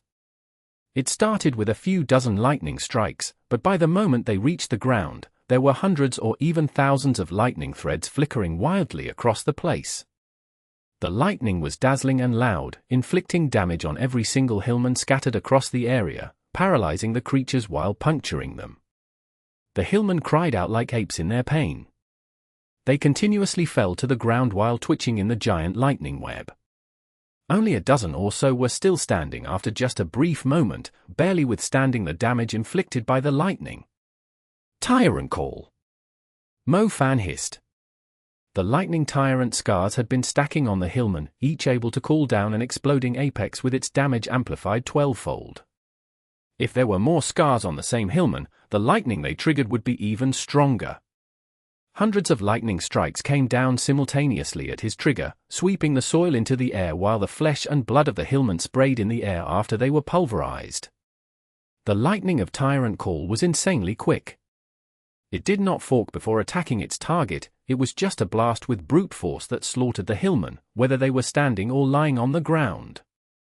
A destructive aura lingered in the air, with the smell of burned flesh. Lan Luo, Guan 1111, and Liu Xiaojia were completely dumbfounded. That was more than 40 warrior-level creatures.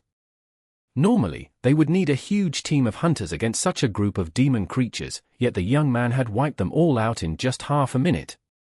Lan Luo had already thought Mo Fan was insanely strong when she saw him killing a Hillman instantly. She did not expect he would be able to kill more than 40 warrior-level creatures like he was reaping crops. It completely toppled her understanding of magic. "Come, I think we're pretty close to their den," Mo Fan said indifferently, dusting off his hands. The three girls stood dumb like wooden chickens. It took them a while to recover from the shock. Liu Xiaojia's eyes were filled with glittering stars of admiration. She suddenly saw Mo Fan as her Prince Charming.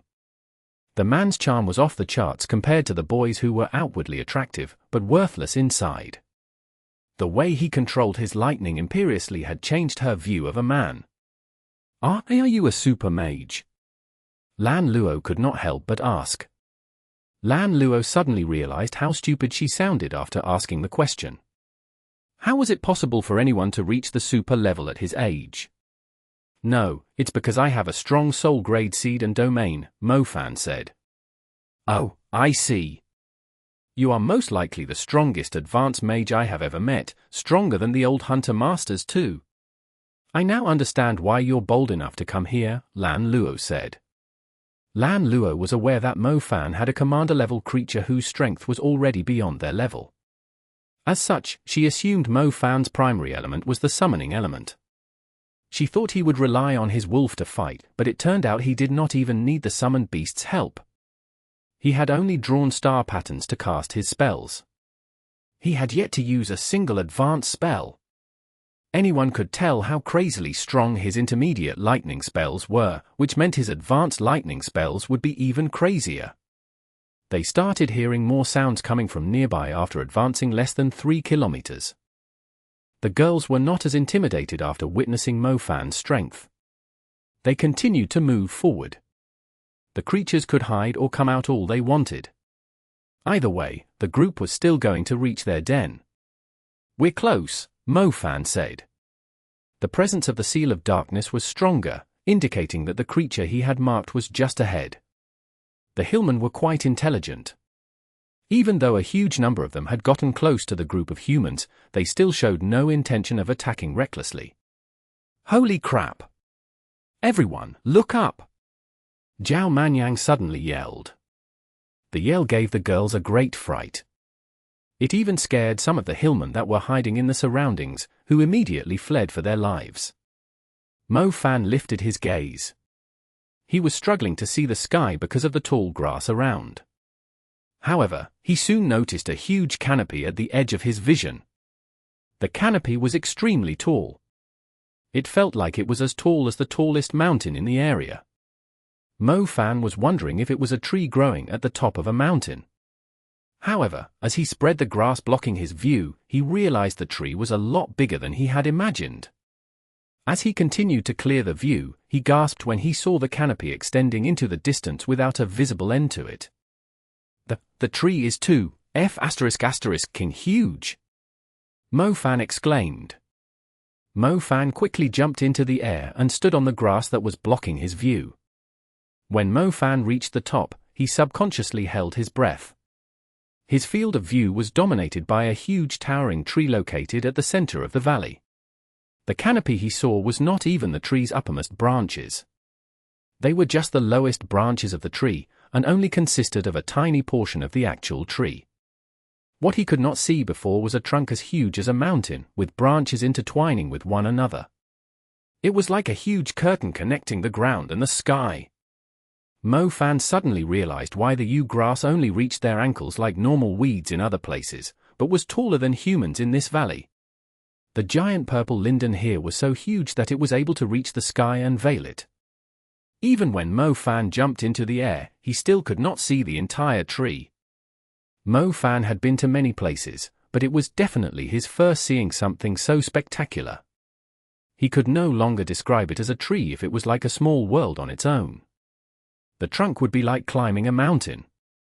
No wonder the dandelion grass puffballs are all heading toward the valley. Who would have thought there was such a sacred giant purple linden here outside Mount Kunyu? I believe the previous ruler of the outer Mount Kunyu was living in it, Lingling murmured. The tree was hidden in a spacious valley deep in the wild. There had always been rumors of a wonderland in Yangtai. The giant purple linden could easily be considered a great wonder. It was like the roots of heaven. Mo Fan, how many demon crests do you think are on the tree? Zhao Manyang asked. Are you seriously worried about that now? Do you think a tree of this level will only have demon crests on it? Mo Fan replied. It's really something. If the ruler of the mountain didn't die, I can't imagine how many years it would take for us to find the tree. I feel like we could even build a whole city on it. Zhao Manyang exclaimed. I can't help but wonder how many demon creatures are living around the tree. I'm afraid it's on the scale of a horde. Mo Fan shouted, studying the branches of the tree. Lingling mentioned that every giant purple linden was like an ecosystem for demon creatures. Many creatures of different levels would reside around it. With that in mind, the enormous giant purple linden was easily a city of demon creatures, a paradise for them. Should they even bother entering a place like that? Could a few advanced mags really stand a chance against the demon creatures here? Mo Fan suddenly lost the confidence he had displayed when he said that he was going to wipe out the Hillmen's den after seeing the magnificent tree. A human was not even the size of a little bug compared to the tree. I believe the Hillmen have only occupied one of the branches as their den, since they have come from other places. It's unlikely they could claim a huge territory unless they have a ruler-level Hillman with them, Lingling said. Shenongjia was the real place of origin of the Hillmen. Lingling did not believe they would find a ruler-level Hillman here. If there really was a ruler-level Hillman, Lingling would have no choice but to alert her grandfather. Only people at her grandfather's level were capable of dealing with the matter. The Hillmen butchered humans to entertain themselves. The human leaders would never allow a ruler-level Hillman to stay so close to a city. Chapter 1293. Ballsier than Heavens. Exodus Tales. Exodus Tales. Translated by Zephazid. Edited by Aelrianth. Mo Fan and his crew eventually reached the shade under the giant tree. Although the branches of the giant purple sacred linen were as complicated as a maze, its leaves were not dense enough to completely block off the sunlight. Otherwise, the whole place would be in pitch-black darkness, considering how big the shade was. Rays of sunlight peeked through the gaps between the branches of the giant tree. It was easy for people to ignore how beautiful sunlight could be since it normally covered huge areas.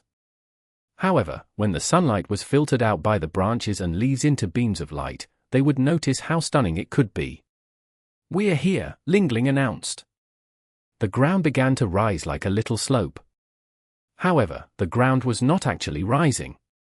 It was only getting higher because they were getting closer to the giant purple linden, whose roots were pushing the ground up like hills.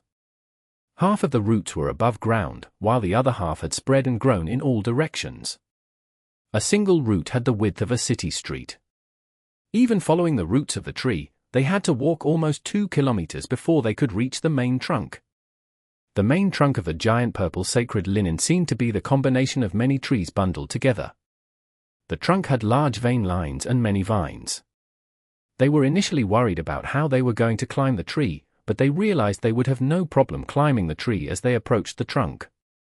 Even when they were still a distance away, they could see that the veins were like stairs they could walk on. They would not have any problem climbing the tree. Mo Fan, it looks like they finally know how to respect their guests.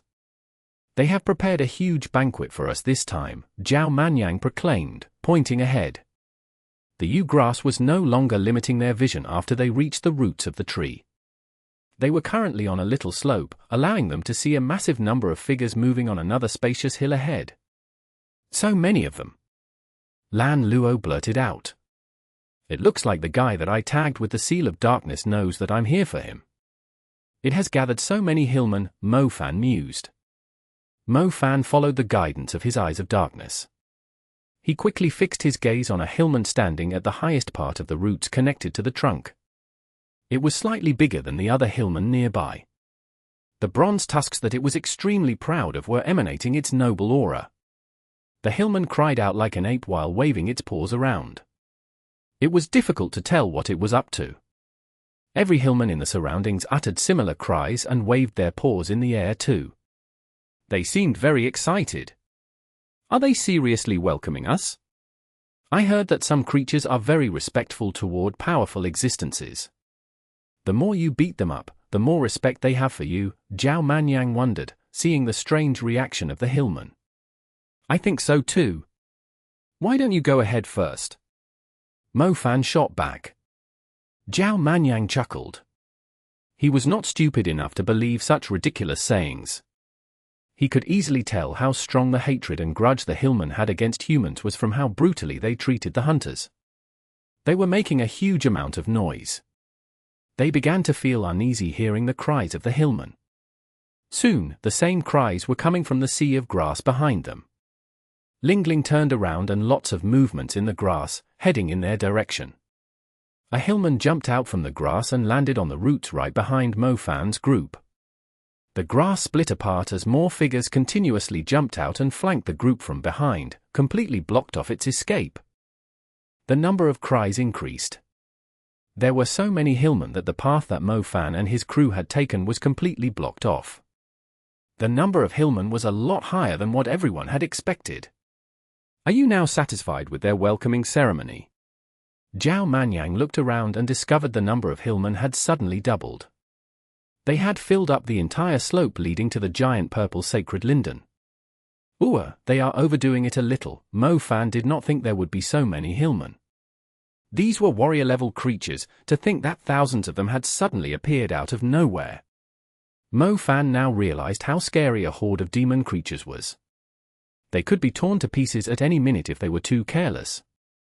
I'll take care of defense. Stop hiding tricks up your sleeves. Show them what you have, or else they are really going to cook us alive, Zhao Manyang said. Well, little flame Belle is still hibernating, so my fire element isn't as strong now, Mo Fan said softly. Zhao Manyang's face twisted as soon as he heard the words. He cursed, F***K me, did you seriously bring me here when little flame Belle isn't available? Zhao Manyang almost lost his mind. Half of the reason that Mo Fan's magic was so strong was the control of the fire element that little flame Belle granted him, allowing him to use fire magic in any form as he pleased. It also granted Mo Fan the ability to take on huge numbers of demon creatures at close range. If little flame Belle was not around, Mo Fan was just a certain level stronger than most advanced mags. Even if Mo Fan could take on 10 or 20 Hillmen himself, they were currently facing at least 3,000 Hillmen. Leaving the commander-level Hillmen aside, 3,000 warrior-level Hillmen were already an unstoppable wave. How were the few of them supposed to handle it?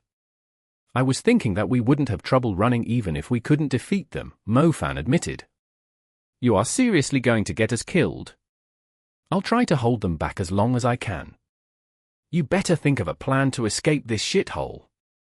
Zhao Manyang yelled. If we are thinking of clearing a path out, I suggest we move forward, Lingling proposed. Are you kidding me? We're going forward, Liu Xiaojia said. They were already at the Hillmen's den, wasn't going deeper only going to worsen the situation.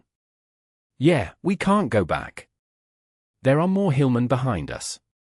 We can't really tell how many Hillmen are still roaming in the sea of grass. They are going to intercept us if we try to go back. Our only choice is to go forward. There should be other species of demon creatures. We can try hiding in their territories for now, Mo Fan agreed with Lingling's suggestion. You guys are ballsier than the heavens, Lan Luo said with a wry smile. For some reason, she also agreed that it was the only choice they had after hearing the explanation. Chapter 1294. Wolves vs. Hillmen. Translated by Zephizid. Edited by Aelrianth. Charge! Mo Fan yelled, his eyes emitting a sharp silver flicker. Silver star orbit circled Mo Fan and transformed into wisps of strong forces, crashing into the Hillmen standing in a line ahead. The Hillmen spat out mouthfuls of blood. They went flying to the sides as if a heavy truck had just rammed into them. Mo Fan had cleared a path for the group by knocking the Hillmen that were blocking it away with telekinesis. The others quickly sprinted up the thick roots before the Hillmen caught up from behind. The Bronze Fang Hillmen roared. It had purposely ordered its underlings to gather behind the humans to prevent them from running away. It never thought the humans would be charging in its direction instead. The Bronze Fang Hillman kept letting out cries while swinging its arms around like a commander.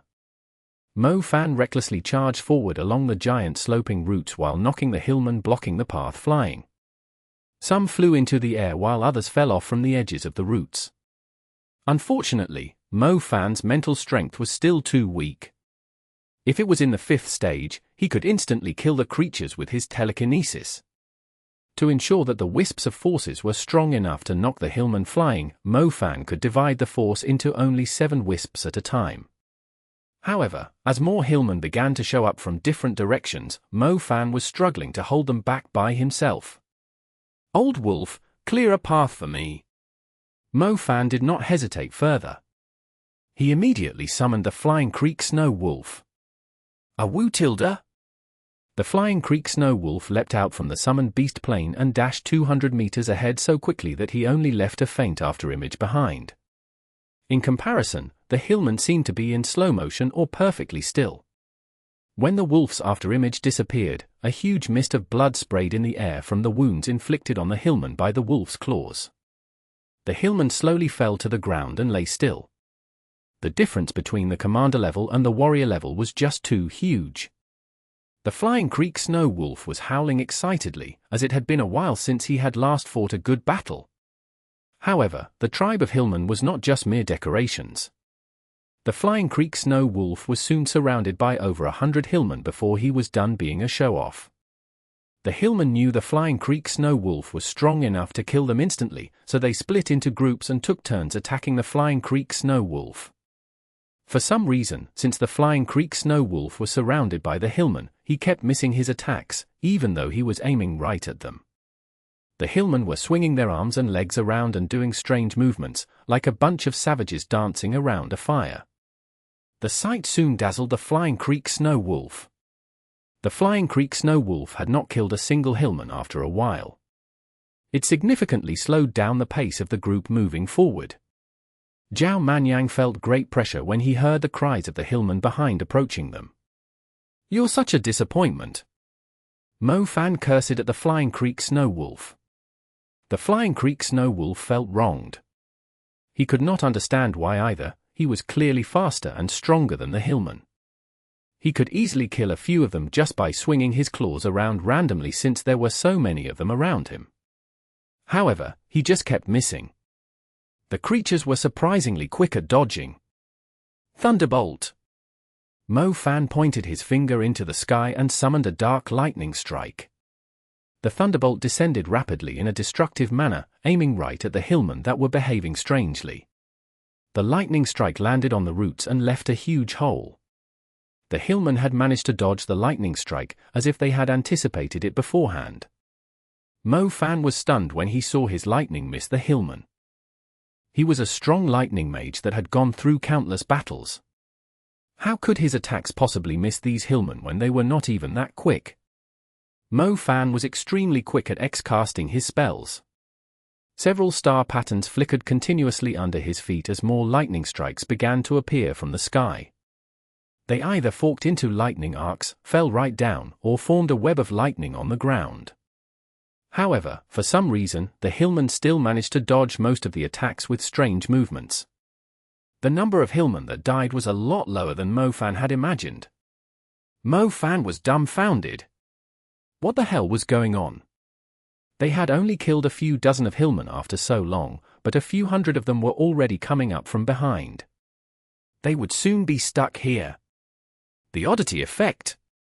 Lingling exclaimed with a frown when she saw Mo Fan and the Flying Creek Snow Wolf were being played like a fiddle. The what now? The ignorant Mo Fan said. In the ocean, when the larger predators are attacking a school of fish, the fish will suddenly split up and swim in an orderly manner, allowing them to dodge the attacks of the predators. It's called the oddity effect. These Hillmen are used to working together. They are similar to us humans in some ways. Didn't you notice? You think that you can just easily pick a target, but you end up missing the attack, Lingling said. Mo Fan held his breath and fell into deep thought. F***, hurry up and clear the path. I can't hold on for any longer. Zhao Manyang yelled. It's like an illusion. These Hillmen all look the same, they will move according to others' movement, but from your perspective, it feels like some of them are slower than the others, tricking you into thinking that you can easily land your attacks on them. However, the Hillmen were actually moving very quickly. Their strange random movements are just to let you misjudge their speed and the directions they are moving. Lingling said in a professional manner. Lan Luo and Liu Xiaojia were utterly surprised. Why would a little girl know something so complicated? What should I do, then? Mo Fan asked immediately. If your fire element is available, you can easily abuse the wide coverage of your fire magic to defeat them. After all, the lightning element is better at targeting single entities. Use the summoning gate to disrupt their tempo. Lingling said. Got it. Old Zhao, hang in there. Mo Fan nodded. Zhao Manyan's face darkened. He was barely connecting his defensive spells. There were not many pieces of defensive equipment left either. Summoning gate, beast tide. Luckily, the reliable Zhao Manyang managed to buy enough time for Mo Fan to construct the star constellation. The star constellation of the summoning element needed the most time to build of the advanced spells of the elements. It was very easy to interrupt the channeling of the spell, and Mo Fan was still not too familiar with it too. Zhao Manyang almost reached his limit while Mo Fan was channeling the spell. There were hundreds of Hillmen hanging on his light barrier. His defense would have collapsed long ago if it weren't for the buffs from the totem seal of the wooden clapper. The summoning gate sprang open. A bunch of huge muscular white wolves charged out of it, howling loudly. These wolves were very aggressive. They immediately lunged at the tiny Hillmen without waiting for Mo Fan's instructions. It was not easy to control the beast tide, since it was basically a large-scale spell that did not distinguish between friendlies and hostiles. As more wolves came out of the summoning gate, these aggressive white wolves immediately started a massive battle with the Hillmen. A woo! While the white wolves were messily engaging the Hillmen, the Flying Creek Snow Wolf at the front suddenly let out a deafening howl. The white wolves immediately shuddered and froze in place. The white wolves stopped attacking and stood in formations like soldiers before charging forward with the Flying Creek Snow Wolf. Each wolf was a lot stronger than a Hillman, and due to their huge size, they were like a squad of white tanks advancing when they were charged forward in formation. It destroyed the formation of the Hillmen. The wolves immediately cleared the path ahead. The Flying Creek Snow Wolf led the rest of the wolves and charged 400 meters ahead. They simply ignored the Hillmen that were dancing around like clowns and continued making their way to the trunk. Well done! Mo Fan exclaimed. He finally recalled that these white wolves were the Flying Creek Snow Wolf's underlings in the summoned beast plane.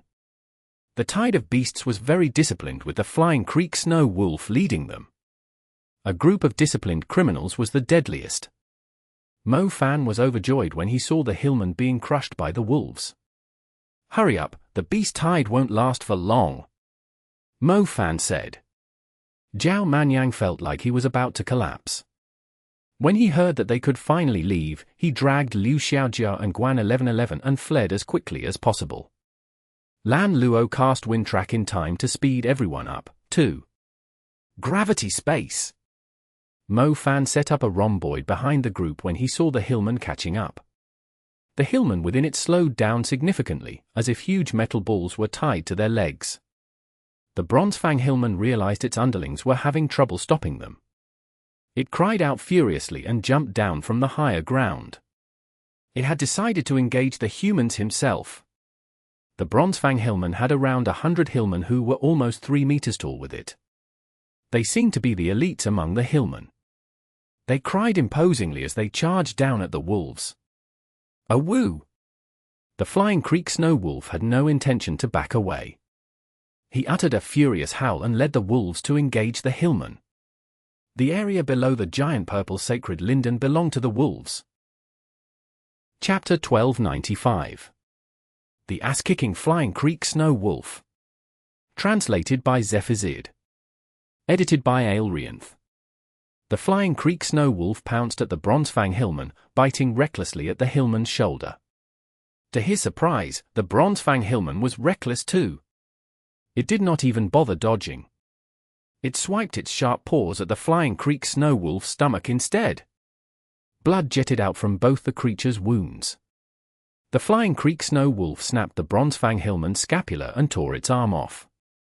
Meanwhile, the Bronze Fang Hillman tore open a long cut on the Flying Creek Snow Wolf's stomach, ripping some of his intestines as blood kept pouring out from the wound.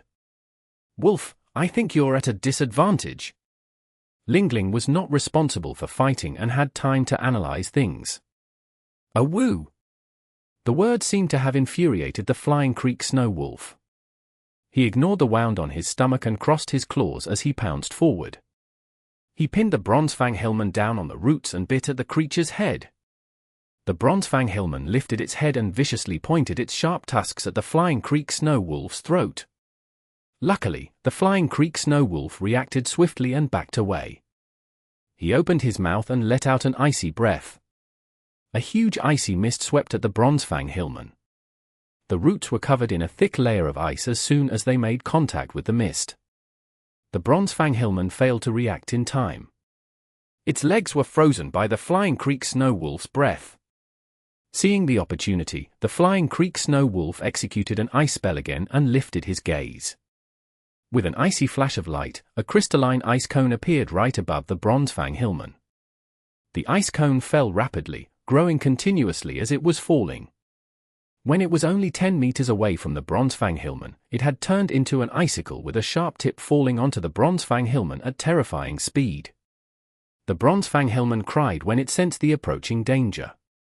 Several Hillmen jumped onto it after hearing the cry. They stacked on top of one another above the Bronze Fang Hillman, using their bodies to shield it. The icicle went through the Hillmen like a meat skewer. Fresh blood poured out from the holes on their bodies. Meanwhile, the Bronze Fang Hillman finally broke free from the ice. It smacked the iceberg into pieces and rose to its feet. It did not bother looking at the Hillmen that had died for it. Instead, it glared at the Flying Creek Snow Wolf as if it had just been humiliated. The Flying Creek Snow Wolf smirked disdainfully at the Bronze Fang Hillman. It was meant to be a duel, yet the creature had sacrificed its underlings to save itself. As a matter of fact, the Flying Creek Snow Wolf was not in a good mood, either. If his mother Mooning Shue was around, he could easily beat the crap out of the Bronze Fang Hillman. He could not unleash the full potential of his lineage without the presence of ice magic, thus he was not much stronger than an ordinary commander-level creature. Lingling, who had been watching the Flying Creek Snow Wolf's battle, turned around and asked, "Is anyone an ice mage?" "I am, but it's not that strong," Lan Luo said. "That's fine, just keep casting ice spread to lower the temperature," Lingling ordered. Sure, Lan Luo had no clue how it could help, but she began to use her ice magic. Lan Luo did not use her ice spells mainly because her ice magic had no chance of slowing down the Hillmen. She had focused on using the wind element to speed up the group. There were almost 2,000 Hillmen chasing after them. They would die for sure if they slowed down even a little. To their relief, the roots of the giant purple sacred Linden were like a steep slope. The higher they went, the steeper they became. As such, the Hillmen were having trouble forming a circle around them. Ice spread, blizzard.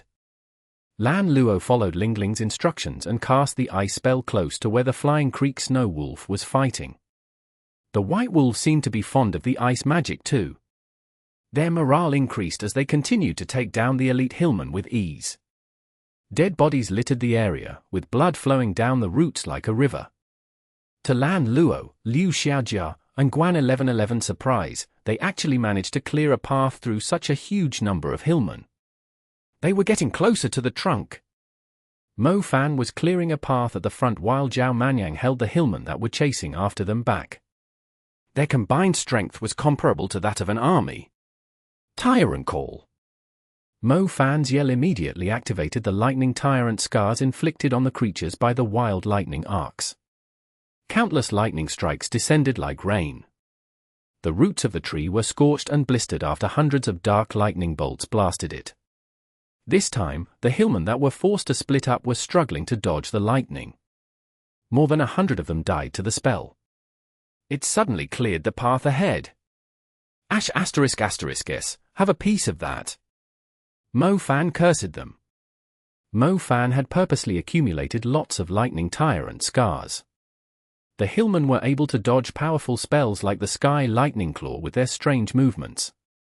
As such, Mo Fan decided to use basic and intermediate spells like Lightning Strikes and Thunderbolts to keep applying lightning tyrant scars on the Hillmen instead. The spells were nowhere enough to kill the Hillmen, but when the number of lightning tyrant scars on each Hillman reached a certain number, a single little tyrant domain and tyrant call ended up killing a whole bunch of them. Lots of soul remnants and soul essences flew into the little Loach pendant like densely packed fireflies that were densely packed together, giving Mo Fan a great fortune. The Hillmen were collecting demon crests, too. Many of the Hillmen that Mo Fan killed had some demon crests on them. Mo Fan quickly said to Chen Yi, "Don't forget the demon crests, these creatures have a lot of them."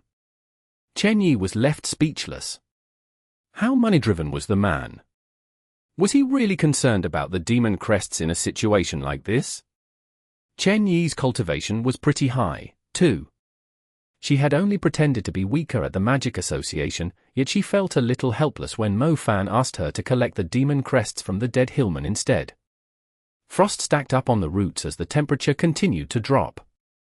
The power of the Flying Creek Snow Wolf's lineage was slowly awakened, allowing him to utilize his full strength, speed, vitality, and ice magic. The wound on the Flying Creek Snow Wolf's stomach was greatly hindering his movement. However, the Wound started recovering at a remarkable pace as soon as his lineage was awakened, the same with his other wounds. The Flying Creek Snow Wolf's speed more than doubled, leaving a stunning afterimage behind. His white figure swept past the Bronze Fang Hillman, which was dazzled by his rapid movement. His claws flickered continuously around the creature. The Bronze Fang Hillman did not even realize what had just happened. Its body was covered in deep claw marks, from which blood was jetting out. A woo! The Flying Creek Snow Wolf was not done with his attack. He howled and fired arrow-like icicles at the Bronze Fang Hillman from different directions. The Bronze Fang Hillman rolled on the ground trying to dodge them, but some of the icicles still landed on it. The Flying Creek Snow Wolf crouched as a strong icy aura rose. The chill in the air intensified, and even breathing felt harder. The Flying Creek Snow Wolf stomped the ground with his front limbs. A huge icy storm chased after the limping Bronze Fang Hillman. The Bronze Fang Hillman was desperately summoning the normal Hillman to block the storm for it. However, the strong wind tossed the tiny Hillman into the sky, and they were reduced to a bloody mist upon reaching a certain height. The Bronze Fang Hillman cried out in panic, hugging a thick vine firmly. However, the icy storm dragged the vine right into it. The Bronze Fang Hillman let out cries of agony. It was utterly confused amid the incredible pain. How did the wolf suddenly become so strong, even though the wolf was barely any stronger than it in the first place. Bang! The bronze Fang Hillman slammed heavily on the roots, breaking most of its bones. Even if it managed to rise to its feet, it had lost its ability to fight. The flying creek snow wolf dashed forward like an icy arrow, arriving before the swaying bronze Fang Hillman in the blink of an eye. His sharp claws swept past. The bronze Fang Hillman remained still for a second before its head split from its body, a pillar of blood jetting into the sky. The head rolled down the roots and fell into a dim hole. "The commander of the Hillmen is dead," Zhao Manyang blurted out in joy. Species that lived together had a great weakness. When their leader died, they would scatter like a sheet of loose sand. They would subconsciously flee for their lives, which was why Zhao Manyang was feeling relieved. "Now is not the time to celebrate, we have to climb up the tree," Lingling reminded him. The resistance from the Hillmen ahead dropped significantly after the death of the bronze Fang Hillman. However, the Hillmen chasing after them from behind showed no sign of stopping. "They have more than one commander, we have to go now," Mo Fan ordered. The trunk of the giant purple sacred linden was like a steep cliff. Mo Fan called the flying creek snow wolf over and let him carry the girls. The flying creek snow wolf was very agile. As soon as the girls were in position, he jumped and sprinted up the trunk like it was perfectly flat. Mo Fan and Zhao Manyang stayed behind to cover for the others. It felt like the number of Hillmen was still the same. They kept pursuing them relentlessly. "Go up first," Mo Fan said. "All right." Zhao Manyang did not waste a second.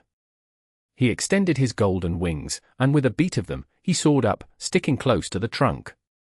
He soon caught up to the flying creek snow wolf. The white wolves had returned to the summoned beast plain not long ago. They were starting to lose control of the situation. Mo Fan also learned that the Hillmen were surprisingly good at climbing the trunk. More than 100 of them had already climbed 60 meters up the trunk. Chapter 1296. Bloody Battle, at Wits' End. Translated by Zephazid. Edited by Aelrianth. Lightning Strike. Mo Fan fired hundreds of lightning strikes at the Hillmen making their way up the trunk. The lightning arcs were whipping at the Hillmen that were rolling at him like a tide.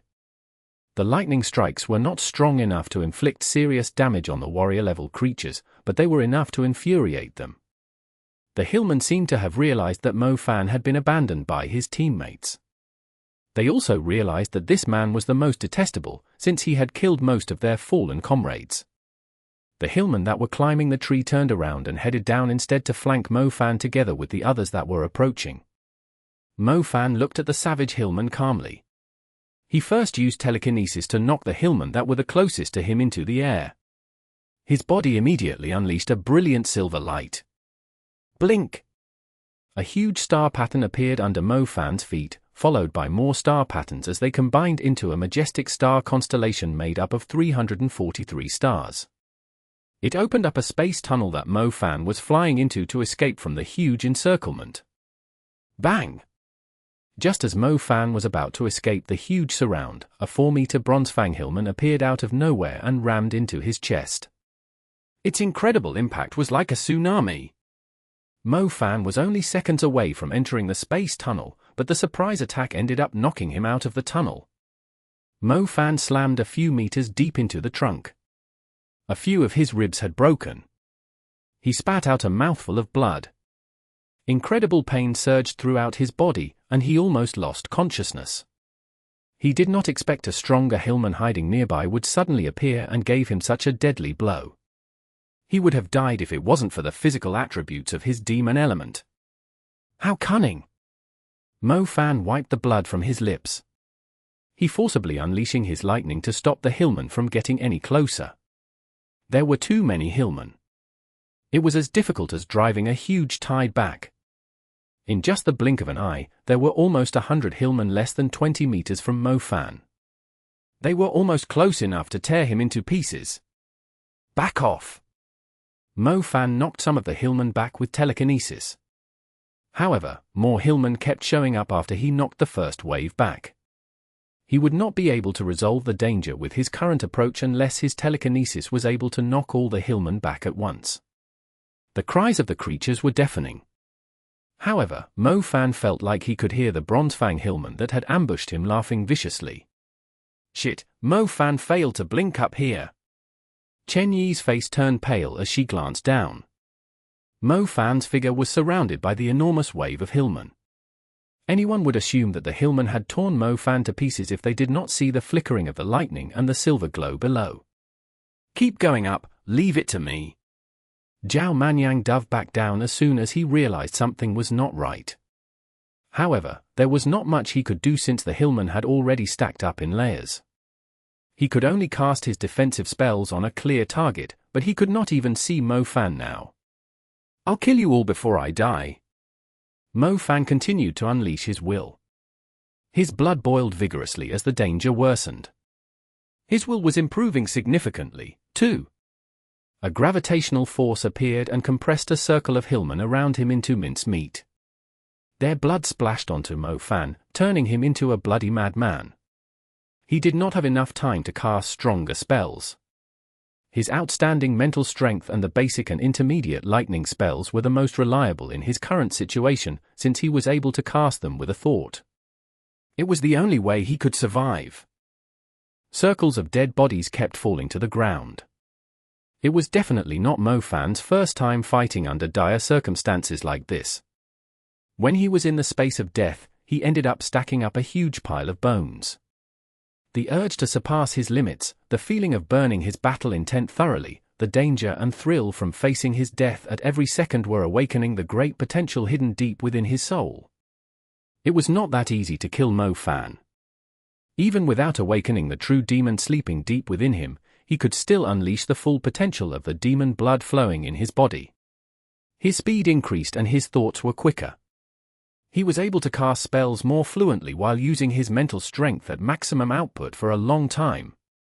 Mo Fan was relying more on his space element.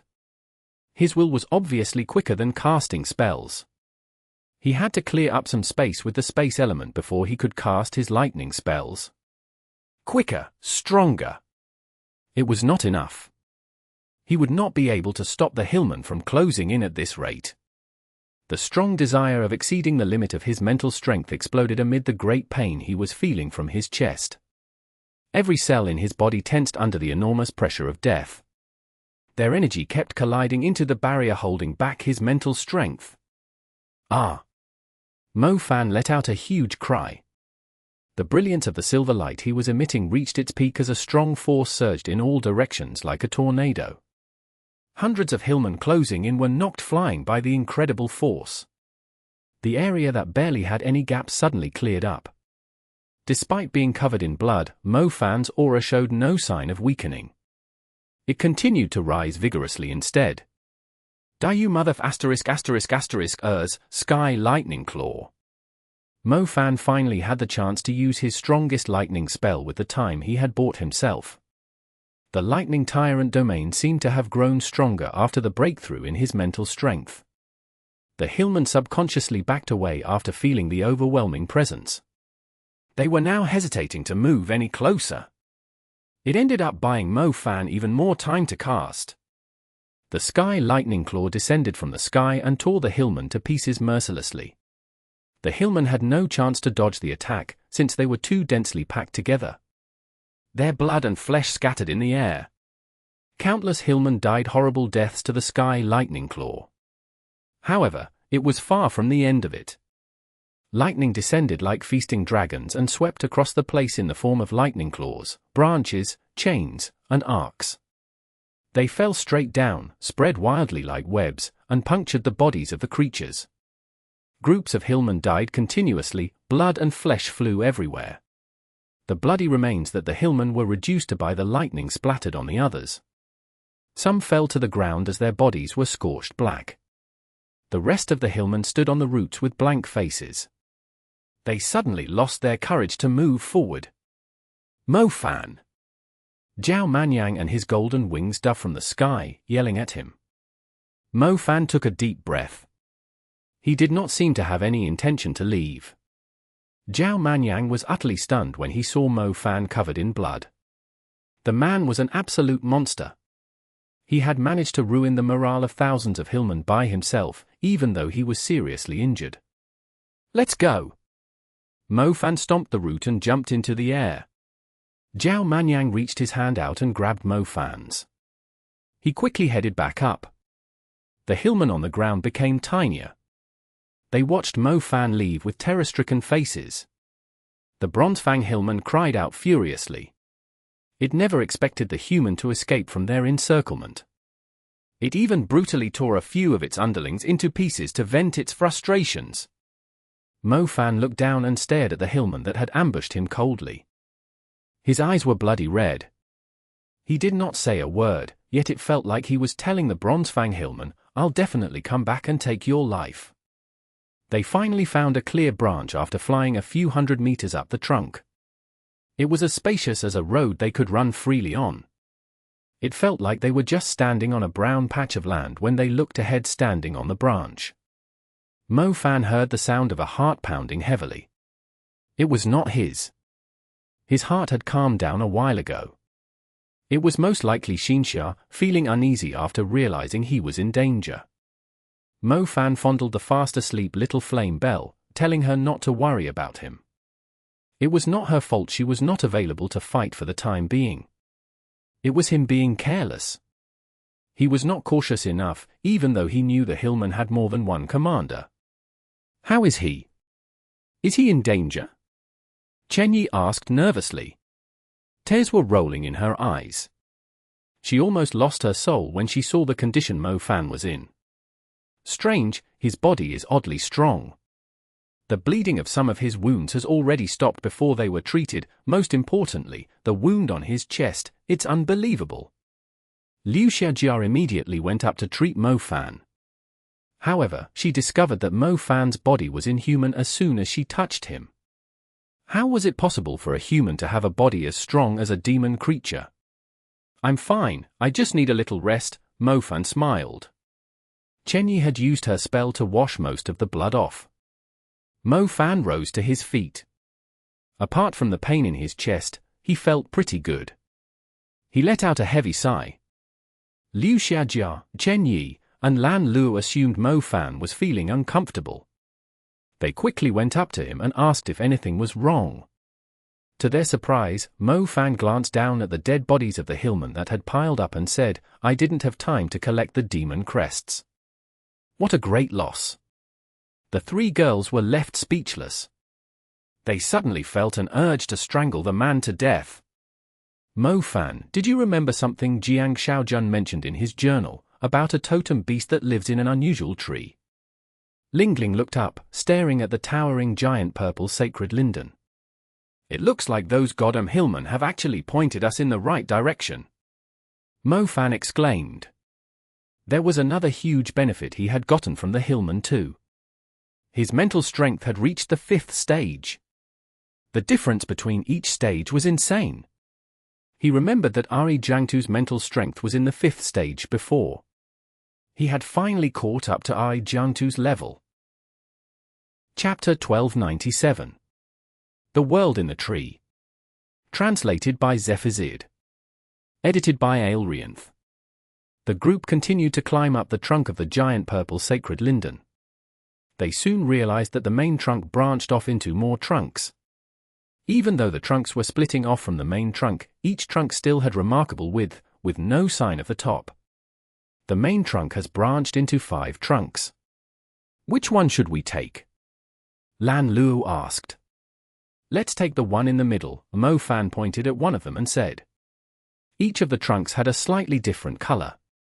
They continued with their journey after choosing the trunk with a blue-yellow surface. The wind gently touched their face. It was Mo Fan's time feeling like he was high on a mountain with a steep cliff, even though he was only climbing a tree. He took a glance down and was able to see the whole valley of Yu grass. It looked like a huge ocean. "Holy crap, what the hell is that?" Zhao Manyang shrieked. A creature with a segmented body showed up in front of the group. It was moving slowly along the trunk in an undulating wave motion. "It looks like a caterpillar," Chen Yi remarked. The creature did resemble a caterpillar, with a strange-looking head and a green body with spikes. However, the group was having trouble believing it, mainly because of its unbelievable size. Are the creatures here fed with hormones or what? How is a caterpillar so big?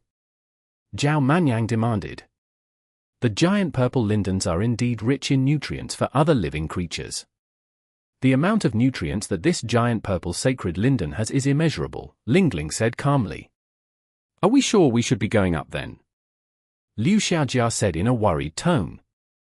Who knew what terrifying creatures they would encounter if they kept going up the tree? Liu Xiaojia was starting to feel intimidated by the things awaiting them up there. Mo Fan hasn't fully recovered yet. Going down is basically suicide, Lingling replied.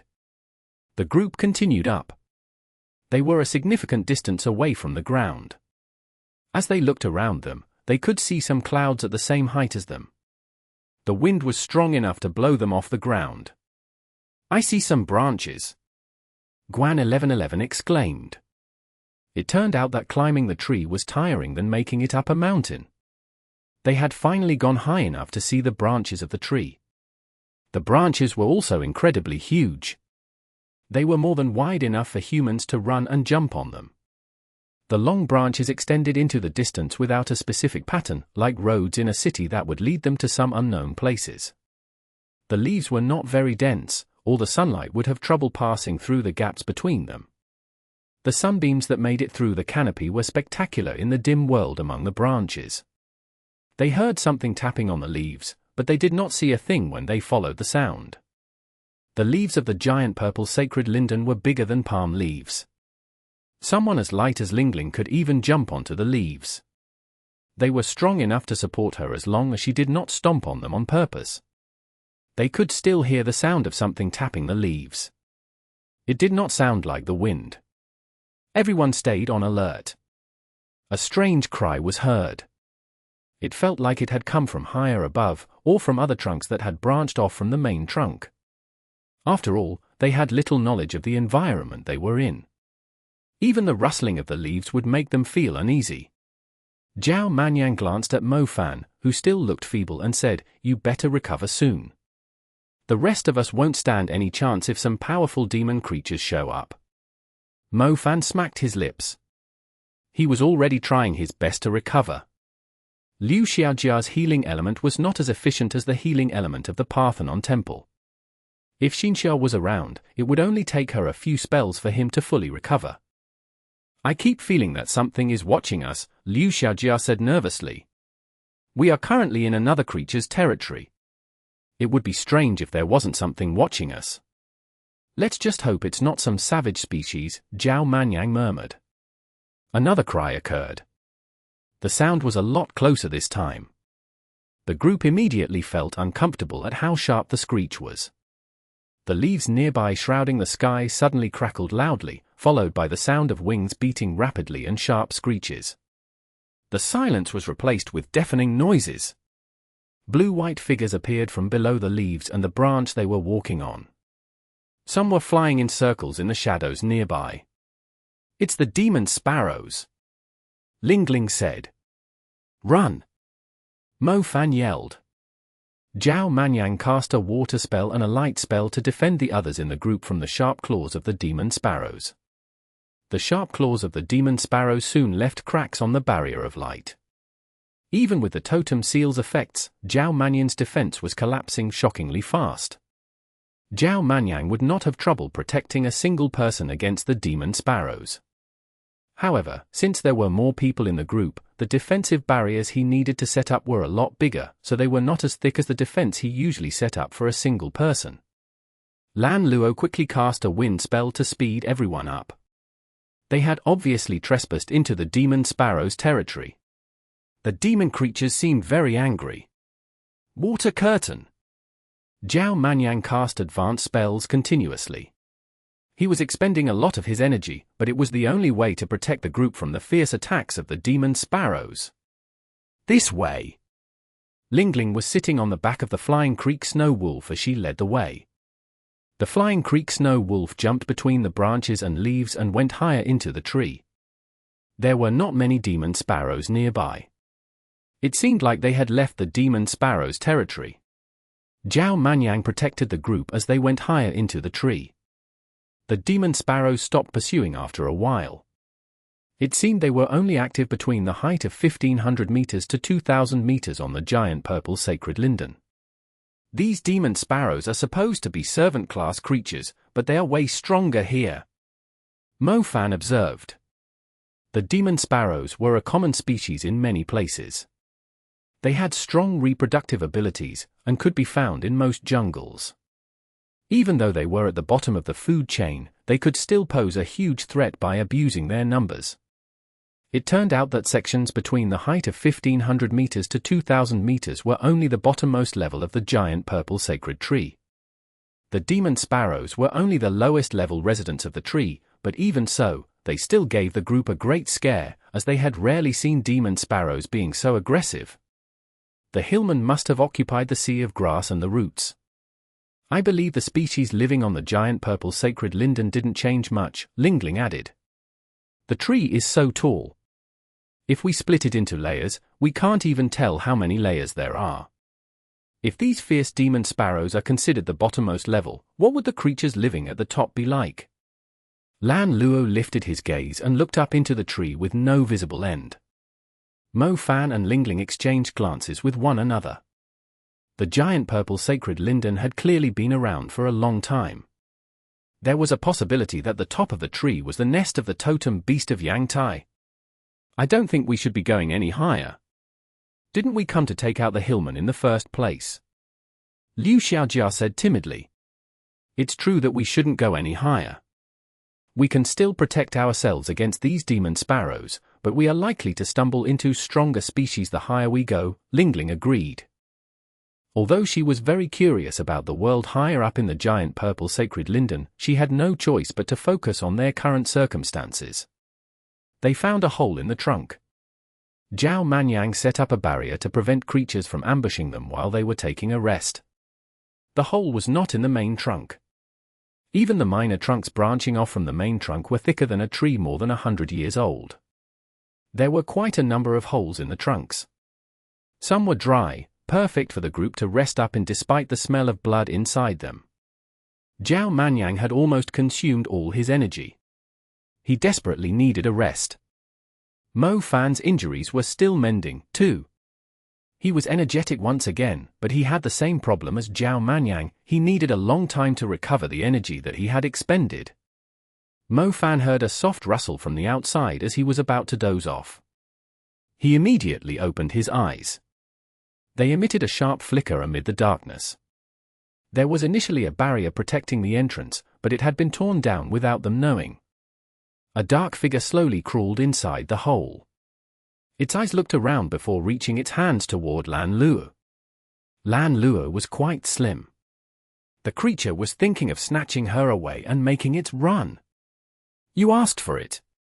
Mo Fan grinned coldly. His eyes emitted a sharp flicker as a strong force rammed into the cunning Hillman who was trying to kidnap the girl. Following the sound of bones cracking, the cunning Hillman was knocked out of the cave. It fell down and landed heavily on another branch below, turning into a pile of mincemeat. Unpleasant cries were heard from all directions, waking the rest of the group up. When they looked out of the cave, they were shocked to see lots of Hillmen piling up on the branch. Their eyes glowed red in the dark, like stars in the night sky, but were a lot scarier. Damn it, how petty are those demon sparrows? Did they seriously just let these Hillmen go through their territory? Zhao Manyang yelled. They purposely went through the territory of a demon species to prevent the Hillmen from chasing after them. They thought the Hillmen would think twice before crossing another species' territory. They did not think the demon sparrows were so undignified that they simply let the Hillmen cross their territory without making a single noise. Time to go. Mo Fan was well rested. He immediately led the others out of the tree hole. He took a quick glance down and saw many black figures moving across the branches below. They were moving like nimble apes between the leaves and branches. They were a lot quicker at climbing the trees than the group of mags was. Chapter 1298. The Shameless Hillmen. Translated by Zephazid. Edited by Aelrianth. Cries of agony continued to echo among the branches as more hillmen fell from a great height. Some barely held onto the branches with their claws, but most of them slammed heavily onto the lower branches and turned into bloody meat. The silver light of telekinesis flickered continuously, knocking the hillman trying to approach Mo-Fan and his team into the air. The hillman could only get to 30 meters from Mo-Fan. As soon as they crossed that line, they would be sent flying by the powerful force of his telekinesis. Mo-Fan was now able to split his will further into more wisps. Each wisp was a lot stronger, too. It could even kill a hillman instantly if it struck the creature at the right angle. Drangtu was able to dominate most of his battles with just a single spell, and Mo-Fan had finally caught up to him. He felt more at ease when dealing with the hillman after his mental strength had improved. That being said, he would be able to kill the hillman even faster if he was possessed by Little Flame Belle. "Watch your left," Lingling warned. Mo-Fan did not even turn his head. A wisp of his will struck the hillman that was leaping at him from his blind spot. The hillman barely reached a distance of 10 meters from Mo-Fan before spitting out a mouthful of blood as it slammed heavily into the main trunk. "Keep going up." Zhao Manyang had no choice but to constantly switch between attacking and defending. The hillmen kept coming down from above. It was obvious that they had long moved into position, trying to prevent the humans from escaping again. The branches below were filled with black figures. It was almost impossible to even count how many of them there were. These hillmen were more stubborn than anyone had imagined. Mo-Fan was running short on energy. Otherwise, he would have gone down and snapped the neck of the Bronze Fang hillman that had inflicted serious damage on him in half. The group continued to move up the tree. Luckily, Mo-Fan's space element was a lot stronger after his mentality reached the 5th stage. Otherwise, things would be a lot worse while the hillmen were ambushing them in the dark. Zhao Manyang panted heavily. He was absolutely worn out. He barely had energy left after helping the group pass the Demon Sparrow's territory safely. The group was on the run again before he could even rest up. His energy was seriously depleted. Any mage would feel extremely uneasy when they ran out of energy, especially when on a giant tree where a powerful creature could show up at any second. "The hillmen are below us, and unknown creatures are above us. We are seriously going to die at this rate. Damn it, I thought about the possibilities of dying on a battlefield, in a city, or at sea, but I never thought I would die on King Tree." Zhao Manyang grumbled. He had run out of energy. He could only grumble and complain to vent the enormous pressure he was feeling. Mo-Fan was still doing fine. After all, he was mostly using basic and intermediate spells, reducing the consumption rate of his energy. "They seem to have stopped chasing us," Lingling told everyone. Zhao Manyang looked down and saw the hillmen crouching on the branches below them, watching them. They looked like they were too afraid to pursue any further, even though they were unwilling to let their prey go. Zhao Manyang did not feel any relief from seeing that. Anyone who had been in the wild would know that when the demon creatures stopped pursuing suddenly, it did not mean the demon creatures had suddenly decided to spare their lives, but that there was something even scarier waiting for them ahead. "What are you waiting for? Keep going up." "But what if there's something even scarier up there?" Zhao Manyang protested. "Scarier my ass." Mo-Fan was reluctant to believe that their luck was that bad. He immediately climbed higher with the girls. Zhao Manyang's timid character was exposed as soon as his energy was depleted. The hillmen were very intelligent, indeed. They knew Mo-Fan and his crew were almost at their limits, thus they did not give up on their pursuit. They managed to run away from the hillmen after climbing a few hundred meters up the tree. However, the hillmen did not seem to have any intention of leaving. They stood there waiting on the branches, as if they knew the humans would eventually come down again. Mo-Fan greatly detested these hillmen.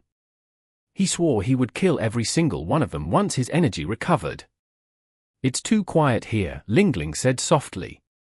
The view was the same in all directions. They were surrounded by huge leaves and intertwining branches. The branches were like a huge, complicated maze. They could no longer tell which one was the main trunk of the tree. It was very dark too, as the light of the stars was not bright enough to illuminate their surroundings, leaving everyone on their toes. A sound gradually approached, followed by a gust of wind with a rotting odor. It sounded like a creature snoring. Everyone looked around them, trying to figure out what the creature was. Mo Fan was able to see clearly at night. He looked ahead and saw a creature with a lizard's head but a leopard's body fast asleep at a fork of two branches. It was totally unaware of the presence of the intruders. Mo Fan did not dare speak. He slowly pointed his finger at the fork, at the deadly-looking creature mostly covered by branches and leaves. Lingling was an absolute genius. She could tell what the creature was just by looking at the outline of the creature's face. She said with an extremely soft voice, "It's a four-lived salamander tiger, a powerful commander-level creature. It spends most of its time sleeping, but it's very dangerous when it's awake." "Does that mean it has 4 lives?" Zhao Manyang asked worriedly. "Exactly, it's a very strange life form. It only needs to sleep for a day to fully recover even after suffering life-threatening injuries. As a result, the 4-lived salamander tigers dare to provoke any creature. They aren't afraid of challenging those that are stronger than them, including ruler-level creatures." Lingling said. "We are lucky that it's sleeping. It doesn't seem to be bothered by us. We should really thank the heavens for that. Let's find somewhere safe before it wakes up," Zhao Manyang said. Zhao Manyang was like a different person after he ran out of energy, like a little rat desperately trying to survive on the streets. Everyone was tiptoeing as they continued up the tree, trying their best to stay away from the 4-lived salamander tiger. They were holding their breath while moving up the tree, fully focused. For some reason, their hearts were pounding heavily. They were afraid the 4-lived salamander tiger would suddenly wake up. Suddenly, they heard an inharmonious sound. They had almost left the area when they saw a tiny Hillman making its way up to the branch. It then ran over to the 4-lived salamander tiger under the gazes of Mo Fan, Zhao Manyang, Guan 1111, Liu Xiaojia, Lan Luo, Liu Xiaojia, and Chen Yi, who were all staring at it with wide eyes. At that particular moment, both Mo Fan and Zhao Manyang felt like there were thousands of llamas galloping in their hearts.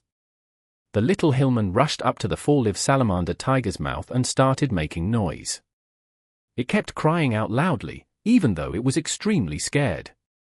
The 4-lived salamander tiger woke up right away. It opened its mouth and swallowed the little clown that disturbed its sleep promptly. The 4-lived salamander tiger barely felt the Hillman that it had just eaten. The commander-level creature had extremely sharp hearing. As soon as it woke up, it lifted its gaze and stared right at Mo Fan and his team, who were already quite a distance away. F***K this shit. Mo Fan and Zhao Manyang cursed at the same time. They all knew how cunning and vicious the Hillmen were, yet they never thought they would do something so shameless. They had sent one of their own up to die just to wake the 4-lived salamander tiger up. Was it really fair for demon creatures to have such intelligence? What are you waiting for? Keep running, are you waiting to celebrate New Year here? Come to me, quick! Mo Fan yelled. The others realized what Mo Fan's plan was when they saw a silver light circling him. They quickly stuck close to Mo Fan. The 4-lived salamander tiger was terrifyingly quick. It was able to move at maximum speed despite the complicated branches and leaves that were in the way. It was approaching the group so quickly that it looked like an illusion. Blink! Mo Fan completed the advanced space spell. The silver star constellation encapsulated everyone. They quickly vanished into the tunnel of space as soon as it opened up. With a brief flicker, the group vanished into thin air, reappearing at a spot around 300 meters away. Mo Fan did not lower his guard, as he was afraid that the creature could still catch up to them. He immediately drew another star constellation. The energy he needed to teleport 7 people twice in a row was insane. Mo Fan already felt his head spinning, a sign that he had overdrawn his energy. Luckily, they had managed to escape from the 4-lived salamander tiger. The creature would have a hard time finding them with the leaves and branches limiting its vision. None of them dared make a sound. They even held their breaths as long as possible. There was no sign of the commander-level creature after 10 minutes. They finally let out a relieved sigh. Those F***King's sons of B*** Chase, I swear I'll kill them all after we have all recovered. Zhao Manyang stomped and yelled furiously. Mo Fan was disgusted by what the Hillmen had done, too. It was his first time encountering such a shameless species. If the undead attacking the ancient capital were as intelligent as the Hillmen, the ancient capital would have fallen long ago. Either way, Mo Fan shared the same thoughts as Zhao Manyang. He had an urge to just charge down the tree and slaughter every single one of the Hillmen. Let's hide here for now. The four-live salamander tiger isn't as aggressive. I don't think it's going to chase us relentlessly. Mo Fan, use your shadow element to conceal our presence. The four-live salamander tiger is not as sharp at night, Lingling said. Let's rest up. We should be fine after recovering our energy. We should be around 3,000 meters high now. Guan 1111 wondered aloud. She was talking to Chen Yi, but the girl was staring at the night sky with a blank expression instead. What's wrong, Chen Yi? Guan 1111 asked worriedly. I think I've seen this before, Chen Yi said seriously. However, she shook her head and corrected herself, I've seen something similar before. Hardly anyone knows about the existence of this giant purple sacred linden. We wouldn't even have found it if it wasn't for the Hillmen, Mo Fan interjected. It's a drawing, I've seen a similar drawing. I remember now. It's in my grandmother's house. She has a drawing like this in her house. The leaves that reach the sky, the branches that are wide like roads, and the starry sky in the distance. Chapter 1299. The Importance of Sound Mags. Translated by Zephazid. Edited by Aelrianth. Chen Yi had seen a similar sight before. It was in the drawing in her grandmother's bedroom. Does that mean your grandmother has been here before? Mo Fan asked, surprised. Even though the giant purple sacred linden was stunning, it had long been dominated by demon creatures, especially flying species. There was no way a plane would have passed by the area, so not many people would know about the existence of the giant purple sacred linden.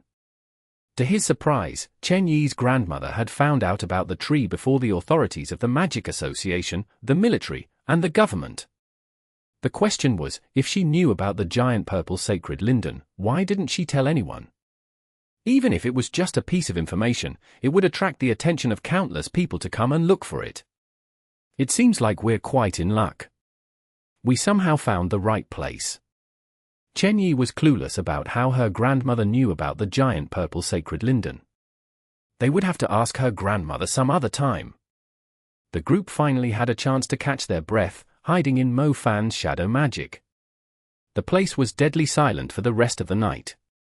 Perhaps it was because the four-live salamander tiger was good at maintaining its territory, or most creatures living on the tree had strict routines.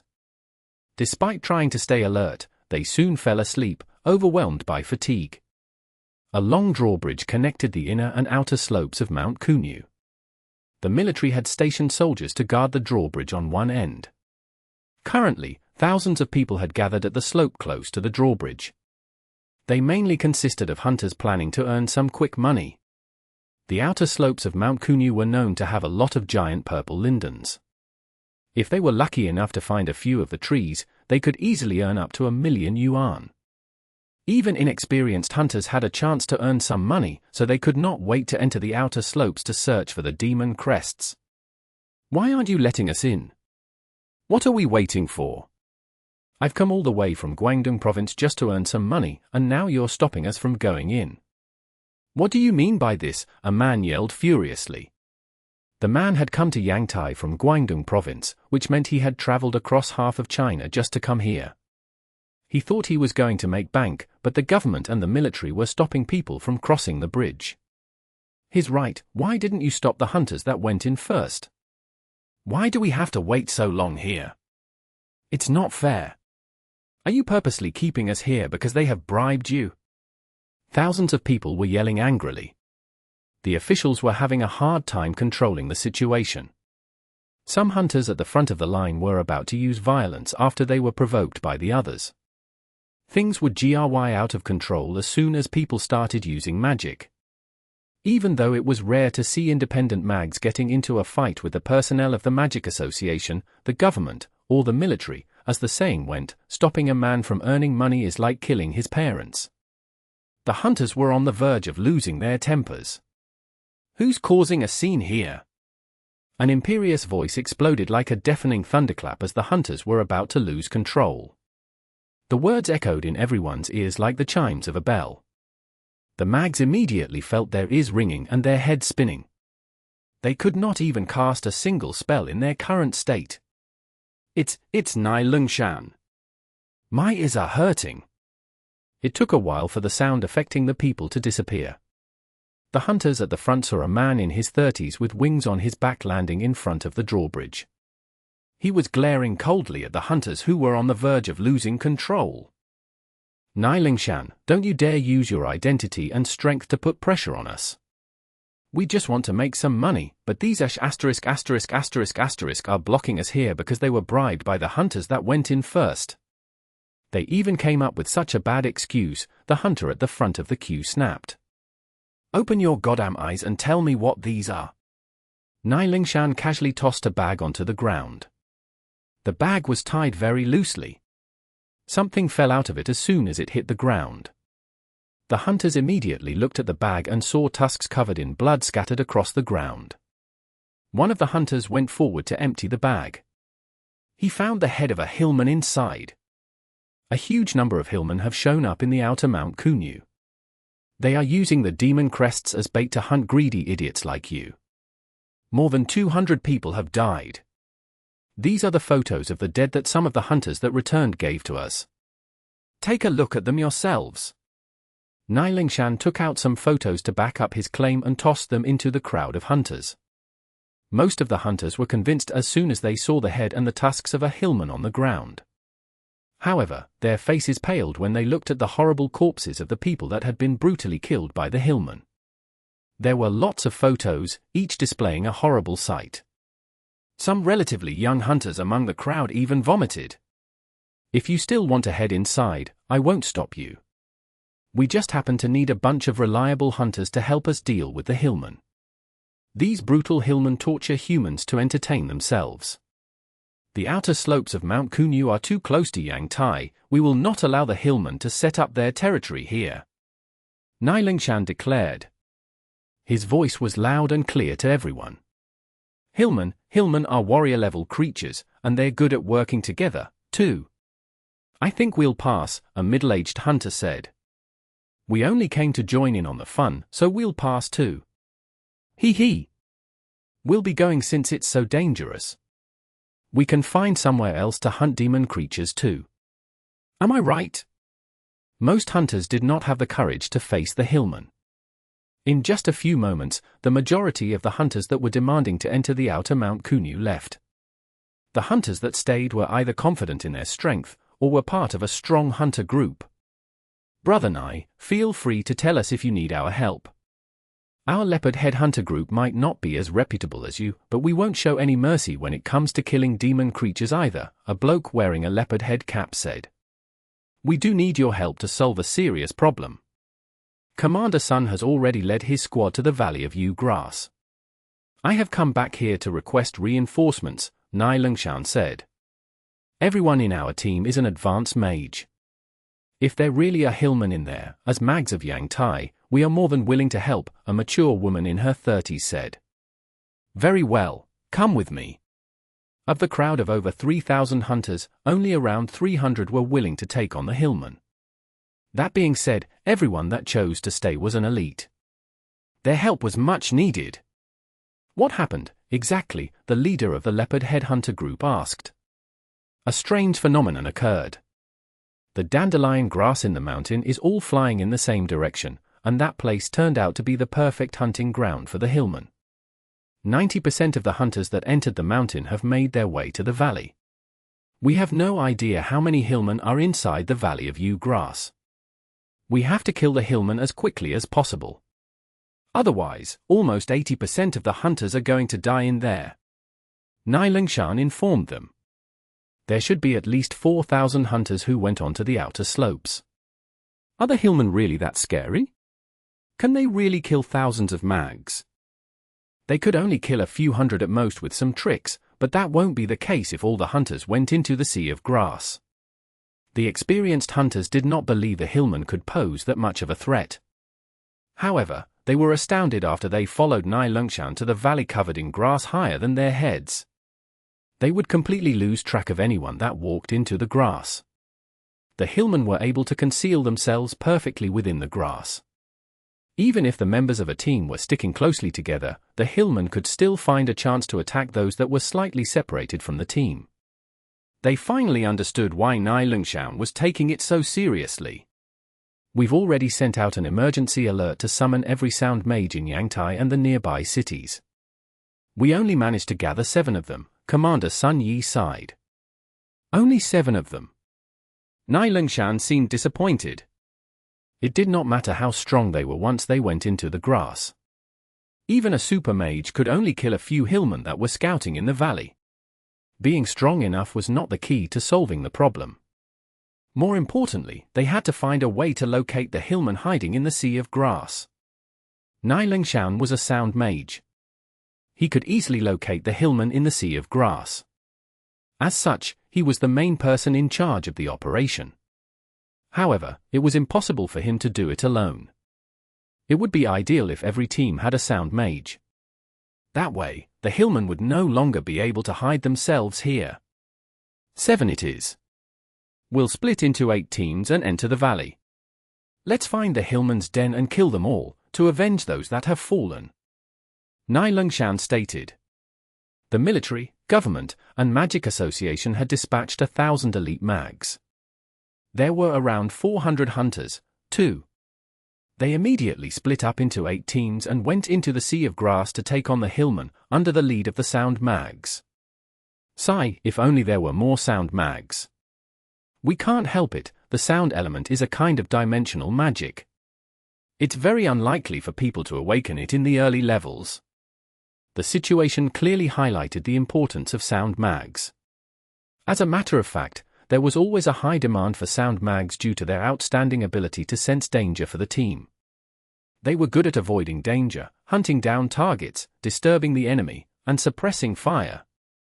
Most mags were basically blind when moving in the Sea of Grass. Having a huge army would not make any difference. Only the sound mags could extend their senses through the thick grass. Chapter 1300. Shao Are You, the Sound Maga. Translated by Zephizid. Edited by Aelrianth. There, watch where my brilliant light is, a woman yelled. The brilliant light flew across the Sea of Grass and landed on a swaying stalk of yew grass. Underneath it was a ghastly creature, whose eyes widened in disbelief. The Hillman was waiting for its target to move closer. It already had its eyes on a slim Maga with tender skin and could not wait to have a taste of her. It never thought the humans could locate it when it was staying perfectly still. The blinding light immediately revealed its silhouette in the darkness. Where do you think you are running to? Die! The battle mages cooperated with perfect synergy and surrounded the Hillman in no time. A soldier with the plant element quickly tossed binding roots forward with a sharp gaze. The roots firmly tangled the legs of the Hillman. The Hillman tried to break free from the roots, but the surrounding temperature began to drop rapidly.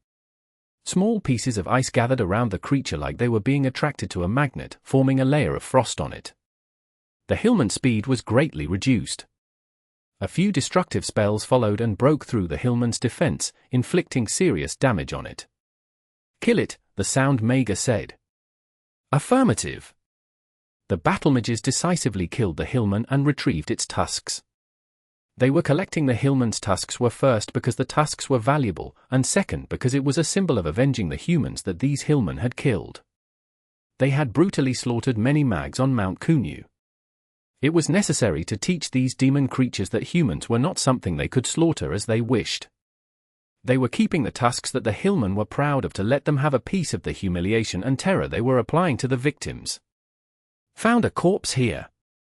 Here too. The battle mages soon found the remains of a few hunters close to the spot where the Hillman was hiding. Most of the corpses were no longer intact. Take one of their belongings and bury the bodies, the sound Maga said. It was impossible to bring all the corpses back, as there were too many of them.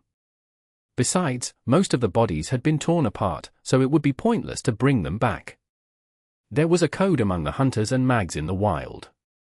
If they could not retrieve the corpses of their fallen comrades, they would take one of their belongings for their families to identify and bury the dead bodies on the spot. Most hunters in the wild would carry a badge with them. It was the most effective way to identify those that had died, since the badge was durable and unique to each hunter. As people that were constantly risking their lives at the front lines, it was the least they could do. The battle mages could not afford to be bound by formalities. All they needed to do was to show the Hillmen how they were going to avenge the victims they had brutally killed. These sons of B***Chase, they have killed so many, and I Lingshan hovered above the valley and looked into the distance of the boundless valley. How many corpses were concealed by the tall grass? The thought alone was enough to send shivers down his spine. Brilliant light! The talented sound Maga found traces of the Hillmen once again. This time, she tagged a bunch of Hillmen with the brilliant light. The Hillmen were used to working together. Most of them would stick together in groups if they were not being overly greedy. The brilliant light revealed the entire group of Hillmen. The battle mages could easily find them by following the brilliant light. Basic spells are a lot more useful at times like this, someone exclaimed. Yeah, but who exactly is the woman? She's doing such a good job. Her senses are so sharp. Not a single Hillman within a few kilometers has managed to hide from her. Our team has already killed over 300 Hillmen. We are having trouble carrying all the tusks, exclaimed Wang Debao, who was in the Sound Maga's team. The Leopard Headhunter group was assigned to the 4th team, led by a Sound Maga that was summoned here by the emergency alert. Not only did she possess outstanding cultivation, she was able to make the right calls all the time. She was hunting down the Hillmen like they were nothing but a bunch of clowns. I heard someone calling her Shao. I believe it's her nickname, but I'm not sure if she's a hunter, a member of the Magic Association, the government, or a renowned clan. She seems to be pretty famous around here. Another member of the Leopard Headhunter group, named Li Sikang, someone spoke up. So she's Shao, someone in the team exclaimed. Every local mage seemed to have heard the name Shao before. Their gazes at the Sound Maga with a cold personality were immediately filled with respect. A year ago, the blue ice sea monsters attacked a fishing village and kidnapped more than 10 fishermen.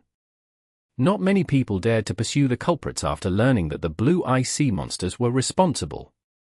However, not long after, she went to the blue ice sea monsters' den alone and wiped out the entire den of blue ice sea monsters.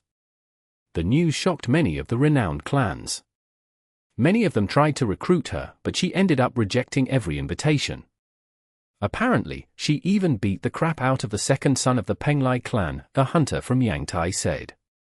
The second son of the Penglai clan, Lu Wenxing? Isn't he the strongest mage among the younger generations in Yangtai? Exactly, Lu Wenxing even came third in the hunter competition. He's easily one of the most talented young mags in our country, but he still lost to Shao Yu. Many people saw it in person. Most people on the team were unaware of who the woman was. The others quickly spread it around when they heard it from the people that were discussing it. Who would have thought that such a cold and delicate woman would possess such remarkable strength? The men on the team no longer dared to underestimate her. Miss Shao, I'm utterly impressed by how observant you are. Ha ha ha, we've managed to kill a whole bunch of Hillmen, a captain with rough facial features said.